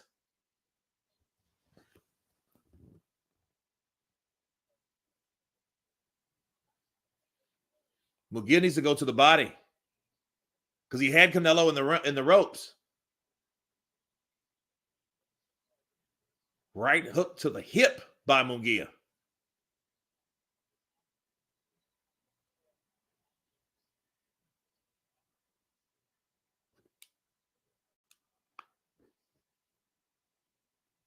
Oh, good left hook by Munguia. Oh, good body punches. Munguia opens up and hits him with a solid right hand. He threw 8 punches. That's how Bivol did it. That's how he's going to do it if he wants to win it. Bars. Skrilla 50. Oh, nice. Listen, Canelo will get knocked out. Look, listen, he's getting beat up. You taking on these young guys, and everybody thought, hey, David Benavidez. Okay, Canelo will get knocked out. Let's see. Look, Munguia's looking good, bro. He is looking very good in this fight. Because when he opens up. Munguia doing the good work. I see a KO for him. Well, you know, if he slows down though, Canelo can come back. But yeah, that's a Munguia round, bro. You can't give that to Canelo. How? You know, oh man, Canelo taking a beat. No, man. Dude, Jaime Munguia comes right, left uppercut, right uppercut, straight right, left hook, straight right, left hook. Bow! Straight right, sets it up. Nice. Munguia starting with a right uppercut. Now they're hooking.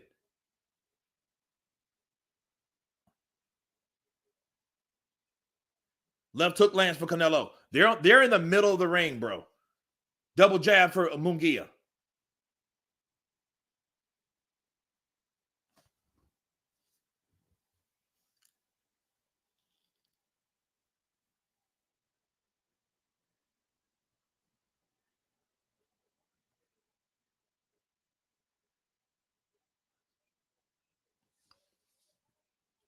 Ooh, good 1, 2, 3 punch combination. And Canelo catches him with a left hook.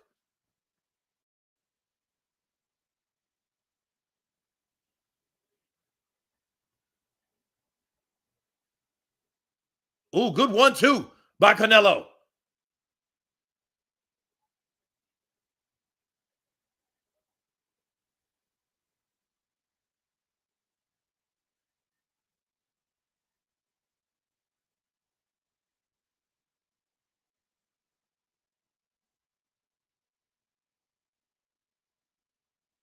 Good jab by Munguia.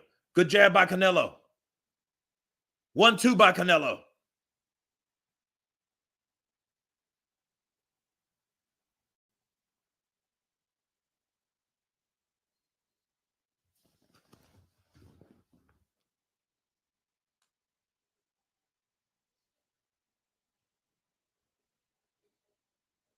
Ooh, good right uppercut from Jaime Munguia.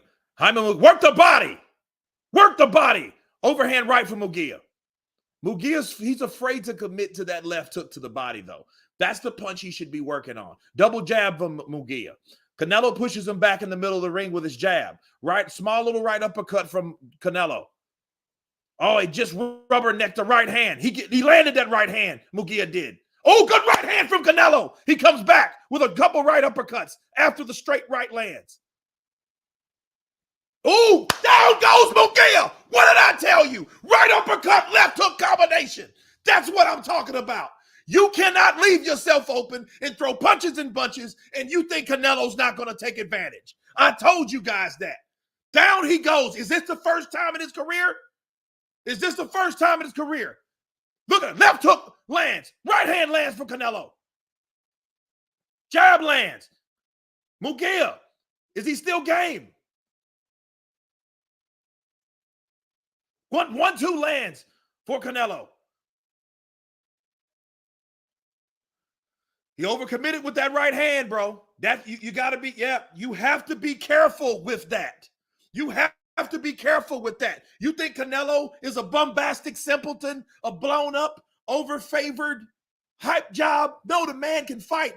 Ann Wolf from Austin, Texas says that redhead middle mother can fight. Absolutely. Look at that. Left hook, right uppercut, down goes Munguia. Okay. Ooh, good right uppercut. The right uppercut did the work. That right uppercut, right up the middle between the guard, took Jaime Munguia out and down. Left hook, right uppercut. Yeah, that punch power, that's all she wrote. No, he's pissed off because he wanted him. See, Canelo's ready. Canelo's ready now. Canelo all day, baby. Canelo all day. Look, Munguia shot his wad. Is he over? Is he done? Let's see what type of corazón él tiene. Let's see what he has. Let's see what kind of heart he has. Because he just went down for the first time in his career, to my recollection, from one of the best punchers, counter punchers in the division. Okay? And you understand, Jaime Munguia came from 154 to 160, now to 168. Okay? Canelo might look short, but he's compact and stocky. You know what I mean?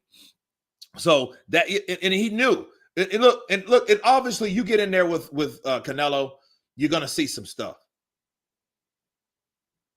You go back to the drawing board. Munguia looks like he's recovered from that knockdown. Oh, good right hand. Uh-oh. I seen that little leg stagger a little bit. The right leg of Munguia staggered. Good jab from Canelo. He steps in with that jab. Oh, good right hand from Munguia. Canelo has a good chin, though, bro. Look at that dude's neck. Oh, good right uppercut. Left hook to the body. Right uppercut upstairs, left hook to the body. He fights with another left hook, Canelo does, and lands right on Munguia. Munguia holds. He needs a pause, okay? He needs a pause. Here we go. Jab from Munguia.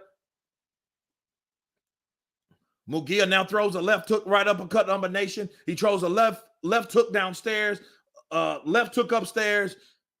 Canelo, comes with that right uppercut. I call it the Billy Joe Saunders. He comes with that Billy Joe. 1-2 combination. Oh, see, now what's happening? Well, this is what's happening. Munguia, like I told you, why is he bending over? He shouldn't be doing that, but he was nonetheless. And that gives perfect opportunity for somebody that throws those Joe Louis punches, those Artur Better Beef punches, those Canelo Alverez punches. Those punches are landing in success, in access right now. Good jab. Now Jaime comes back with a jab right hand. He gets answered by a right hook to the body. Canelo lands a right hook upstairs. And Canelo knows I can hurt him. Canelo knows. Look at it. 1-2. Oh, they trade left hooks. Canelo gets the best of it. Good left hook by Canelo. Oh, good right uppercut from Canelo. It straightens Munguia up. Munguia comes back with a jab, a left, and a right hook to the body. Another jab upstairs.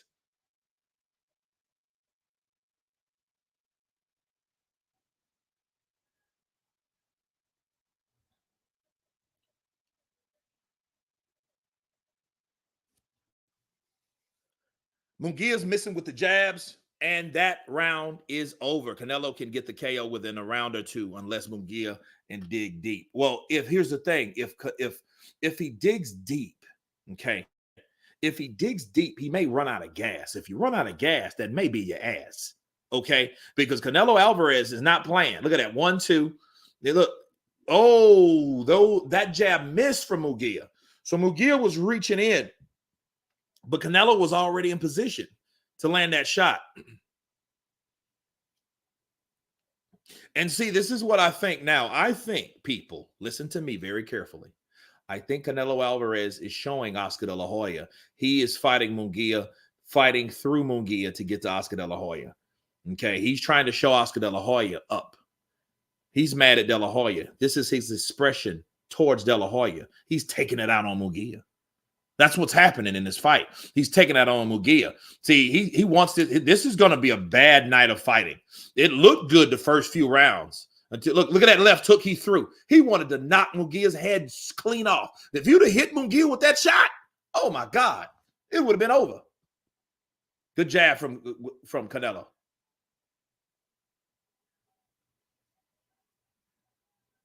Ooh, good defense from that feint that Canelo does gives people fits, bro. And he was going to come in with a left hook and he leaned back. And that's when Jaime threw a left hook. Oh, good left uppercut by Canelo.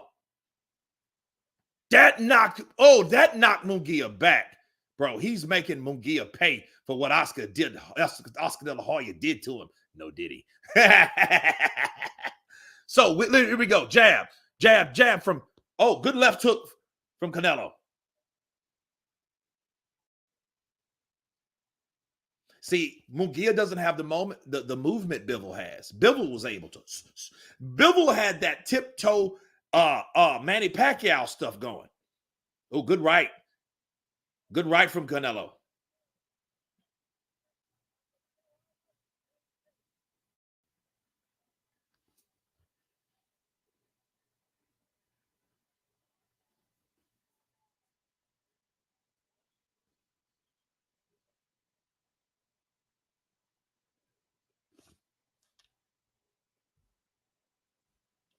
Oh, good left hook by Canelo. Ouch. And look, Munguia throws these flurries. Good right hand from Canelo. Good jab by Munguia.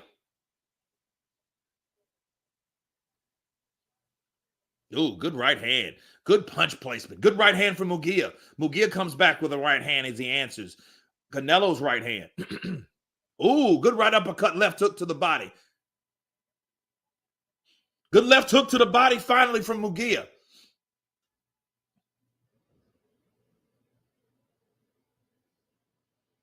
He's like, watch your heads. All right, get out of the way, ref. Okay, you're trying to do too much. He looks like a Marine.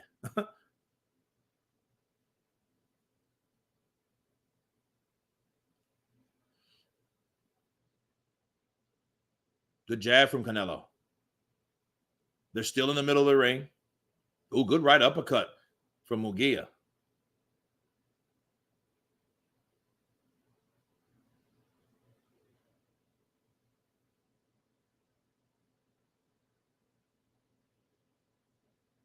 Ooh, good right hand landed from Munguia and a great jab that was responded back from Canelo.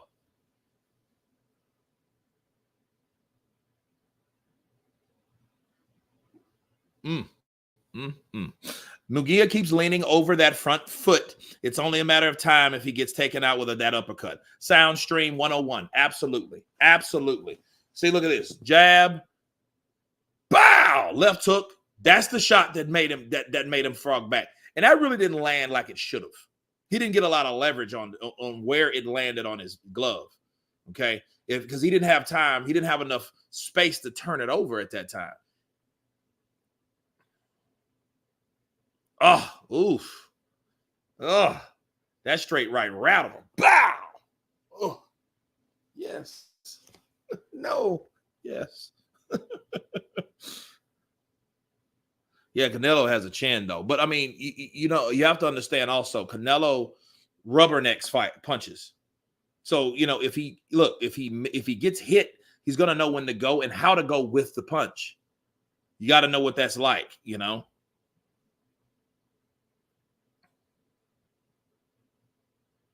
Ooh, good left hook, right hand from Canelo. Another right hand from Canelo. Canelo comes in. Ooh, good left hook from Canelo.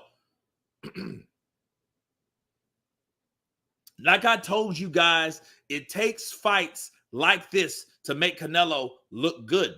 Okay? You have Canelo, you have Jaime Munguia. Oh, good right hand. That knocks his mouthpiece out. His mouthpiece comes out. His mouthpiece comes out. One overhand right. He trades with Canelo. He lands his own left hook. He throws a right hand. He knows. Look, his mouth is wide open. That's a bad call. Victor Ortiz, hello. Don't get caught. Don't get your jaw broke because you're in there with a jawbreaker.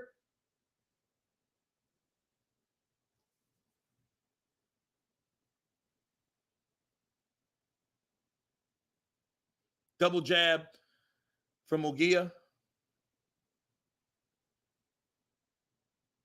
Munguia comes back here.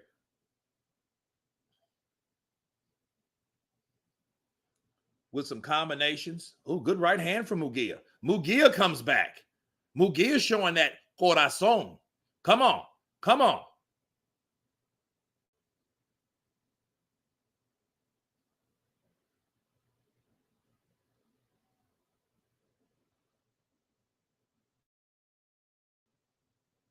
Ooh, good left to the body. Man, Canelo dug it in there. Ooh, good right to the body by Canelo. He has to answer that. He has to come right back with that shot.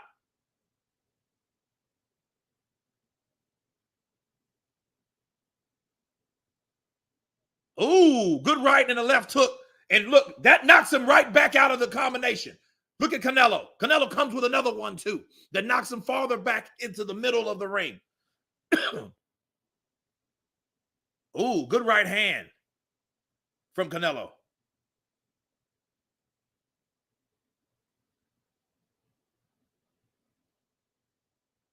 Left hook to the body. And Munguia, he's asking, bro. Oh, good right hand from Munguia.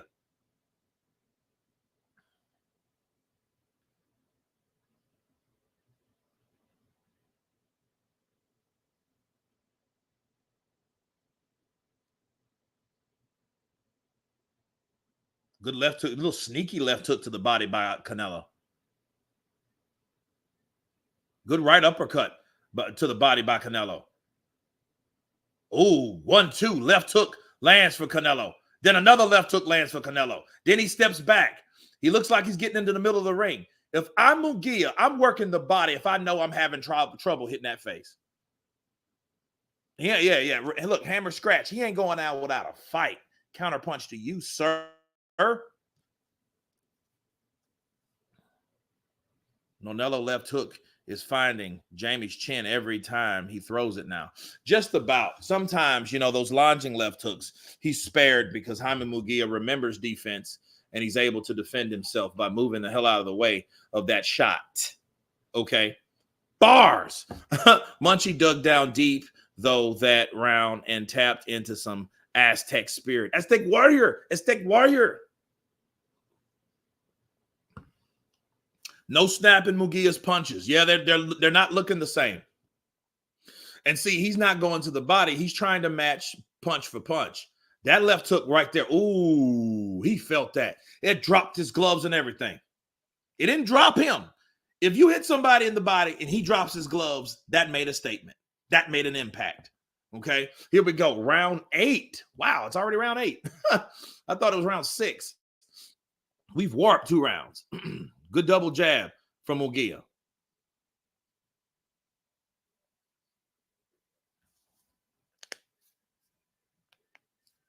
Good jab from Canelo. Good jab from Canelo. See, Canelo's stepping to the side, but he's closer to his target than Jaime is his, especially when you're talking about jabs. See, Canelo's in position to throw shots. Left hook lands. He misses with his own left hook. He wanted to land that left hook Jaime did. You see, chopped back with it. He chopped with that left hook because he wanted that joker to come at Canelo's face. Just Canelo's face wasn't there, you know? Oh, good left hook to the body by Canelo.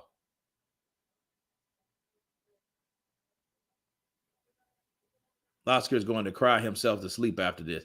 He ain't going to be asleep. That damn Canelo. Come on, Munguia. Come on, Munguia. Come on. Take out the fucker.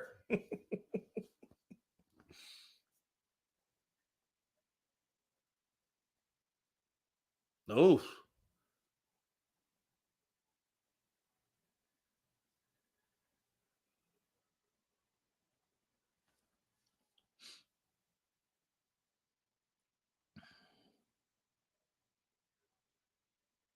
Good left hook to the body by Munguia.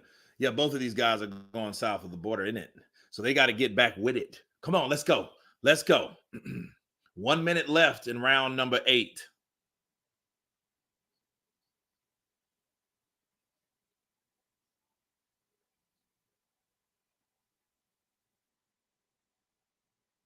Ooh, good 1-2 by Canelo. Right uppercut by Canelo. Ooh, good right uppercut and left hook to the body by Canelo. I love those punches. Good left hook by Canelo. A good right uppercut by Canelo. Canelo's rallying. And Munguia's mouth is wide open, bro. Wide open.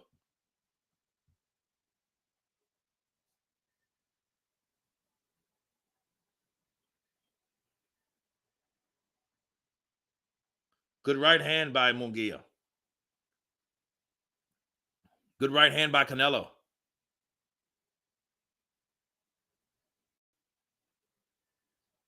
Good jab by Canelo.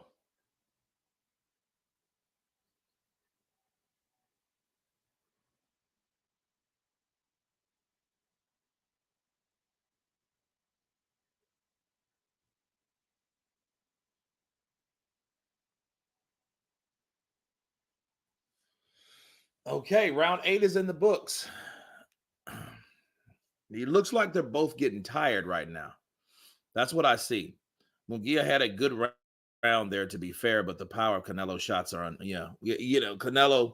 Here's the thing: Canelo, if his punching power is making that type of impact, the less he has to do in order to win rounds.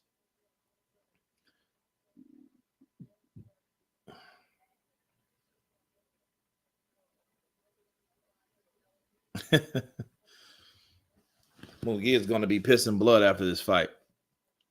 Where's Munguia's left hook? I don't know, bro. See, the left hook, he doesn't want to throw too much of it. He needs to angle that down to the body. Yeah, cue ball. Yeah, man. This is the 9th round. They're going into the 9th round. We got one knockdown, and I think that was in round 3. Beautiful right uppercut, left hook. Right uppercut really did it. That put Jaime Munguia's down. Put him down, bro. And it was almost like, okay, I'm out. Oh, good left uppercut.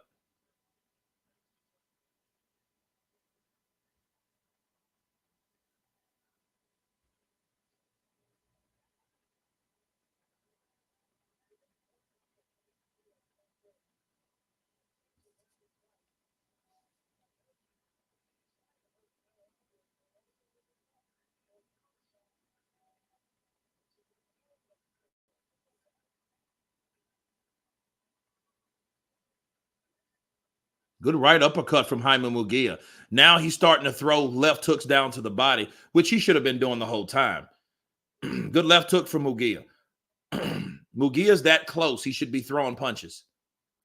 He should be throwing punches. Good right hand from Munguia. Another good right hand from Munguia. Another good right hand from Munguia.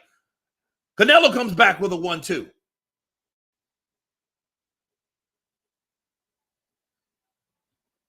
Good right hand from Munguia. And Munguia lands another right hand. Ooh, good left hook to the body by Canelo. Ooh, good left hook by Canelo. Left hook upstairs by Canelo. Right hand, left hook by Canelo. Canelo comes back. Right hand by Canelo. Move, ref.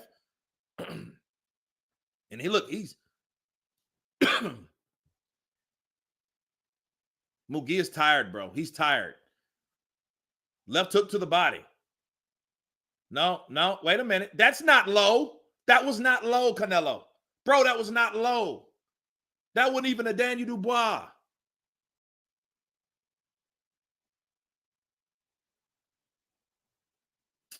I didn't like that. Good. Now left hook lands. And I think that was set up for him to slow down the momentum, though, honestly. Because that wasn't a low left hook. I got to see that again. They didn't look low to me, but that did not look low. It looked like right on the right hand. Good job from Munguia landing these right hands. And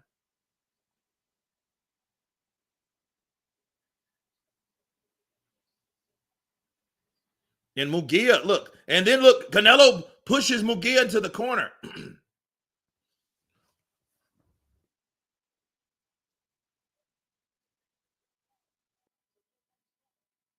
Ooh, good right hand from Canelo. Ooh. But Munguia definitely is landing these shots. Oh, good left hook from. Oh, good left hook upstairs and downstairs by Canelo.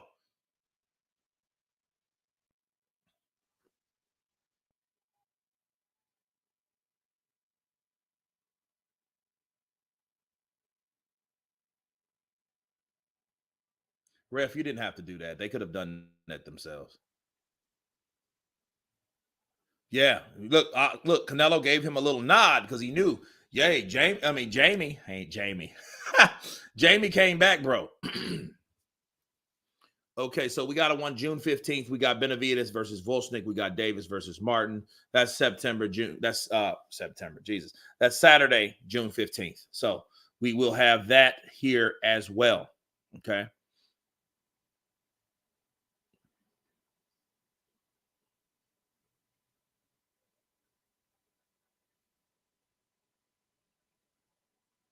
Yeah, Benavidez is right behind him, so they're kind of marketing them guys right there. You got old Fondura over there. He's like, hey, he's enjoying the fight. Ooh, look at that right hand. Ah.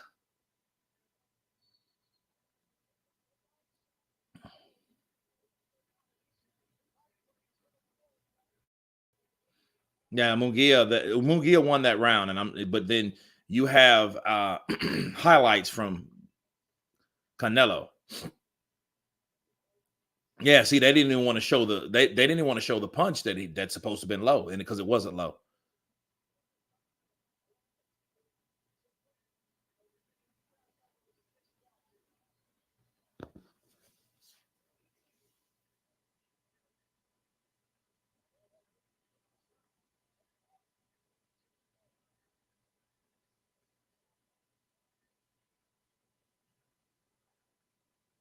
I gave that last round to Munguia.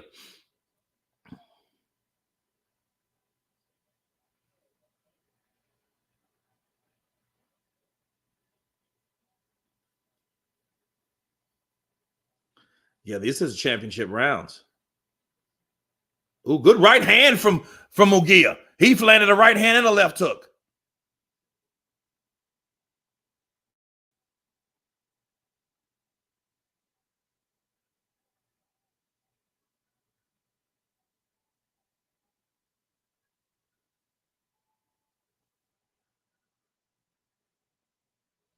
Ooh, good right uppercut by Canelo.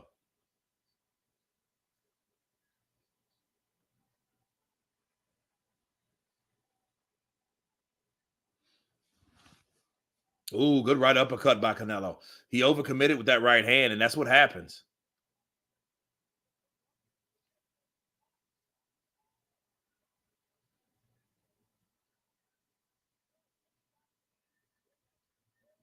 Ooh, good left hook to the body by Munguia.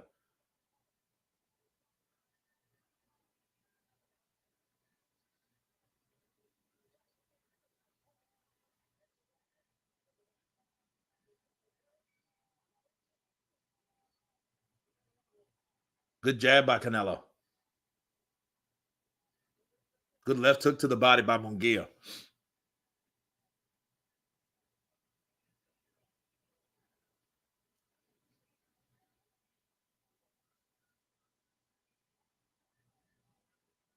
Ooh, good right hand from Canelo. Good right uppercut by Canelo. Ooh, good right hand by Canelo. That hurt Munguia.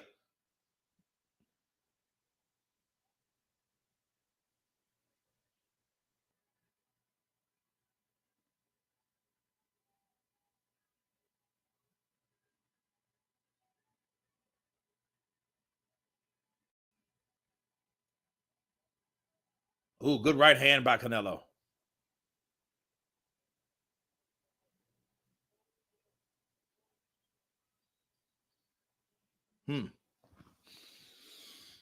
Munguia's done well to stay in this. Yeah. Don't worry about scores, bro. To beat Canelo, you got to stop him. And I don't think Munguia has it. No, I don't think he does. Yeah, I mean, he caught him with a right hand and left hook. He caught him with a solid right hand and left hook. Then Canelo comes back, catches him with a jab, right hand to the temple. That caught him like boom. Yeah, those shots there, you know. And if you notice, Canelo's standing up. So yeah, you know, that helps him. If you sit down and keep getting up, sit down and keep getting, that takes energy to do, you know.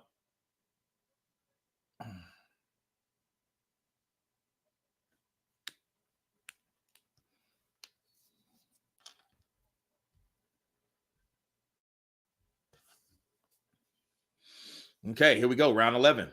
Gets 2 more rounds to go, man. Here we go.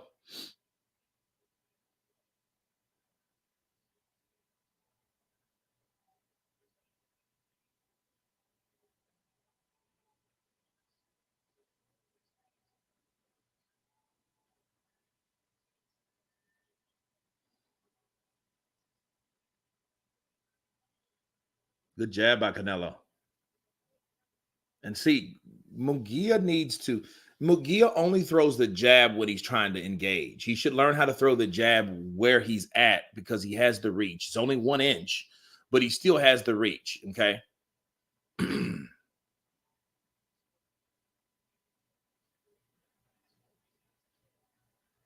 see, Canelo's popping that jab at this point.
Good head movement by Jaime.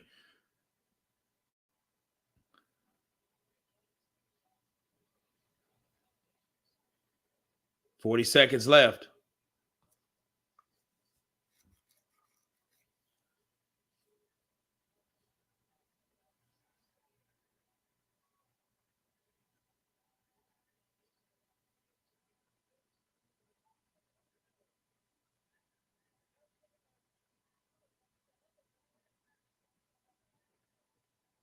That ref needs to move, bro. He's one of those refs. He's like a white Kenny Bayless. Like when any exchange, hey, guys, let him punch to get out, bro.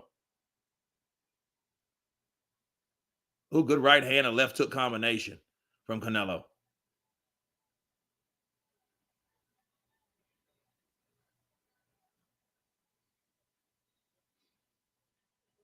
One more round. No, T Pitts, I don't believe that at all. I think if he would have done that, he would have done that before now. I could be wrong. I hope I'm wrong. But I don't think I think Canelo did the same thing he's been doing his last few fights. The Ryder fight, even the Bivol fight. I think he's just doing enough to do what he feels he needs to do to win. He's not that savage from 3 years ago. He's just not. Yes, and he's better than Charlo. Absolutely, Isaac. Mr. Isaac. Mr. O. Isaac. That's your new name. O. Isaac. You know what I mean? That's what he's doing. I see exactly what he's doing. Canelo is showing, his reflexes are not the same, but he's good enough to beat these guys that are in front of him. You know, like those guys like this, like Canelo, He may coast, because that's what happens when you get seasoned and you get complacent and you get to the point like, I've won this fight, I don't need to do anything further. I've dropped this guy, I've outpointed this guy, I've hit this guy with better shots. My shots affected him more than his shots affected me, and he's landed some good shots. And here we go, round 12, ding ding. Okay, here we go.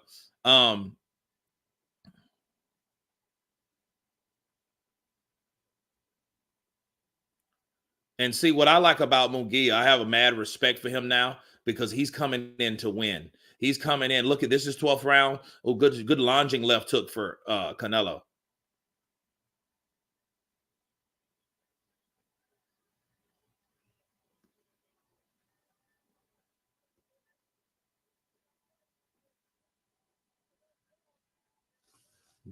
Good left uppercut from Canelo.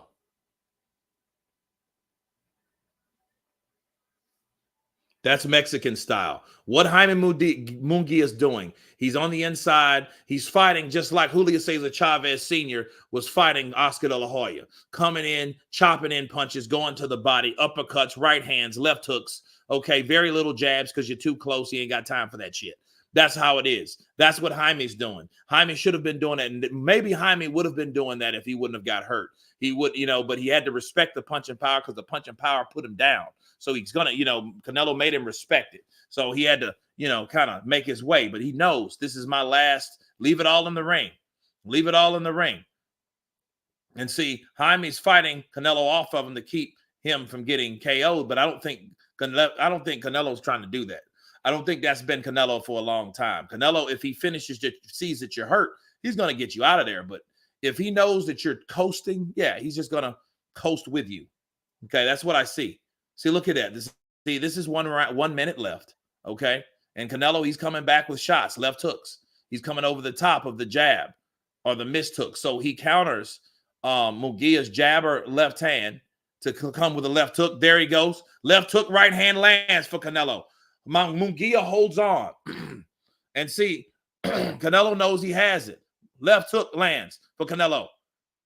Prove me wrong, Canelo. Take out Munguia. Take out the young wolf. Take him out. Let's see it. Let's see it. Come on. Left hook lands. 30 seconds left.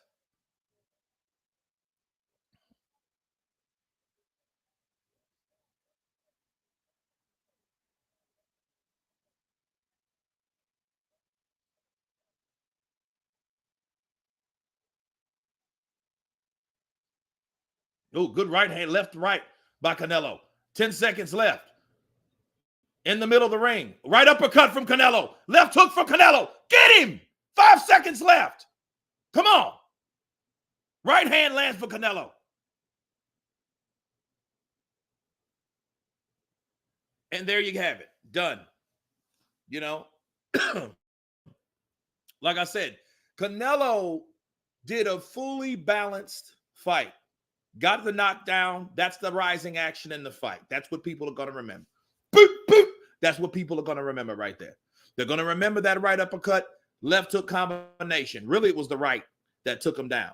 The left was kind of there because his face was still there. His face, Canelo will never fight Dave, the cocaine slave, Benavidez. Ooh, I like that, Scance Rants. Not the cocaine slave, Dave. Okay, Munguia gets robbed. Munguia gets robbed. JK, what are we talking about? Munguia didn't win that fight. Munguia did not win that fight. I don't know what fight you watched. You might have been watching the PBC edition or something. I don't know. I wish Oscar was getting beaten up and not Munguia. Cocaine slave. Jesus Christ. I'm like, Shay, I just took another one.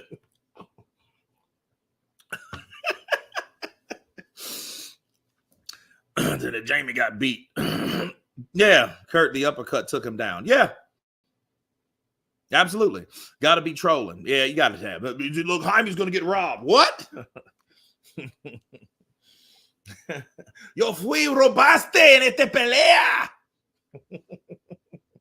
What?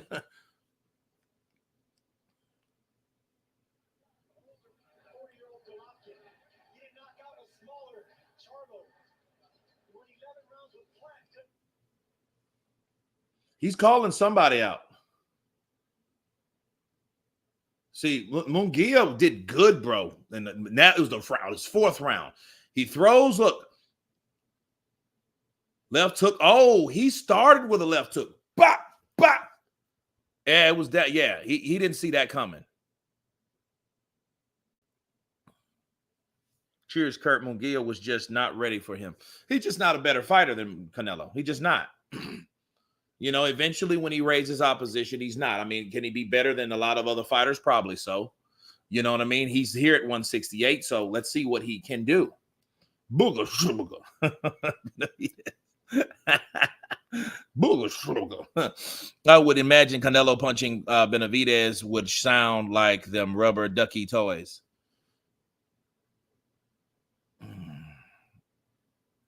Well, see, that's a different fight altogether. That's a different fight altogether because see, oh, better BF. Yeah, that's what I thought. Masterclass from the ginger.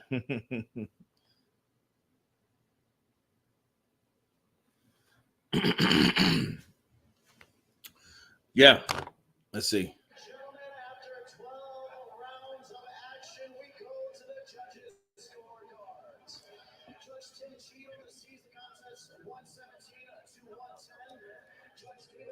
Wow.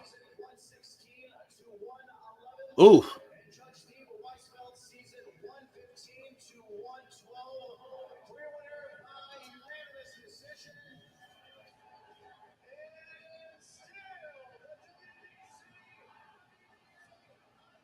There you go. Canelo Alvarez takes it, people, once again. Man, those were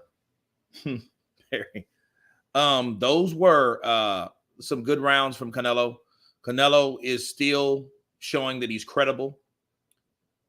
I do think that the Canelo of 3 years ago would have taken Jaime Munguia out in rounds 5 or 6. Nonetheless, take nothing away from Canelo Alvarez. He is still blessed. Bars. He's still doing what he's doing. Good fight, though. Jaime Munguia showed heart. He showed grit. He showed that he wanted to win. He showed that he's a true Mexican warrior. He showed he didn't run or try to elude or try to, survive. No, he was trying to get Canelo out of there with the shots that he was throwing. He just couldn't land his better shots, and I don't think his better shots would have mattered anyway. And that being said, I do think that Jaime Munguia, it will be back. He's made that money. He's learned that lesson, like Canelo learned that lesson from predecessors from him, from Floyd, Money Mayweather and stuff like that. That's what happens in these fights. That's what makes a fighter better. Okay.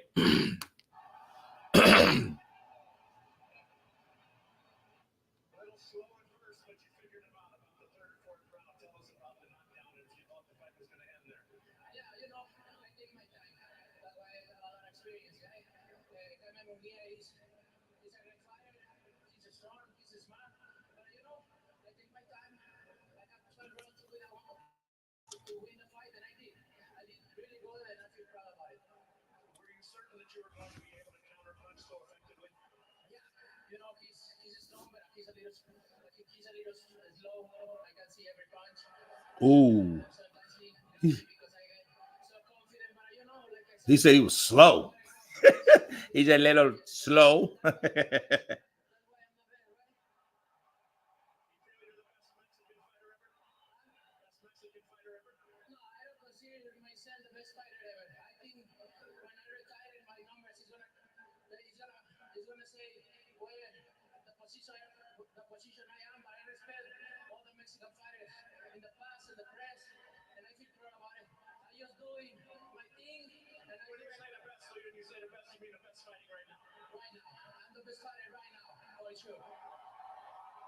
No, a lot of people will have a problem with that.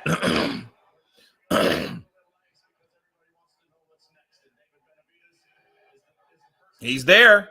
David's there, Canelo.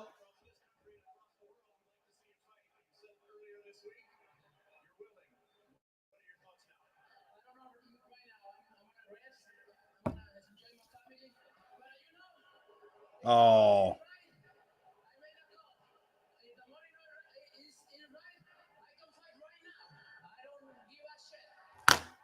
Okay. He heard those boos.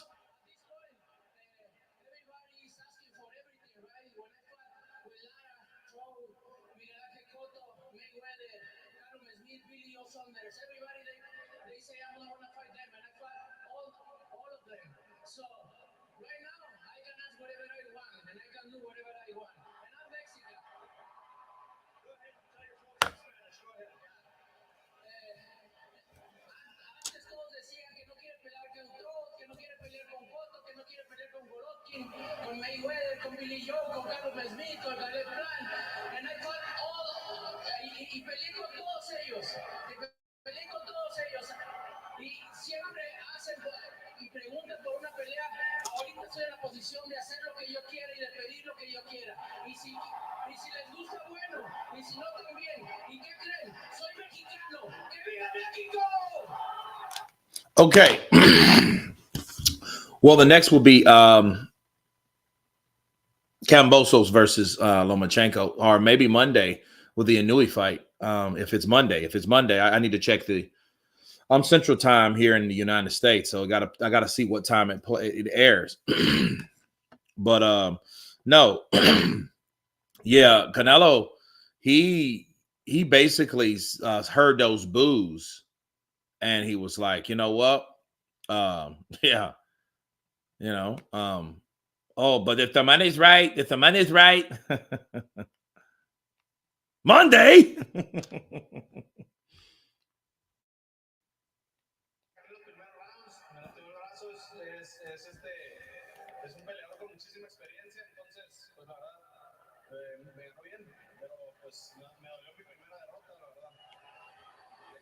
Oh, he's sad.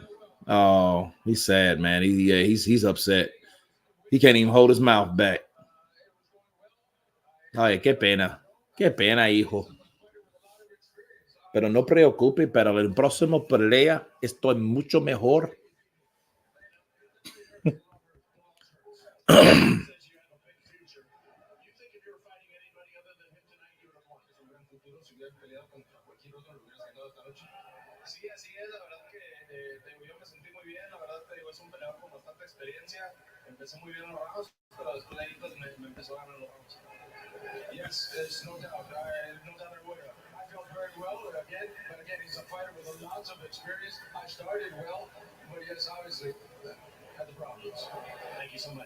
Ay, no llores, papá, no llores. Ay, qué pena. Lo siento, Jaime Munguia, pero tú eres un gran campeón. Tú eres un gran pelea con Canelo. Pero entonces, tú haciendo todo. Pero no llores, por favor, en el frente del mundo. That's what a champion does. Yeah, he looked hurt. He looked hurt on that, man. He looked really hurt on that. You know what I mean?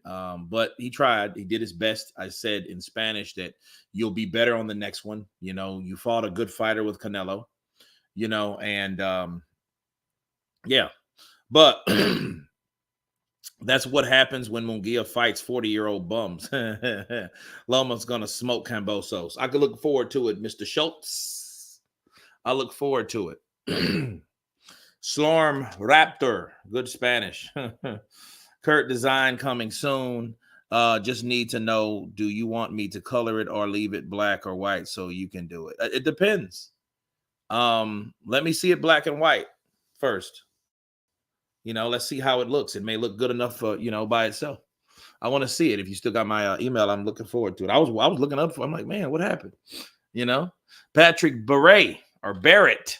Great commentary, Kurt. I watched it live in the UK, but listen to your commentary. Appreciate you, brother. Appreciate you.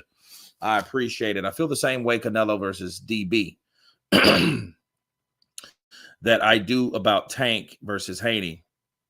And it's one boxer is clearly 2 divisions bigger than the other, so they done need to fight. But in both cases, Tank and Nello will still. Charles Wilson, good night. Oh, Isaac, good night to you. I'm Australian and I agree with Schultz. No mas, no fuss. I don't think Canelo won that by much tonight. Judges were very generous to the champ. Robbery, said Star Raptor Flock. No, I don't think that's a robbery at all. You know, nobody's claiming and nobody's labeling that. No, that's not the case. Absolutely not. Okay. That was a good fight, man. I think it was a good fight. I think Canelo did enough to do. I don't think he's that savage Canelo no more, but I think he is still good enough to beat a lot of these guys. You know, you have to put into perspective. Jaime Munguia is a big bloke. He's big. He can make 168, but he's not a 168-pound fighter originally. So, you know, he's now starting to campaign. Cue Ball, good night to you, brother. Breaking Forth Media, good night, Kurt. Absolutely. Well done, Canelo, said Dritten Jogi. Wrapping this up. I'm gonna do the nightcap. I gotta take a run somewhere. I gotta get something to eat. I'm hungry. That sushi wasn't enough. You know, I trained hard today, so I need some food. I need some protein. Yeah, necesito protein en mi cuerpo para vivo. Duite. But yeah, I think. Wait, who said robbery? Yeah, they said robbery on that. That's crazy. Troy Graham, good job, brother. Appreciate you, Troy. Troy Graham in the building. Please, you guys, if you're here, all 371 of you remaining, subscribe to Troy Graham's Experience. It is fire. Okay. He has some good commentary, some good live guests on that show. So, you know, subscribe to his channel, please, and thank you. But you guys be ready for the recap here in a minute. I thank all of you guys. Be careful, be safe, be blessed. And everyone has been counterpunched. Peace.